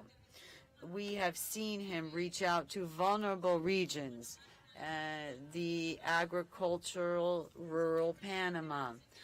President, member states, the experience shows that as we improve gender equality in rural areas, this is a key tool to fight poverty.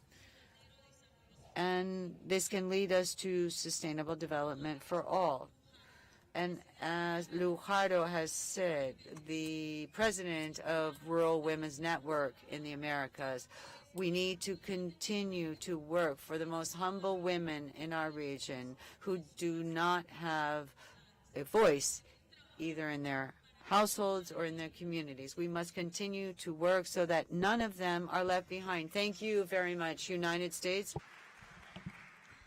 Thank you, Mr. Chair. I'll briefly address three of the approved by consensus resolutions. On the climate finance point, the United States would like to thank the delegation of Barbados and its co-sponsors for their initiative in presenting this resolution towards enhanced access to climate financing to the OAS Secretary-General Assembly this year.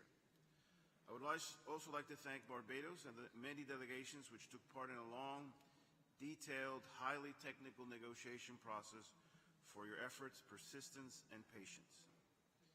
Mr. Chair, the United States is proud to co-sponsor this important resolution, which we see as a valuable regional contribution to the global conversation about climate change, the greatest challenge of our age. With respect to the Haiti resolution, Mr. Chair, the United States welcomes the adoption of this strong resolution on Haiti. I also want to recognize the leadership of the chair of our OAS working group, Ambassador Anthony Philip Spencer of Trinidad and Tobago, for all of his dedicated efforts over the past several months. We support today's text because the United States prioritizes OAS efforts to increase security assistance and electoral support to Haiti. As Vice Chair of the OAS Haiti Working Group, let me also emphasize the urgency of a comprehensive regional response to Haiti's requests for security assistance. Bearing in mind Haiti's head of government's renewed appeal for international assistance, all OAS member states and donors should review and, wherever possible and as soon as possible, enhance their contributions. This aid is crucial in addressing the horrifying security and humanitarian situation in Port-au-Prince and elsewhere. Mr. Chair, homicides have increased by 21% and schools have closed due to gang violence. This should not be acceptable for us at the OAS as member states or UN member states. The OAS' recent efforts to identify ways to help Haiti address its acute and deteriorating security, political, and health crisis are to be commended, but we all can do much more to address this urgent security situation. As we've often been said, without security, we will see our colleagues in the Haitian government continue to struggle to deliver stability and a future for Haitians. I know we can do more. Now, Mr. Chair, as a reaffirmation of our support for the role of the OAS in Haiti, I am pleased to announce today that the United States, through USAID, has approved a new contribution of $6.8 million to support the OAS in its efforts to ensure all Haitians are able to register, are issued, and receive new national identification cards, a critical step for holding overdue elections. In closing, Mr. Chair and distinguished colleagues, today's text is both timely and much-needed response to the urgent need for international support to address Haiti's security situation. And finally, Mr. Chair, on Nicaragua. It is gratifying to see that once again, OAS member states have spoken out strongly against the grave human rights abuses and destruction of democracy in Nicaragua. Nicaraguan President Daniel Ortega and his wife, Vice President Rosario Murillo, continue to intensify their attacks on democratic values, institutions, and on the Nicaraguan people's basic freedoms. The actions of the Nicaraguan regime run contrary to everything this organization stands for: democracy, human rights, security, and development. They have also demonstrated their disdain for the Charter of the OAS and the Inter-American Democratic Charter. OAS member states must keep the pressure on the Nicaraguan government to change course and return to democracy to the Nicaraguan people. Since 2018, Nicaraguans have suffered intensified repression, the closing of all democratic spaces, and the exile of thousands of journalists, civil society members, and human rights defenders. Nicaragua's crisis recalls the struggle of millions of human rights defenders around the world fighting against authoritarianism in defense of democracy, human rights, and fundamental freedoms. The United States condemns the Nicaraguan government's continued arrest and sentencing of political prisoners and its ongoing repression of the universities, journalists, civil society, and Catholic clergy, including, of course, Bishop Rolando Alvarez. The Inter-American Charter, Mr. Chair, obligates the nations of the hemisphere to stand up for the democratic rights of the Nicaraguan people. We must uphold these obligations. We call on the regime to take immediate steps to restore democracy in Nicaragua and to immediately and unconditionally release those unjustly imprisoned for speaking out against abuses and clamoring for the right of Nicaraguans to vote in free and fair elections. Today, as member states and citizens of the Americas, we have spoken strongly against the continued human rights abuses and lack of democratic governance in Nicaragua. The United States remains committed to the principles and aspirations of the Charter and remains hopeful, even in the face of today's dire circumstances, that Nicaraguans will once again enjoy the blessings of democracy in their beautiful country. Thank you very much, Mr. Chair. Muchas gracias. Thank you very much, Ambassador, and I give the floor to Paraguay. Thank you, President. The Paraguayan delegation congratulates the different chairmanships and for all the constructive work that they have done, and as they have prepared the instruments that have come from this General Assembly, and they reflect in one way or another the consensus of the member states on a number of sensitive and important issues. Additionally, we are also proud to see an approval in the omnibus resolution celebrating the 100th anniversary of a treaty to avoid conflicts among the member states. It was approved at the 5th American Conference in May of 1923 in Chile, and it is known as the Gondra Treaty, and named after a eminent jurist from Paraguay. And in our foreign policy based on our Constitution, we defend the right to life and of families and the equality of all members of the Republic. We have a reservation in the form of footnotes in some areas and recognize that there are some things that are not in accordance with our internal laws. Finally, Paraguay renews its desire to work with each state to continue to move forward together to find adequate collective responses to the problems of the region, and there are many. And you can know that we will do our best in the Paraguayan delegation to assist in this work. Thank you. Thank you. Haiti has the floor. Thank you, Mr. President. I'm sorry, our Foreign Minister, Victor Janus, has left, and so I'm going to read his declaration. Mr. President, ladies and gentlemen, I would like to thank all the delegations for their support, and above all, for allowing the adoption of towards the immediate restoration of security, strengthening of humanitarian assistance, and support for protecting human rights and democracy in Haiti. We thank you for being active in the working group on support to Haiti. We thank the chair for his stewardship, the ambassador from Trinidad and Tobago, and we believe that the resolution that was adopted reflects the concerns of Haiti as well as concerns of the member states. This is very important for Haiti and its people because it shows clear commitment on the part of member states to aid the Haitian government in fighting armed gangs. It is also a commitment to help the National Haitian Police. Haiti has great needs. The reestablishment of security is the priority of the Haitian government and people. As is said in the resolution, I invite permanent observers and member states to provide as a priority, facilitate this assistance with respect to security immediately to Haiti. Beyond facilitating the exchange of goods and persons, and convening elections, we must have a situation where candidates can express their opinions and circulate freely so that they can be voted for later. We need to do something so that these armed gangs do not undermine the election process.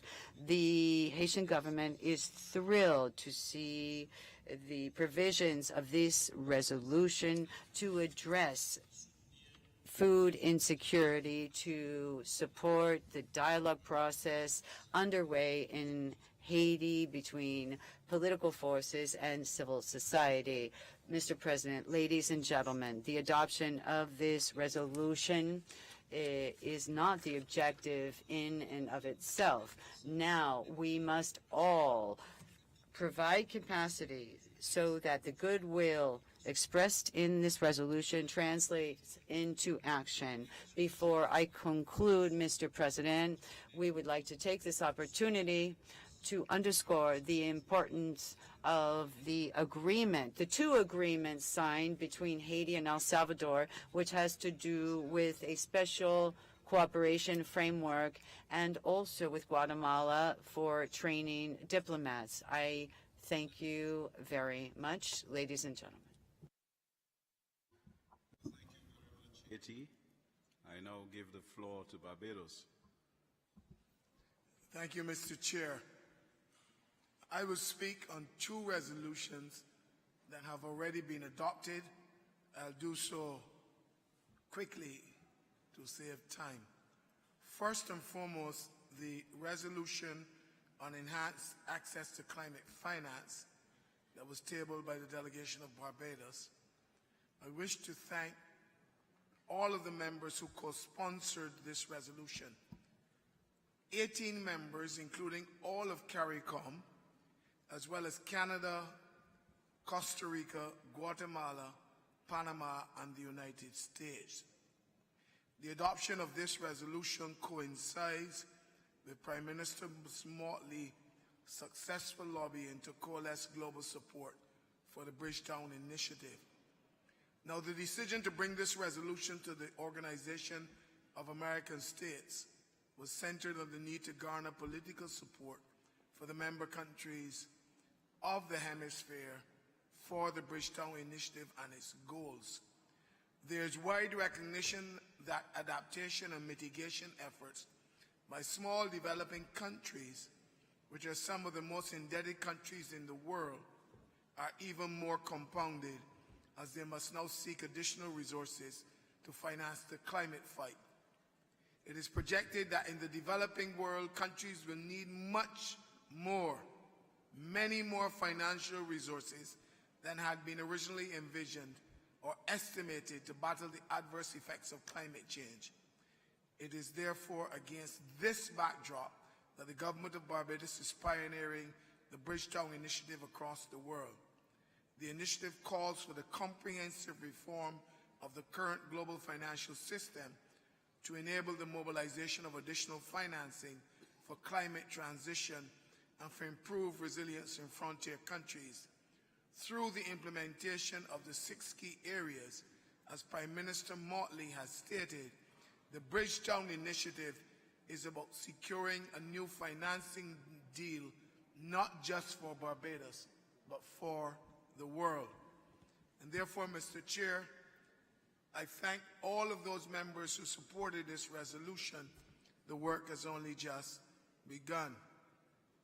On the issue of Haiti, Mr. Chairman, I also thank all of those who supported the resolution on Haiti.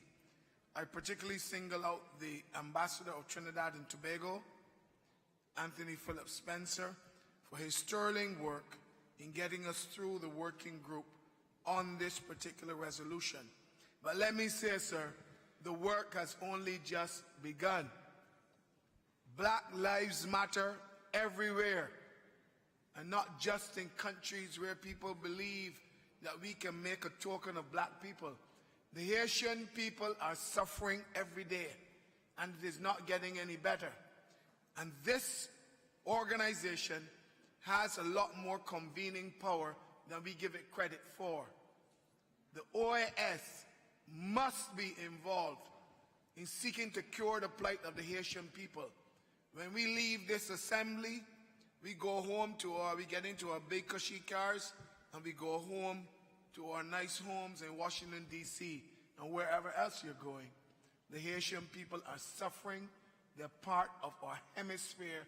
They must be dealt with in a more serious way than we have dealt with them in the past. I'm obliged to you, sir. Thank you. Thank you very much, Barbados. I now give the floor to Canada.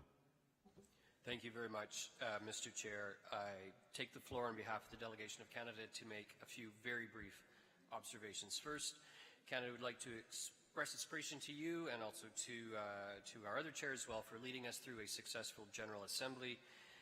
We'd also particularly like to congratulate delegations for the constructive spirit to prepare for today's meeting and the discussions that led to today's outcome. Today, this body approved by consensus for a second year in a row a strong and meaningful resolution on the human rights crisis in Nicaragua, a resolution that sends a clear message that the OAS stands with the people of Nicaragua. The resolution calls on the government of Nicaragua to comply with its international human rights obligations and to immediately and unconditionally release all political prisoners. The resolution is the result of a true multilateral process conducted in a spirit of dialogue and cooperation. And I'd like to thank not only all the delegations who participated in this discussion, but to highlight in particular the contributions of the co-sponsors, Antigua and Barbuda, Chile, Costa Rica, Peru, and the United States. Let me also here take a second to thank Chile, and in particular Ambassador Krajewicz, for their leadership and his leadership as co-chair of the Nicaragua Working Group, which has been exceptional and necessary over the course of the past years. As a firm believer in multilateralism, Canada will continue here and in other fora to call on the government of Nicaragua to immediately change course, restore civil and political rights, respect democratic rules, and engage in meaningful dialogue. Mr. President, with respect to Haiti, I want to point out the essential role that Trinidad and Tobago has played, and its ambassador, the chair of the working group, Ambassador Anthony Philip Spencer. Ambassador, your leadership has allowed us to go forward with this resolution and shows that we are a forum for collaboration. We believe that the resolution of the Haitian crisis means that we need initiatives designed by Haitians themselves. There can be no doubt, however, that the international community must support Haiti. The resolution adopted today is a clear expression of the OAS's desire to support Haiti and to find a solution. On the issue of climate financing, we'd like to thank Barbados for bringing the critical issue of access to climate finance to the fore at the Organization of American States and for leading a constructive discussion. We'd particularly like to thank Ambassador Lynch and Ms. Mendisa Downs for their tireless efforts to enable consensus on this important resolution. Canada is very pleased to join as a co-sponsor of this resolution, and in doing so, Canada underscores its commitment to continue working together in all international fora to enhance the access to, availability, and effectiveness of climate finance. Thank you. Thank you very much, Canada. I now give the floor to Guyana. Mr. Chairman, Ministers of Foreign Affairs, Secretary General, Assistant Secretary General, ladies and gentlemen, Guyana is greatly disappointed with the Ortega regime in Nicaragua. During the 1980s, when in our own efforts to restore democracy in Guyana, we and the Ortega group were meeting from time to time as we pressed our different cases for democracy Who could have imagined then that Ortega would become the dictator against which he fought and received so much support? As a member of the working group in Nicaragua, Guyana remains committed to the continuous process of engagement within this mechanism in the hope that serious consideration would be given on the part of Nicaragua at some early time to the value of this august hemispheric body and the supportive role it can play in the restoration of representative democracy and human rights obligations within that country. I thank you, Mr. Chairman. Muchas gracias. Thank you, Ambassador. Trinidad and Tobago, you have the floor. Thank you very much, Chair. Chair, I've set aside any temptation for prepared remarks in the interest of time and will address 7 words, hopefully in the next 3 minutes.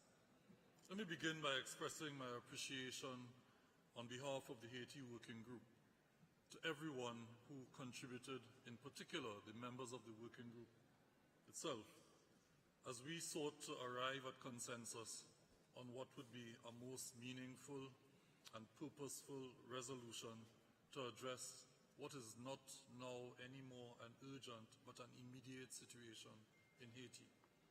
I also wish to commend the several delegations who from time to time, as we sought to identify areas for innovating how this organization will address the situation in Haiti, came up with brilliant ideas. Chair, distinguished colleagues, the working group on Haiti established by this organization is focused on 2 things: organizing ourselves so that we can implement. I recall often the saying, we have enough instruments, it's time to implement. The resolution adopted at the Permanent Council in February of this year set us on a course, and in the past 4 months, the working group has fully implemented Resolution 1214. The outlook, therefore, is that this resolution adopted by consensus here at the General Assembly, with its 10 operative paragraphs, will now also be similarly implemented. I must place on immediate record as well that operative paragraph 5, which addresses the burning issue of preparing Haiti for elections once we succeed in the security situation, has already been enabled by the welcome contribution just announced by the Vice Chair for the Working Group from the United States, and on behalf of the Working Group, we express, Ambassador Moro, our deepest appreciation. The Working Group has set out to do 3 things. We've set out to include as many partners, stakeholders, and anyone who is prepared to help Haiti as we proceeded. We've also set out to integrate all of our efforts, not to work alone or in silos. And finally, we've set out to innovate. This resolution sets us up to innovate, to do things that we did not do before. I refer to the remarks of our distinguished colleague from El Salvador, and your reference to your foreign minister's remarks this morning. Those remarks will be heeded. And again, thank you. And Haiti, we are committed to supporting and enabling the people and government of Haiti to ensure that we implement this resolution towards the immediate restoration of security, strengthening humanitarian assistance, and support for protecting human rights and democracy in Haiti. I must conclude by also reiterating the appreciation of this delegation to the delegation of Barbados for the resolution towards enhanced access to climate financing, which we co-sponsored. We describe that as a most essential resolution.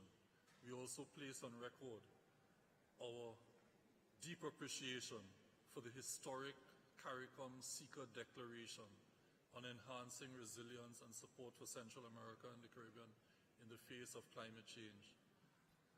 We consider this General Assembly to have served its purpose of responding to the needs of the people of this hemisphere. Thank you very much, Chair. My congratulations to you for your chairmanship, and my commendation to the General Secretariat for the arrangements made for this General Assembly. Thank you. Thank you very much, Ambassador. I give the floor to Jamaica. Thank you, Chair. Jamaica welcomes the adoption of the resolution on Haiti. We commend the chair of the working group on Haiti, Ambassador Philip Spencer, for his sterling efforts in steering the work of the working group over the past several months. As a member of the working group, Jamaica remains concerned about the unfolding multidimensional crisis in Haiti and supports efforts to restore peace and stability in our sister nation.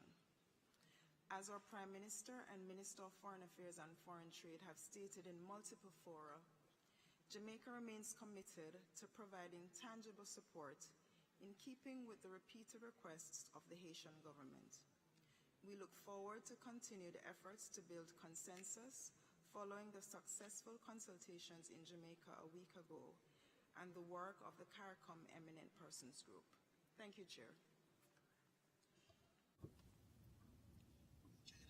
Thank you very much, and I give the floor to the delegation of Mexico. Thank you, President. Mexico wishes to express its thanks for the support of the member states of the presentation of the draft resolutions for strengthening CITI and strengthening the Inter-American Committee on Ports, as well as the omnibus resolution on international law. And the leadership of my country has been reiterated again at this General Assembly. We want to thank the Department of International Law and the Secretariat of Juridical Affairs. We want to thank Argentina for their vice presidency, or their vice chairmanship for CICTE, and we were working on that committee until May of this year before we handed off to Chile. Finally, I would like to make a public recognition of the valuable work that has been carried out during the Mexican chairmanship of the Hemispheric Security Commission. And we want to thank the vice chair, our colleague Roberto Villegas from Chile, the second vice chairmanship, and also Aquila Samuel from St. Vincent and the Grenadines in the third vice chairmanship. We have worked professionally, highlighting the high technical value of this body in topics such as arms, drugs, organized crime, transnational organized crime, terrorism, and public security. These are complex topics for our states, but we have once again been able to carry out this work with the support of the membership and the excellent work of the technical secretariat. Then I would also like to thank them publicly at this session. Thank you, Chair. Thank you, Ambassador. The Dominican Republic. We wanted to join in congratulating Ambassador Anthony Philip Spencer on his stewardship of the working group on Haiti. As neighbors of Haiti, we appreciate the resolution adopted at this assembly, and we understand that it is an important starting point. So our organization put the situation in Haiti at the top of its agenda, and our President Luis Abinader has stated that Haiti can no longer wait. We would also like to thank the Ambassador of Barbados for having stewarded the group on enhancing climate finance that affects the region, but also these small island states. Thank you. Thank you very much. Guatemala has the floor. Thank you, President. First, I would like to congratulate you on your leadership. I think we are finally coming to the end of this General Assembly. I wanted to refer to a specific situation, which is the situation, and you Ukraine. We recalled at a meeting recently in the Permanent Council that it's been a year since the Russian Federation, with no provocation, invaded the Ukraine's territory.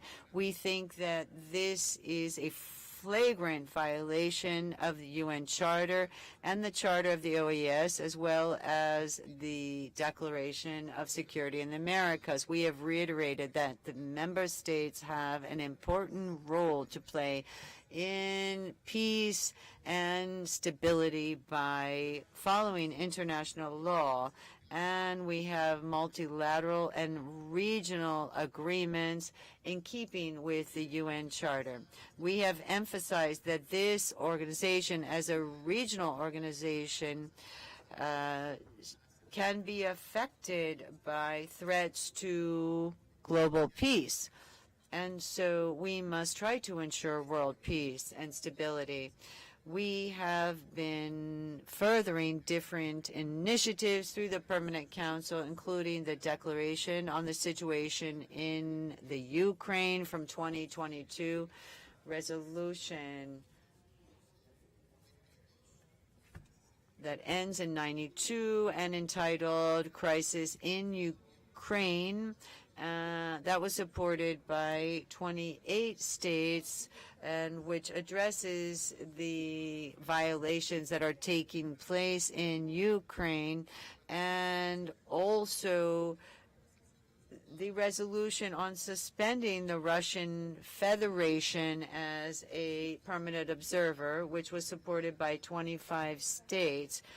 And in the assembly that took place in Lima, there was a declaration on behalf of 24 member states that was issued in this respect. Colleagues, friends, again, I thank you for trusting Guatemala to have allowed us to head up a declaration. And I want to read it. Member states of OAS would like to make the following declaration during the 53rd regular session of the General Assembly held in Washington, D.C. on June 22nd, 2023. Antigua and Barbuda, Bahamas, Barbados, Belize, Canada, Chile, Costa Rica, Ecuador, United States, Grenada, Guatemala, Guyana, Haiti, Jamaica, Panama, Paraguay, Peru, Dominican Republic, St. Kitts and Nevis, Suriname, Trinidad and Tobago, and Uruguay want to express their rejection of Russia's invasion of Ukraine.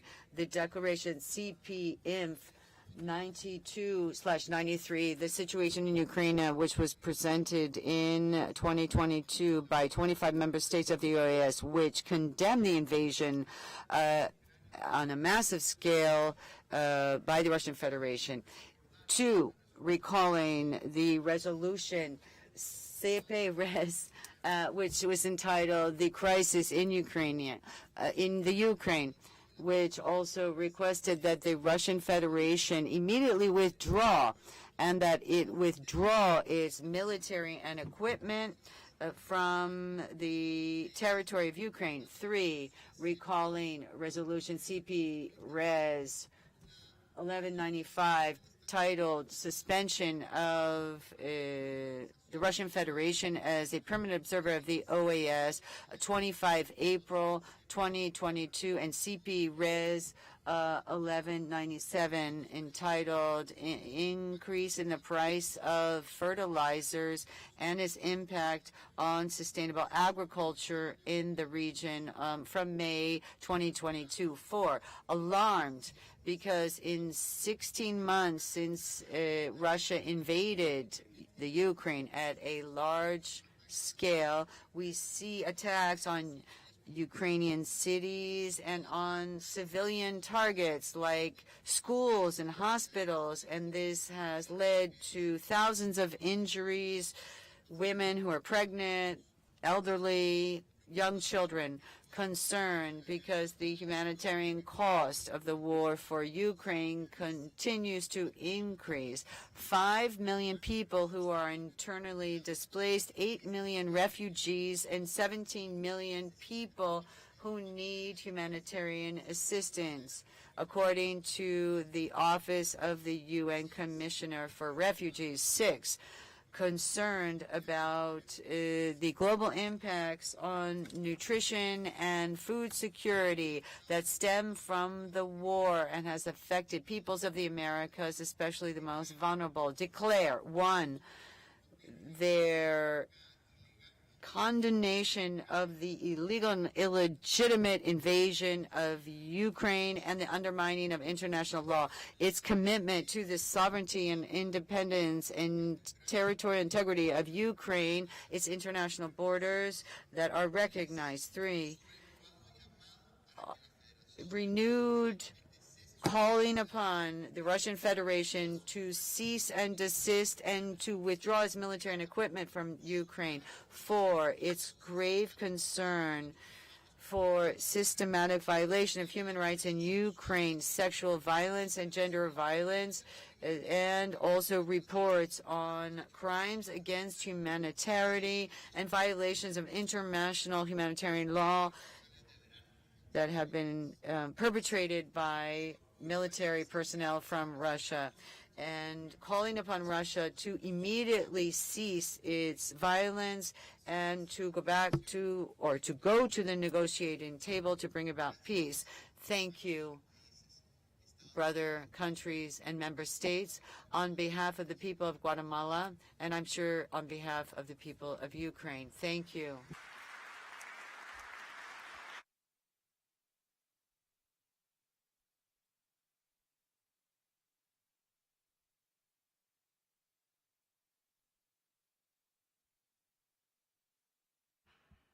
Ofrezco la palabra a Honduras. Honduras has the floor. Thank you, President. I know everybody wants to leave, but I will be very brief. I want to congratulate you for your stewardship of the General Assembly, to the General Secretariat, to the delegates of all countries. I congratulate you, but let's remember the people who made the coffee, who made the drinks, who made the food, the chauffeurs, of all the people who help us, the conference assistants, those who make photocopies. I think we should give them a round of applause.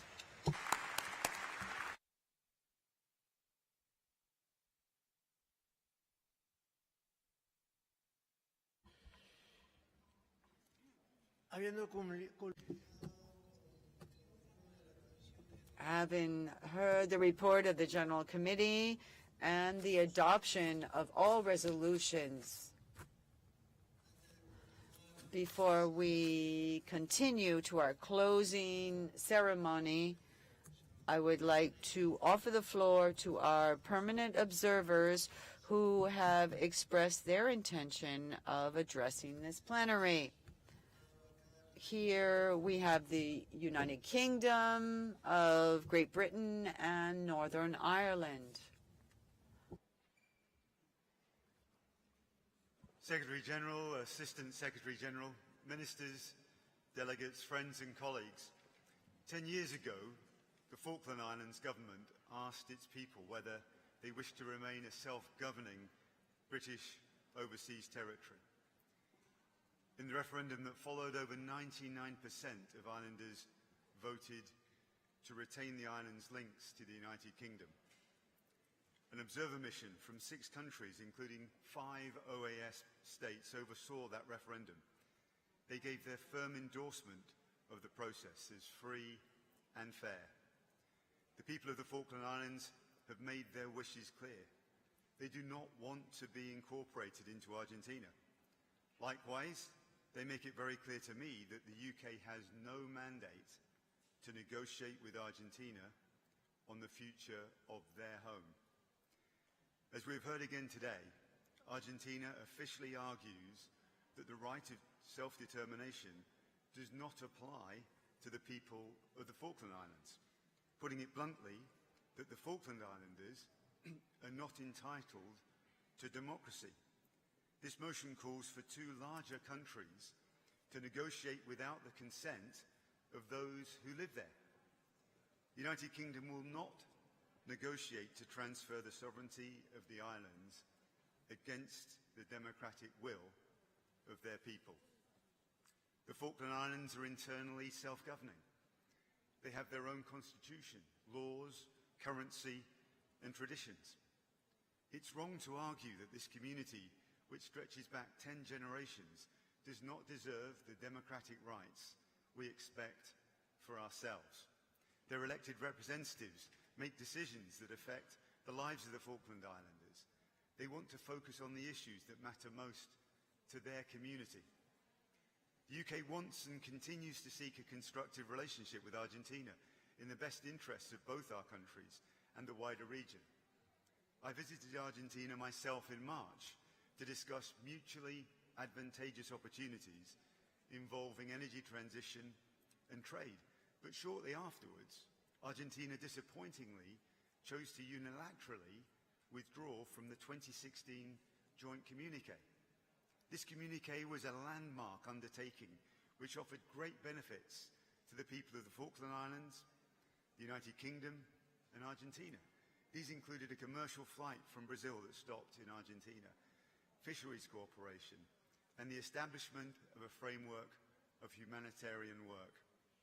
The Falkland Islanders and the United Kingdom scrupulously followed its undertakings. No one could fail to be moved by the work in 2017 and 2021 by the international community of the Red Cross to identify remains of the Argentine fallen from 1982. Through this period, Falkland Islanders supported visits by their relatives to allow them to pay their respects. Falkland Islanders and the UK remain committed to this communiqué's humanitarian work. However, Argentina's withdrawal on the eve of the final negotiations for the third phase has made it much harder to agree. The draft declaration the Argentine government presented today refers to its constructive approach towards the inhabitants of the Falkland Islands. But Argentina has imposed sanctions against companies doing business with the islands, halted the sharing of scientific data for fisheries management, and first blocked and then cancelled the resumption of the Falkland Islands Sao Paulo flight. It has even protested against a children's ice hockey team competing in a regional competition. Furthermore, when Argentina talks about negotiations, what it actually means is agreeing a date for sovereignty to be transferred. This is in keeping with the Argentine constitution as amended in 1994, which requires the outcome of negotiations to be nothing but full Argentine sovereignty. The UK has no doubt about its sovereignty over the Falkland Islands, South Georgia and South Sandwich Islands, and the surrounding maritime areas. We also have no doubt about the principle and the right of self-determination enshrined in the UN Charter and in Article 1 and 2 of the 2 UN covenants on human rights, a right by virtue of which Falkland Islanders can freely determine their political status and freely pursue their economic, social and cultural development. There cannot be any dialogue on sovereignty unless the Falkland Islanders wish it. On behalf of the people of the Falkland Islands, the UK asks the General Assembly to take note of their right of self-determination, and that this statement is read into the record of this meeting. Thank you. Muchas gracias. Thank you very much. Argentina has the floor. Thank you, Mr. President. Mr. President, for us, we welcome the United Kingdom as a permanent observer of this organization, and we are happy to have them and to participate in dialogue. And this spirit of dialogue is what we are proposing to the United Kingdom. Because since 1833, they have been occupying our territory, and we have invited them to talk about this. And so it's good that they tell us they are convinced of their rights, and we also are convinced of our rights. And that's why there's this dispute, because we're both convinced. Now, it's not surprising that the delegation of the United Kingdom has its own perspective with respect to self-determination. And it is noteworthy that when self-determination was discussed, not to give someone its own government, rather self-determination comes out of decolonization. Well, in 1950, we have the approval of Resolution 1514. And I don't think I need to tell you about this. You abstained from that resolution. You didn't want to know anything about decolonization. You wanted to disregard it. And, well, decolonization, they're not talking about decolonizing the Malvinas Islands. Rather that the occupier gets to decide who gets to keep this territory. We understand that they've been there for a long time, 1833, and that the people who live there have their own interests. They have their way of life. And that's what we said we were going to respect when we agreed in 1960 that we needed to negotiate, and the UK accepted this. It accepted it not because they decided that, rather that when the UN adopted a resolution on this, they said you must resolve this dispute peacefully. And that's what we have been saying since then. We need to peacefully resolve this dispute. Argentina and the UK have a long history of very fluid relations in trade and investment, and in many sectors.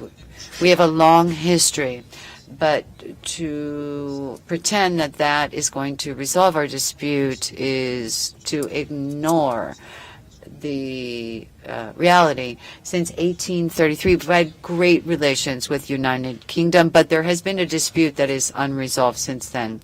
And to think that we could just ignore this dispute, I don't think that's a way to resolve it. But this has been going on since 1833. The United Kingdom, or the representative of the United Kingdom, has referred to the fact that we don't seem to be willing to have a flight, for example. We had this flight which went from the islands to Sao Paulo, but that flight almost never even took place, because then we had the pandemic and the lockdown. And then we offered to have direct flights from the continent to the islands, and the UK didn't want to hear anything about that. Why won't you accept this flight? If you talk about the humanitarian situation of the island, why can't these people come to Argentina and go to our institutions? You don't want that.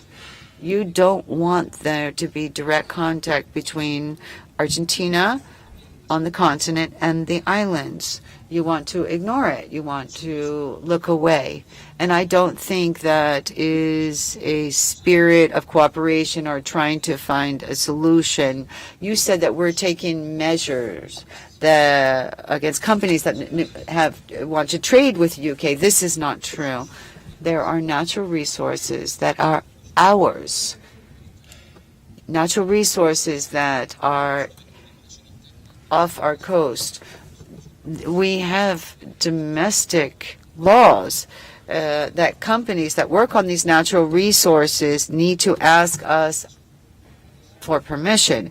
And all countries have their laws about this. So if you are in our territory and you are not asking us, or these companies don't ask us for permission, then they are undermining our legislation. Yes. For example, we also question the fact that you are taking unilateral measures to exploit natural resources. And we have resolutions from the UN General Assembly that ask that these measures not be taken. You have a military base, and we want our area to be recognized as a zone of peace without nuclear arms. But you've had nuclear in that area, and you don't seem to care. You say it's a defensive military base. You also have an agreement with Kosovo to have military training. En esta situación, In that situation, we told the United Kingdom, well, why don't we sit down and seriously talk about this? Let's stop playing with each other. And there's never been a two-way agreement that's worked. We don't think our proposals have been taken into account. Again, we've been presented with this great stride forward. You are willing to analyze humanitarian assistance, and that a team of experts can go and actually identify bodies from a war that took place 40 years ago in 1982. Of course, families are waiting to know whether their loved ones are those bodies. And this needs to be done through the Red Cross. It should not be a unilateral maneuver. And we hope that you understand this, because the UK has a lot of experience in humanitarian assistance. And so we're told that this is something incredible, that you would allow families to visit the graves of their loved ones, that this is something incredible. We are grateful because the families are grateful, and we've asked you to allow them to go many times. But at the same time, we think at some point we need to stop playing this game, and we need to go back and look at the principles. I remember the specific case of the Malvinas Islands in 1985, when there was a debate on a resolution which was presented by a group of countries that asked the UK and Argentina to negotiate peacefully. An amendment was proposed for a preambulary paragraph, which it was requested that self-determination was considered, and both were rejected by the General Assembly. We're not talking about the principle of self-determination in an abstract way. In the specific case of Malvinas, there is a special situation. There is a very particular situation. That's what the resolution 2065 says. And that's what the Committee of 24 recalls every year. And that appeal made by the UK to its citizens about what they wanted to do with the islands, that was not supported. It was not endorsed by the United Nations. It was not submitted to the consideration of the Decolonization Committee. It was not recognized, because it was something done domestically in the UK with its citizens. So I would repeat, the delegate of the UK, because a note has been sent, a proposal has been made to negotiate. Why don't we work on this long list of things that we have? Let's talk about our interests, our ways of life, what we can do with natural resources, and how to keep out third parties that might appear in the area. We're still waiting for an answer because the UK has not responded. Thank you very much. Muchas gracias. Thank you very much, Ambassador.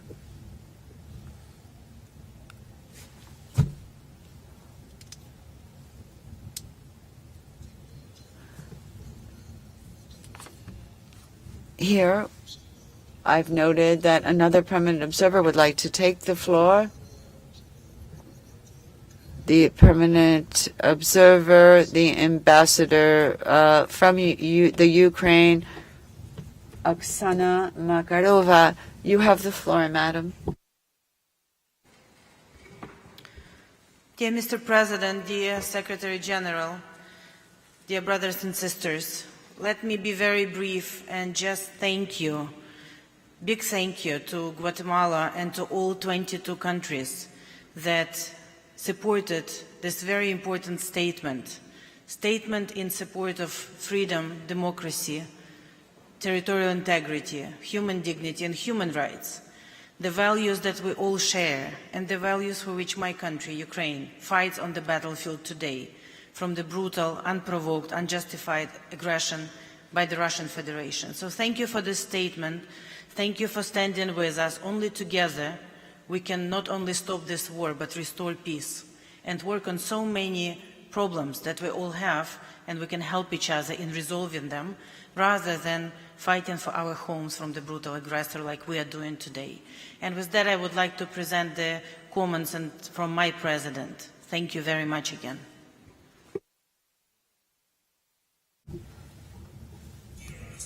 Secretary General, dear members of the General Assembly, thank you. Thank you for the opportunity to address you. And the main thing I would like to talk about today is collectivity. 8 months ago, I addressed your organization for the first time, and I'm grateful for all the support that you, both as an organization and as countries, have given to our people, to our right to live freely. The vast majority of you support UN General Assembly resolutions that defend a rules-based international order. And your personal position, Mr. Almagro, serves precisely to protect the key foundations of international relations, the equality of all nations, and guarantees for every nation that its destiny will not be broken by other states through military or political violence. Our common goal of all leaders that truly value human life is a world in which violence does not dominate, a world in which the UN Charter is truly respected by everyone, from the smallest to the largest countries, a world in which not only no new frozen conflicts arise, but in which the majority of nations realize that any war in a common global challenge a threat to the world, and not the suffering of only those against whom this aggression is committed. And have we become closer to such a world since my first address to you? I'm sure, yes, we have. Although Russian aggression still goes on, although Russia does not stop even in the face of catastrophic crimes of ecocide. Probably you all heard that this month Russian occupiers blew up the dam and other structures of the Kakhovka hydroelectric plant and destroyed one of the largest reservoirs in Europe, deliberately flooding a huge area. Dozens of cities and villages were underwater. the one in Russia who gave the order to destroy the dam and the Kakhovka reservoir, understood what he was doing, understood that it would leave entire regions of our country without drinking water, understood that thousands and thousands of hectares of fertile soil would become a desert.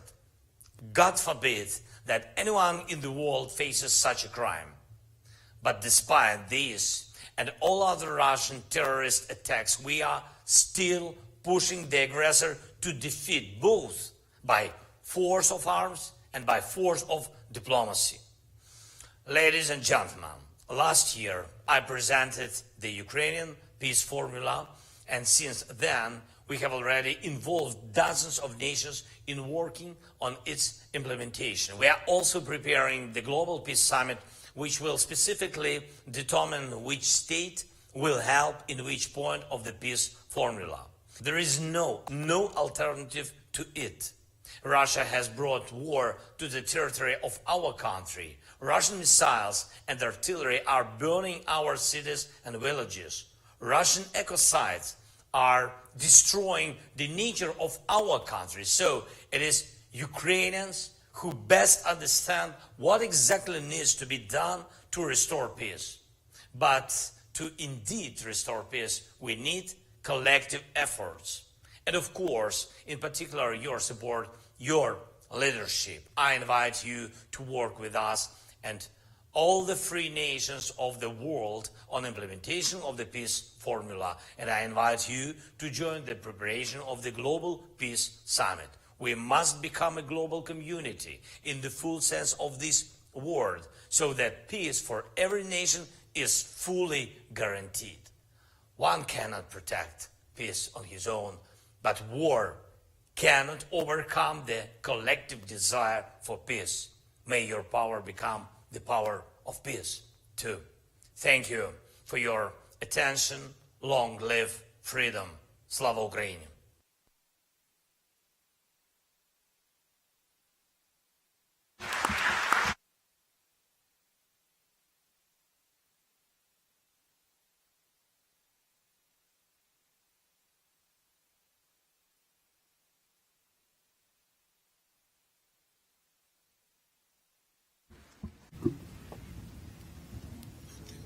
I have no other requests for the floor from permanent observers or requests to take the floor from member states. So we can move on to the next item of our agenda, item 12, determination of the date and place of the 54th regular session of the General Assembly. In accordance with the provisions of Rule 30 of the Rules of Procedure of the General Assembly, we need to determine the date and place of the 54th regular session of the General Assembly at this time. And the Republic of Suriname, the government of the Republic of Suriname, has generously offered, as we heard through their foreign minister, to host the General Assembly next year. I now give the floor to the delegation of Suriname to address its offer. The floor is yours, Suriname. Thank you, Mr. Chairman. And in doing so, I have a final resolution. I know that we had a lot of resolutions and declarations, but this one is also solving a problem, I think. So the resolution reads, place and date of the 54th regular session of the General Assembly.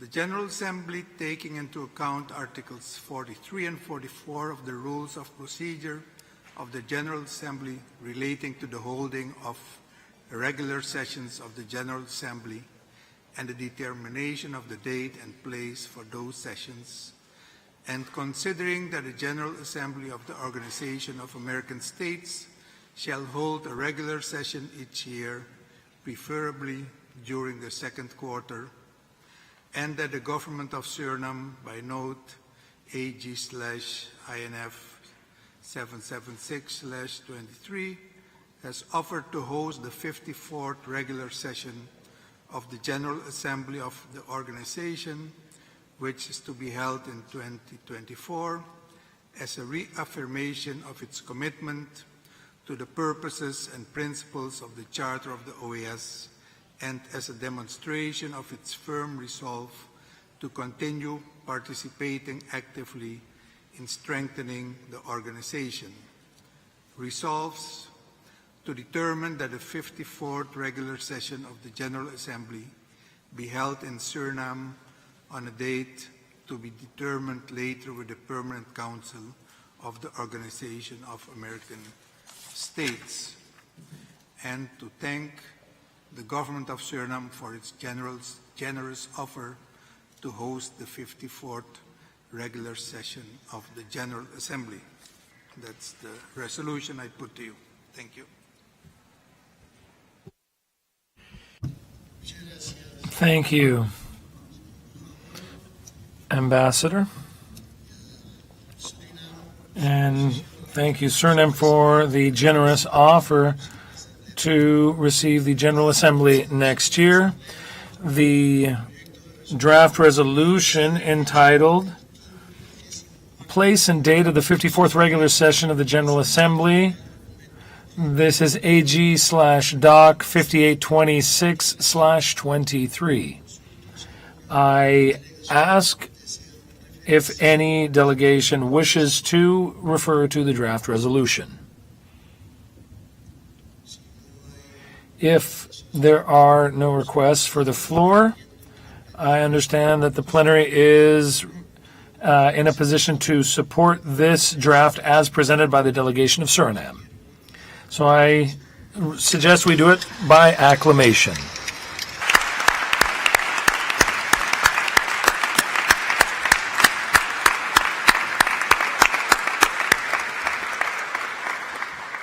Aprobado. Hereby approved. Having determined the date and the location of the 54th regular session of the General Assembly, we will now immediately move to the closing session. Thank you so much. The fourth plenary session of the General Assembly is hereby adjourned.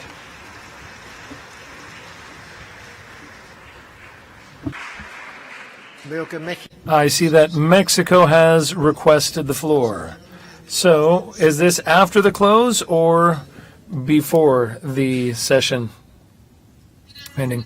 Mexico. Thank you, Chair. Just briefly, I would like to thank the member states for their cooperation to be able to have a exposition at the Mexican Cultural Institute with the Art Museum of the Americas. 28 of the 32 member states that are here have pieces in that exposition called Dialogue and Creation in the Americas. We think it is an example of what we can do together in different areas when it comes to cooperation. The Cultural Institute is open every day except for Sunday, and those who are going to remain in the city, we invite them to see this artwork that has been done by the artists of their countries. Thank you, Chair. Thank you very much, Madam Ambassador.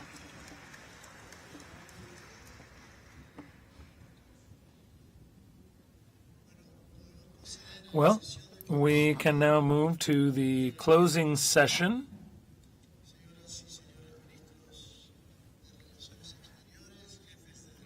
Ministers of Foreign Relations, heads of delegation, chair of the Permanent Council, and president and chair of the General Committee, Washington Abdallah, Mr. Secretary General Luis Almagro, Assistant Secretary General Nestor Mendez, permanent observers, representatives of civil society, and other social actors, ladies and gentlemen. With great satisfaction, I am going to announce the conclusion of the work of the 53rd regular session of the General Assembly of the Organization of American States. Over these 3 days, the delegations we all had the opportunity to have frank discussions, to have a true and effective culture of democratic responsibility and the protection and promotion of equality and human rights in the Americas. I want to express my gratitude to all of the delegations for their addressing of these important topics that were included on the agenda of this regular session of the General Assembly.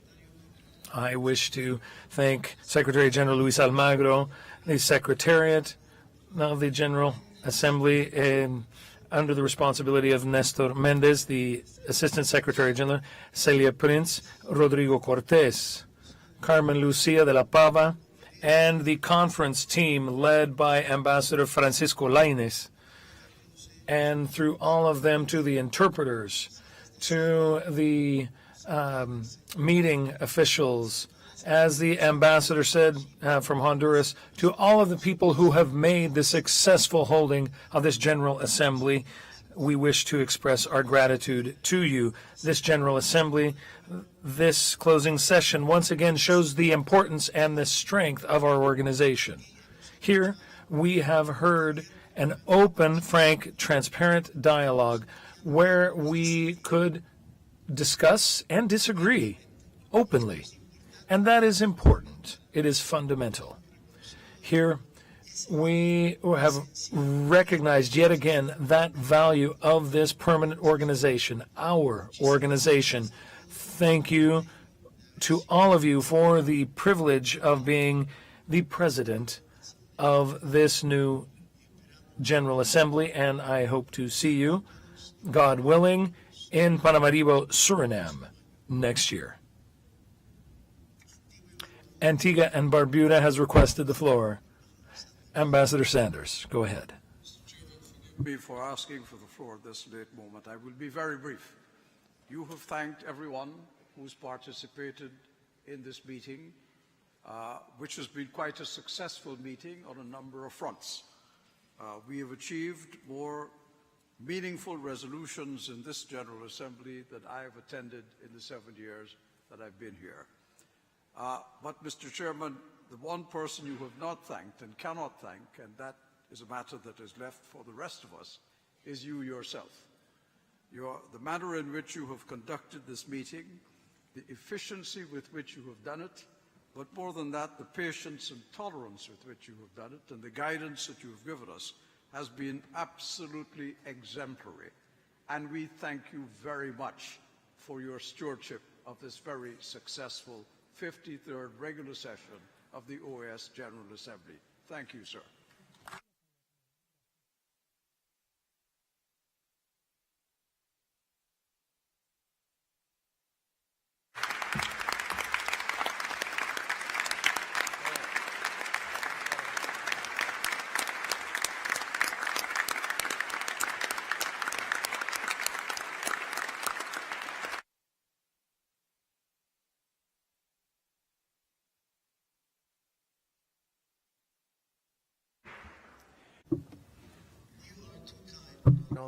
Thank you. Mr. Secretary General, the floor is yours. Thank you, Mr. President. I would like to echo the recognition that has been expressed. It is very, very deserved, given the way that you have conducted this General Assembly. We know that strengthening a culture of democratic accountability in the Americas, this Assembly, which finishes its work today, gives us a lot of work in the future. We are all convened after this session that is closing now. We need to be able to offer more rights, and we need to strengthen democratic culture. We understand that democracy is something that requires free periodic elections that are free and fair. It includes a participation of all sectors of society. It requires a constitutional order that establishes a separation of powers, that will establish jurisprudence to guarantee fundamental liberties, and to ensure that we have a citizenry that is democratic. That is the only way we can assure that the rule of law is a democratic rule of law. Nevertheless, we know that this is not enough, because citizens cannot exercise their full rights if they are living in inequality and poverty. Exercising these rights will continue to be unequal when we see wealth concentrated in a small group. We are clear, we are honest, we understand that this is the Americas. There is inequality, there is abuse of power, privilege, and discrimination. I will say this 1,000 times. This is something that has a face. We have Americans, we have women, children, Afro-descendants, and indigenous faces in the Americas. That should concern us, that there is poverty among these people. That is what we should focus on. It is a question of who has and who has not, who exercises their citizenship fully and who can't, who is only able to have access to a partial citizenship. It is that polarization that keeps us from having a true culture of democratic responsibility and accountability.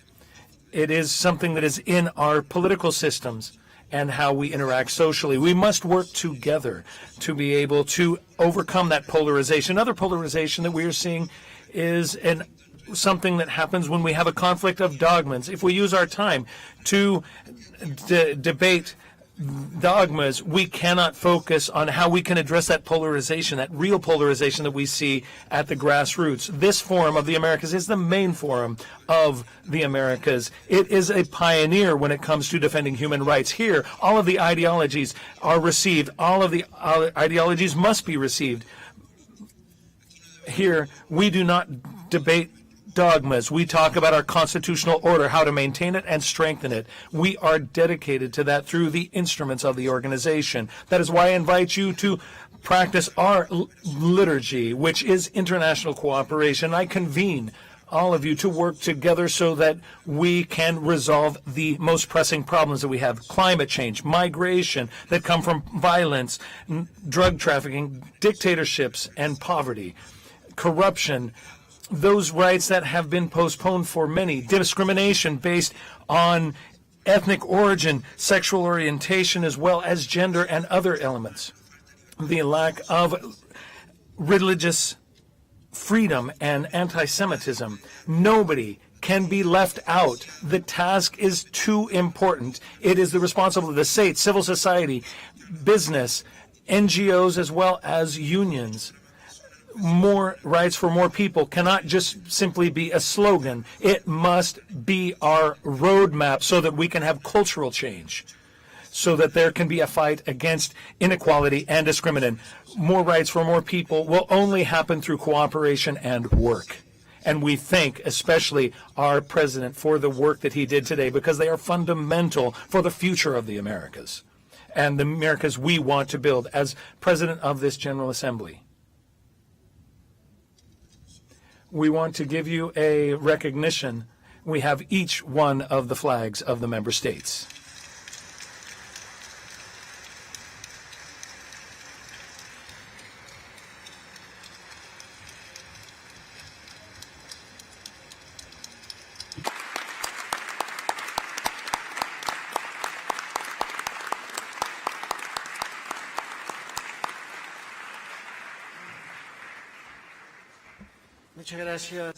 Thank you, Mr. Secretary General.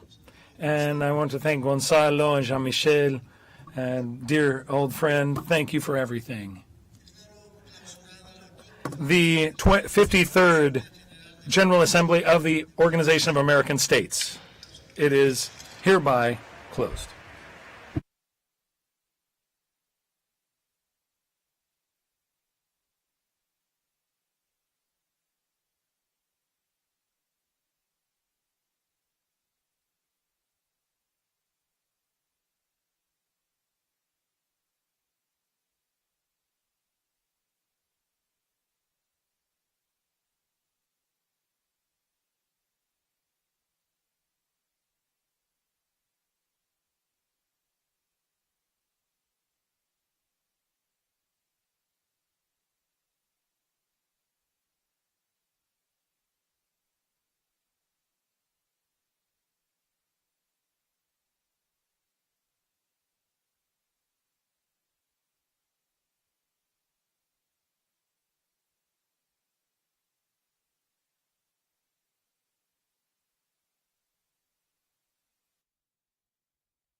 1, 2, 3, 1, 2, 3.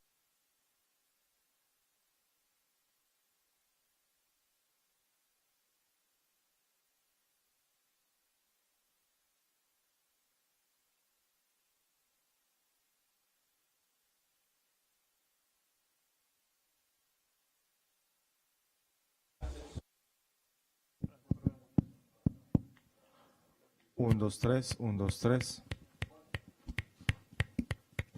1, 2, 3, 1, 2, 3.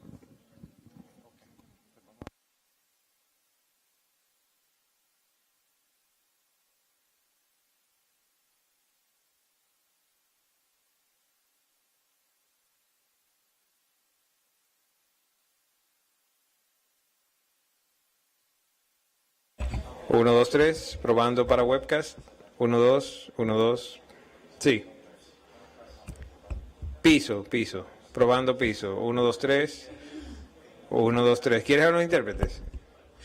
Por favor, si, Alejandro, avisar a las intérpretes en español que van a iniciar la prueba con español. Probando 1, 2, 3, canal de español. Probando 1, 2, 3, canal. Sí, es que estamos oyendo, sí.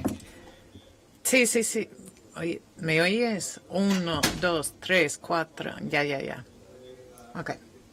Inglés ahora. Inglés. Inglés. ¿Estamos bien? Muy bien.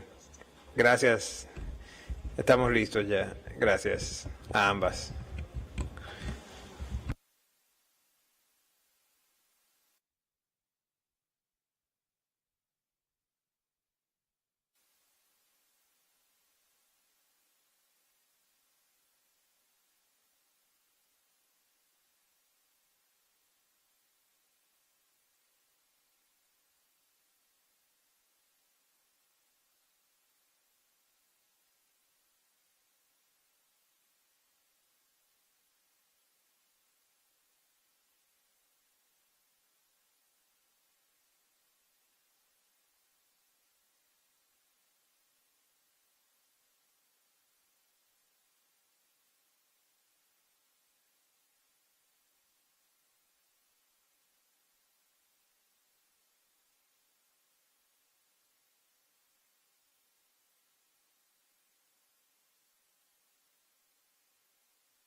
1, 2, 3, probando, 1, 2, 3. Probando, 1, 2, 3, probando. Probando, 1, 2, 3.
Bueno, buenas.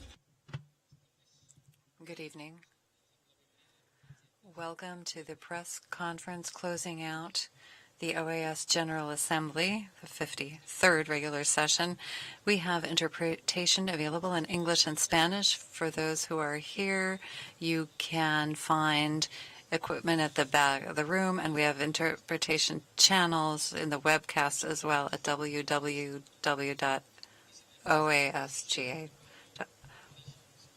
If you are in this room, there are interpretation devices available at the back of the room. If you follow us via webcast, you may find the interpretation channels in our website, www.oas.org. Tenemos con nosotros para este evento al presidente de la Asamblea General recién concluida y canciller de República Dominicana, Roberto Álvarez, al secretario general de la OEA, Luis Almagro. We have with us Roberto Alvarez from the Dominican Republic, the Secretary General, Luis Almagro, and the Assistant Secretary General, Nestor Mendez. First, we will let each one of these individuals speak, and then we will entertain your questions. Thank you very much. It's a pleasure to be here with you after the successful conclusion of the 53rd regular session of the OAS General Assembly.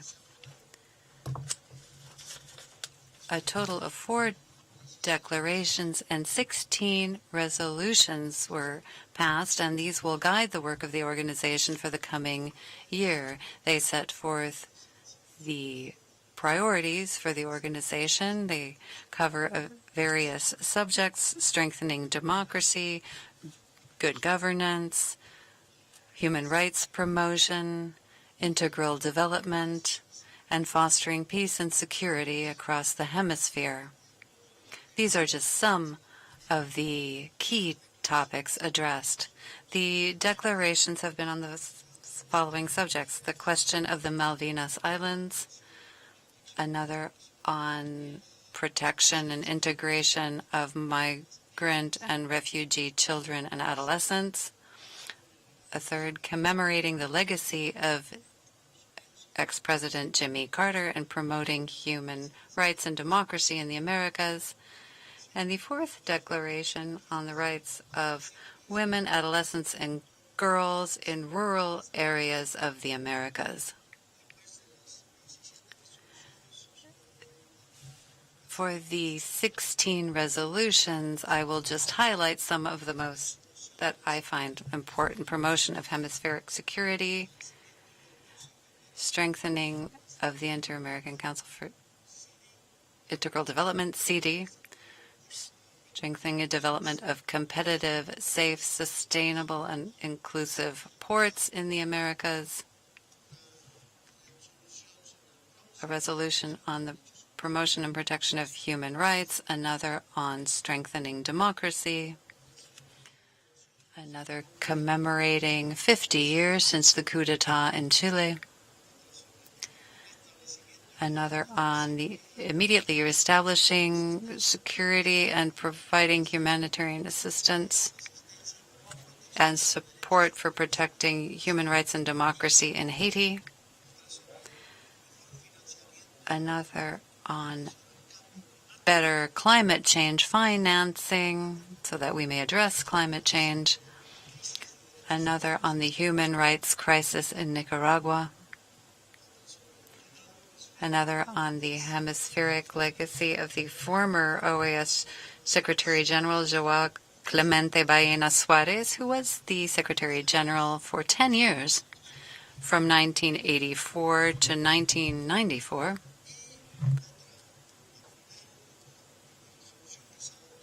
And the last resolution was on the site for the 54th regular session, which will be hosted by Suriname. So I had just wished to mention some of the resolutions that were adopted at this General Assembly. 4 members of the Inter-American Commission on Human Rights were elected. Selected were the candidates from Argentina, Guyana, Guatemala, and Suriname. 2 members of the Inter-American Juridical Committee were elected, 2 for the Justice Studies Center for the Americas, and 1 member of the Administrative Tribunal. Just a few highlights. The General Secretariat issued 1,260 credentials to participants of this General Assembly, including members of the press. 451 delegates from our member states participated, including 24 ministers of foreign affairs accredited as heads of delegations and 8 ministers and other high authorities. We had 122 accredited representatives of 27 permanent observer countries of the OAS. Other topics of significant interest that I wish to highlight are the ministerial meeting of the Summit Implementation Review Group. The Summit of the Americas are held every 3 years. Last year, the 9th one was held in Los Angeles. The 10th will be held in 2025 in the Dominican Republic. Today, the Summit Implementation Review Group, which is the main body that guides the process between one summit and another, and it is housed here at the OAS. It has representation democratically elected from all the countries of the region, and we call this group this SURGE, based on its acronym. This morning, this ministerial meeting was chaired by the Secretary of State of the United States, Anthony Blinken, and an action plan on health and resilience in the Americas was adopted there based on the commitment undertaken by the heads of state at the 9th Summit of the Americas in 2022. A series of additional meetings were held. I won't mention all of them. One of the very important aspects of meetings such as these are the personal encounters among ministers, ambassadors, participants from civil society, and all the stakeholders that come to this assembly, and they have the opportunity to meet bilaterally to discuss a whole variety of additional topics of importance. So this was meant to be a very general overview of the difficult work conducted over these 3 days, which, as you imagine, are the culmination of a year of work since the last General Assembly held in Lima, Peru last year. And all this work has been done the Permanent Council, the Secretariat led by Secretary General Almagro and Assistant Secretary General Nestor Mendez, and all of this came to successful fruition today.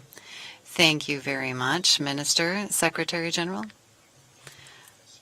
Thank you. First off, I would like to thank or express my thanks for the work done throughout this General Assembly, to thank the delegations and their heads, the President of the General Assembly, the Assistant Secretary General, and all the teams that have done excellent work. And as the 53rd regular session of the General Assembly comes to a close with all the many ministers and other officials, they confirm the relevance of the organization for our region.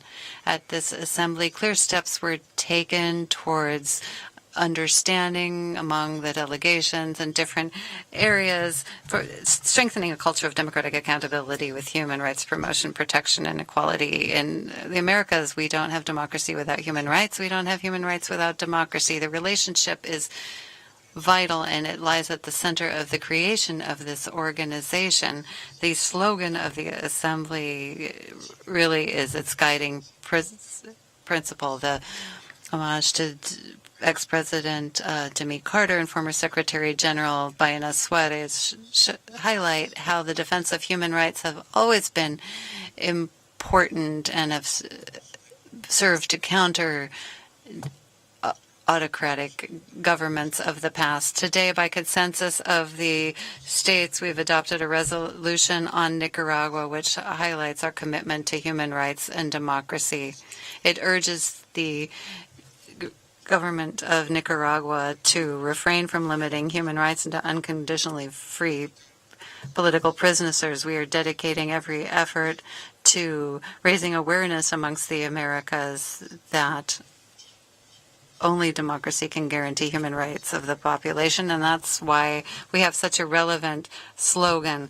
It's important to have a culture of democratic accountability for the citizenry of the Americas, and so we must not fall again into the trap of totalitarian governments. Democratic accountability also refers to the responsibility of governments. We don't want to wish people's trust and belief in democracy. That's one more reason why democracy must prioritize human rights. And all the issues that we have addressed at this, of all the issues that we've addressed today, this has been the one of most vital importance. This is the purpose of the OAS. We've always been a venue for dialogue, seeking consensus, seeking what unites us, accepting our differences, welcoming diversity, ensuring access to nutrition, health, education, and other rights to enhance quality of life. This assembly has been a great example thereof. The governments have found common ground on protecting human rights.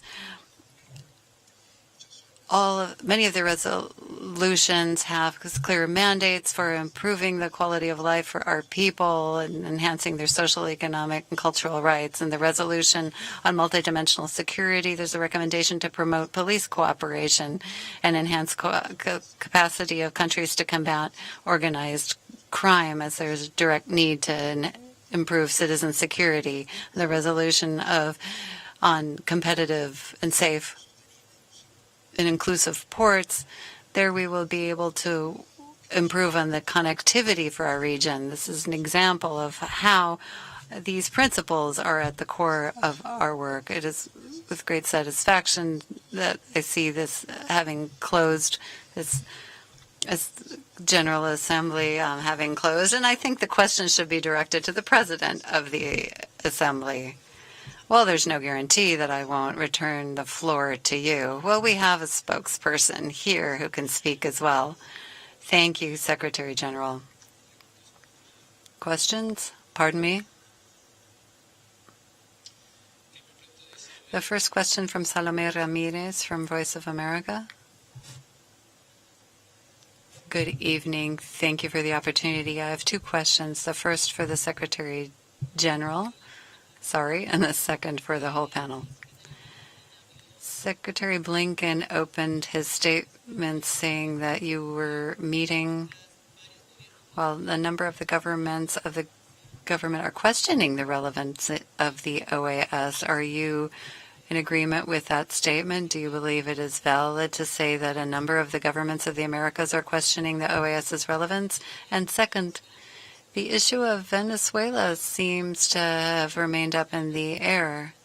You mentioned consensus and conversations, but despite the situation experienced in Venezuela, there doesn't appear to be a broader conversation about, for instance, Colombia's request for Venezuela to rejoin the system. Does this mean there is no consensus yet, or is it not a priority for the organization to have Venezuela return to it?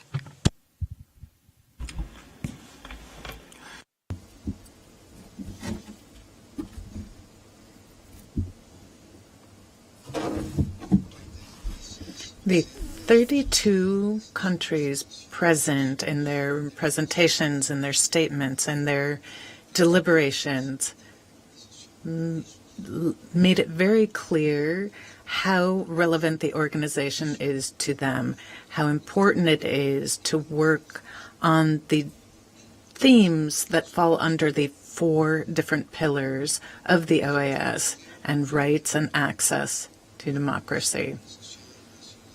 The relevance of the organization has been put to the test many times. Nevertheless, in each one of those, as in the General Assembly, it has been reaffirmed as the main political forum in the hemisphere that addresses the agenda that is of interest to our people's economic development and the rights agenda. Often, the relevance of the organization is questioned from the outside. But it's like kicking a dead horse. When people ask about the relevance, it's because it is so relevant. And this is something that we do on an ongoing basis. And there are people who may be discussing this at the moment of truth, and when it comes to laying out the actions of the organization.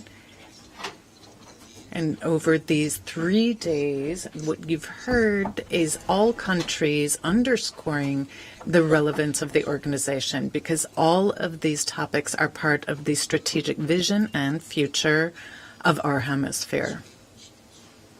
As far as Venezuela is concerned, we addressed this in the initial press conference.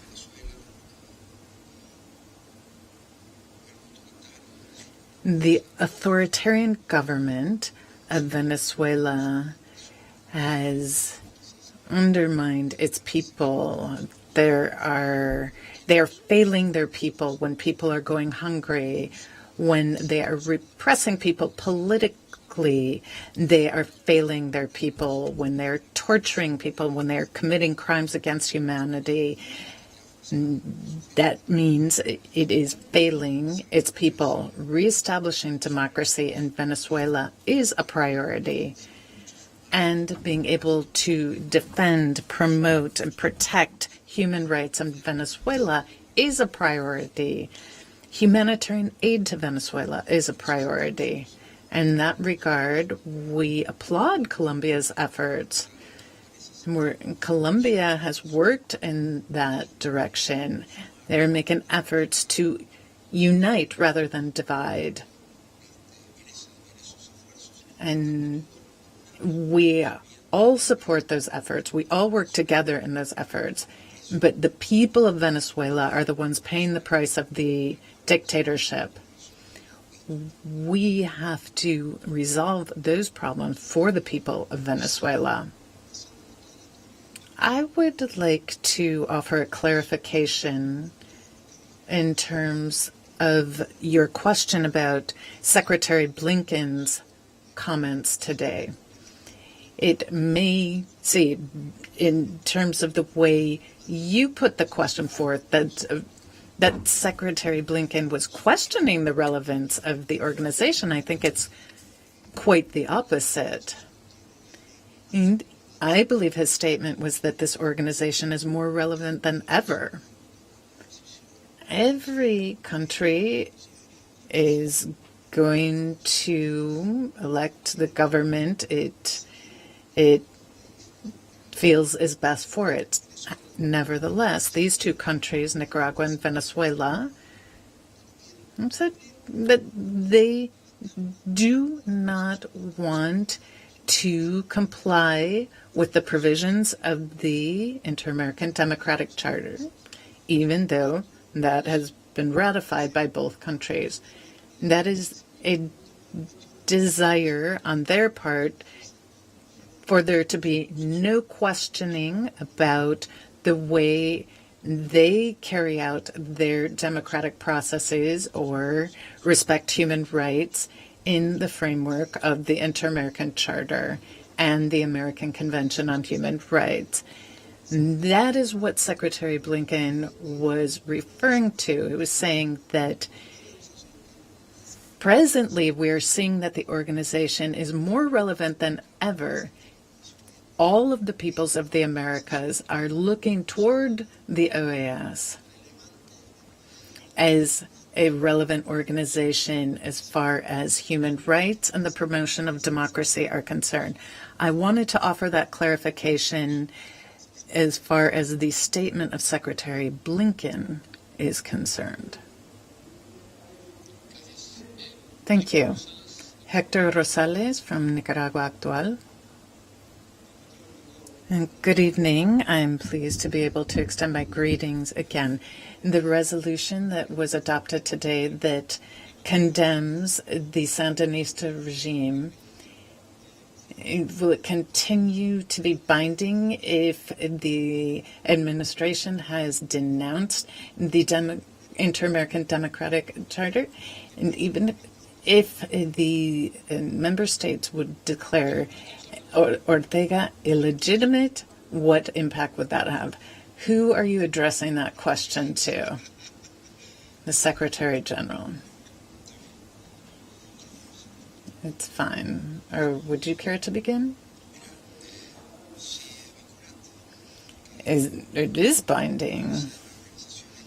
If you want to leave the organization, you have to be up to date on all of your commitments, quantitative and qualitative. They're not up to date, and so we can't modify or amend the declaration for someone who is not, or for a country or state that has not met those commitments. So Nicaragua's links to the organization remain, the flag still flies, and this remains binding for Nicaragua. It's been declared illegitimate because the most recent elections were declared illegitimate. That is what the organization's position is. And there may be people who aren't aware of that, but this is something that happened quite some time ago. This new resolution, yes, is part of a process in a quest for the re-democratization of Nicaragua and to ensure respect for human rights. The pressure that is brought to bear by an organization and the actions are just part of other processes. For example, this is something we did together with the Red Cross and the Vatican to have released more than 320 prisoners and then more later. Some mechanisms work better than others.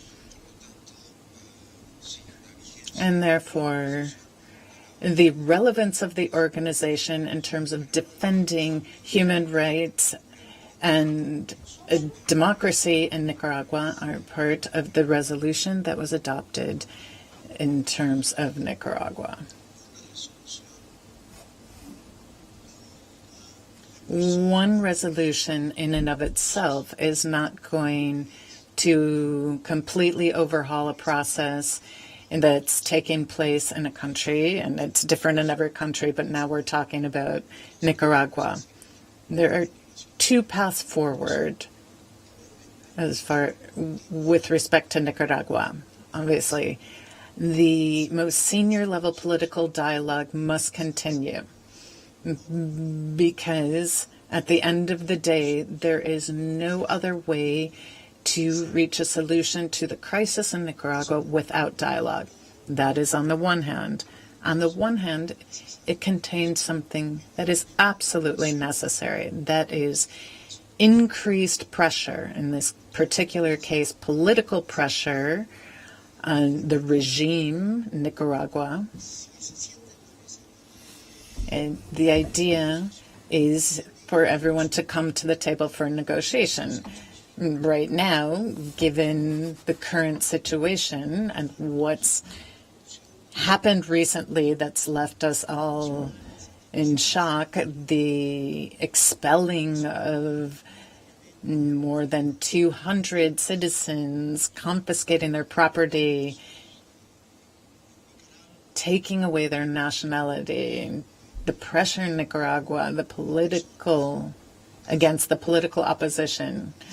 And I have had said to me that a person, including older senior citizens whose retirement and pensions have been taken away from them, and it's something unbelievable. The only way to solve the situation in Nicaragua is through dialogue, and so we have to bring pressure to bear until such a solution is reached. Thank you. We have time for one more question. And we have Alejandra from FA. I have 3 questions. The first is about Guatemala. On Sunday, elections will be held, and Guatemala is a country where there are prosecutors living in exile, there are journalists in prison, and they're in Chapter 4 of the IACHR's reports, and together with Nicaragua. But you're a little softer on them than you are in Nicaragua, and so the question is why? And my second question also is addressed to Secretary General Malugro. You were saying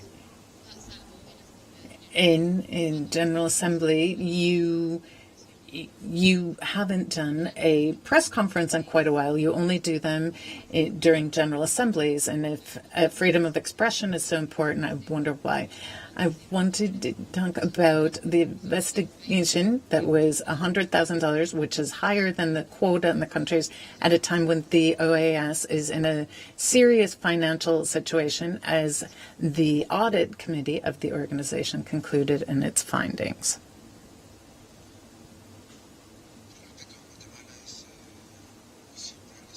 With respect to Guatemala, it's very straightforward. There is an electoral process underway. We have electoral observation missions. What you're talking about must be included in the EOM's report. I have no influence on that, and I will take no action to guide that process in terms of what that report should or should not say. That's my response to your question about Guatemala. And the interviews or press conferences, I've done that for some print media, but anyone can publish about me whatever they want. There are much of what I do is criticized by some, it is opposed by others, it's applauded by some. But our work goes beyond that. Freedom of expression, I will never criticize anything that's said about us, whether it's positive, negative, or somewhere in between. You can exercise your freedom of expression and say what you will. I make political decisions and I take responsibility for the decisions I make. The decision of the countries to launch an independent external investigation was, I believe, a responsible decision. And this is something we've seen happen in other international organizations. And there cannot be any shadow of a doubt hanging over the individual at the helm of an organization. And therefore, I think it was important to launch this. When this was first referred to the Inspector General, and they decided to take the path of an external investigation. But then in Lima, a decision was made to leave it to the states as to whether an investigation should be done of the Secretary General. They're the ones who draft the resolutions, and they put it up for bid, and they hired the firm.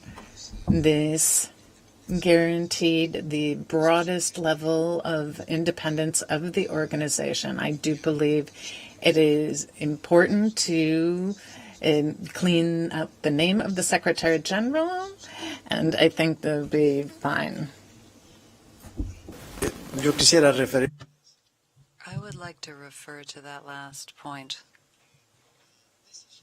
The decision to conduct the investigation was taken by the countries. There was an alternative to conduct it internally, but the member states of this organization within the Permanent Council decided to conduct it in this way. They are the ones that pay the assessments, the quotas, not the Secretary General. Thank you very much. Good evening.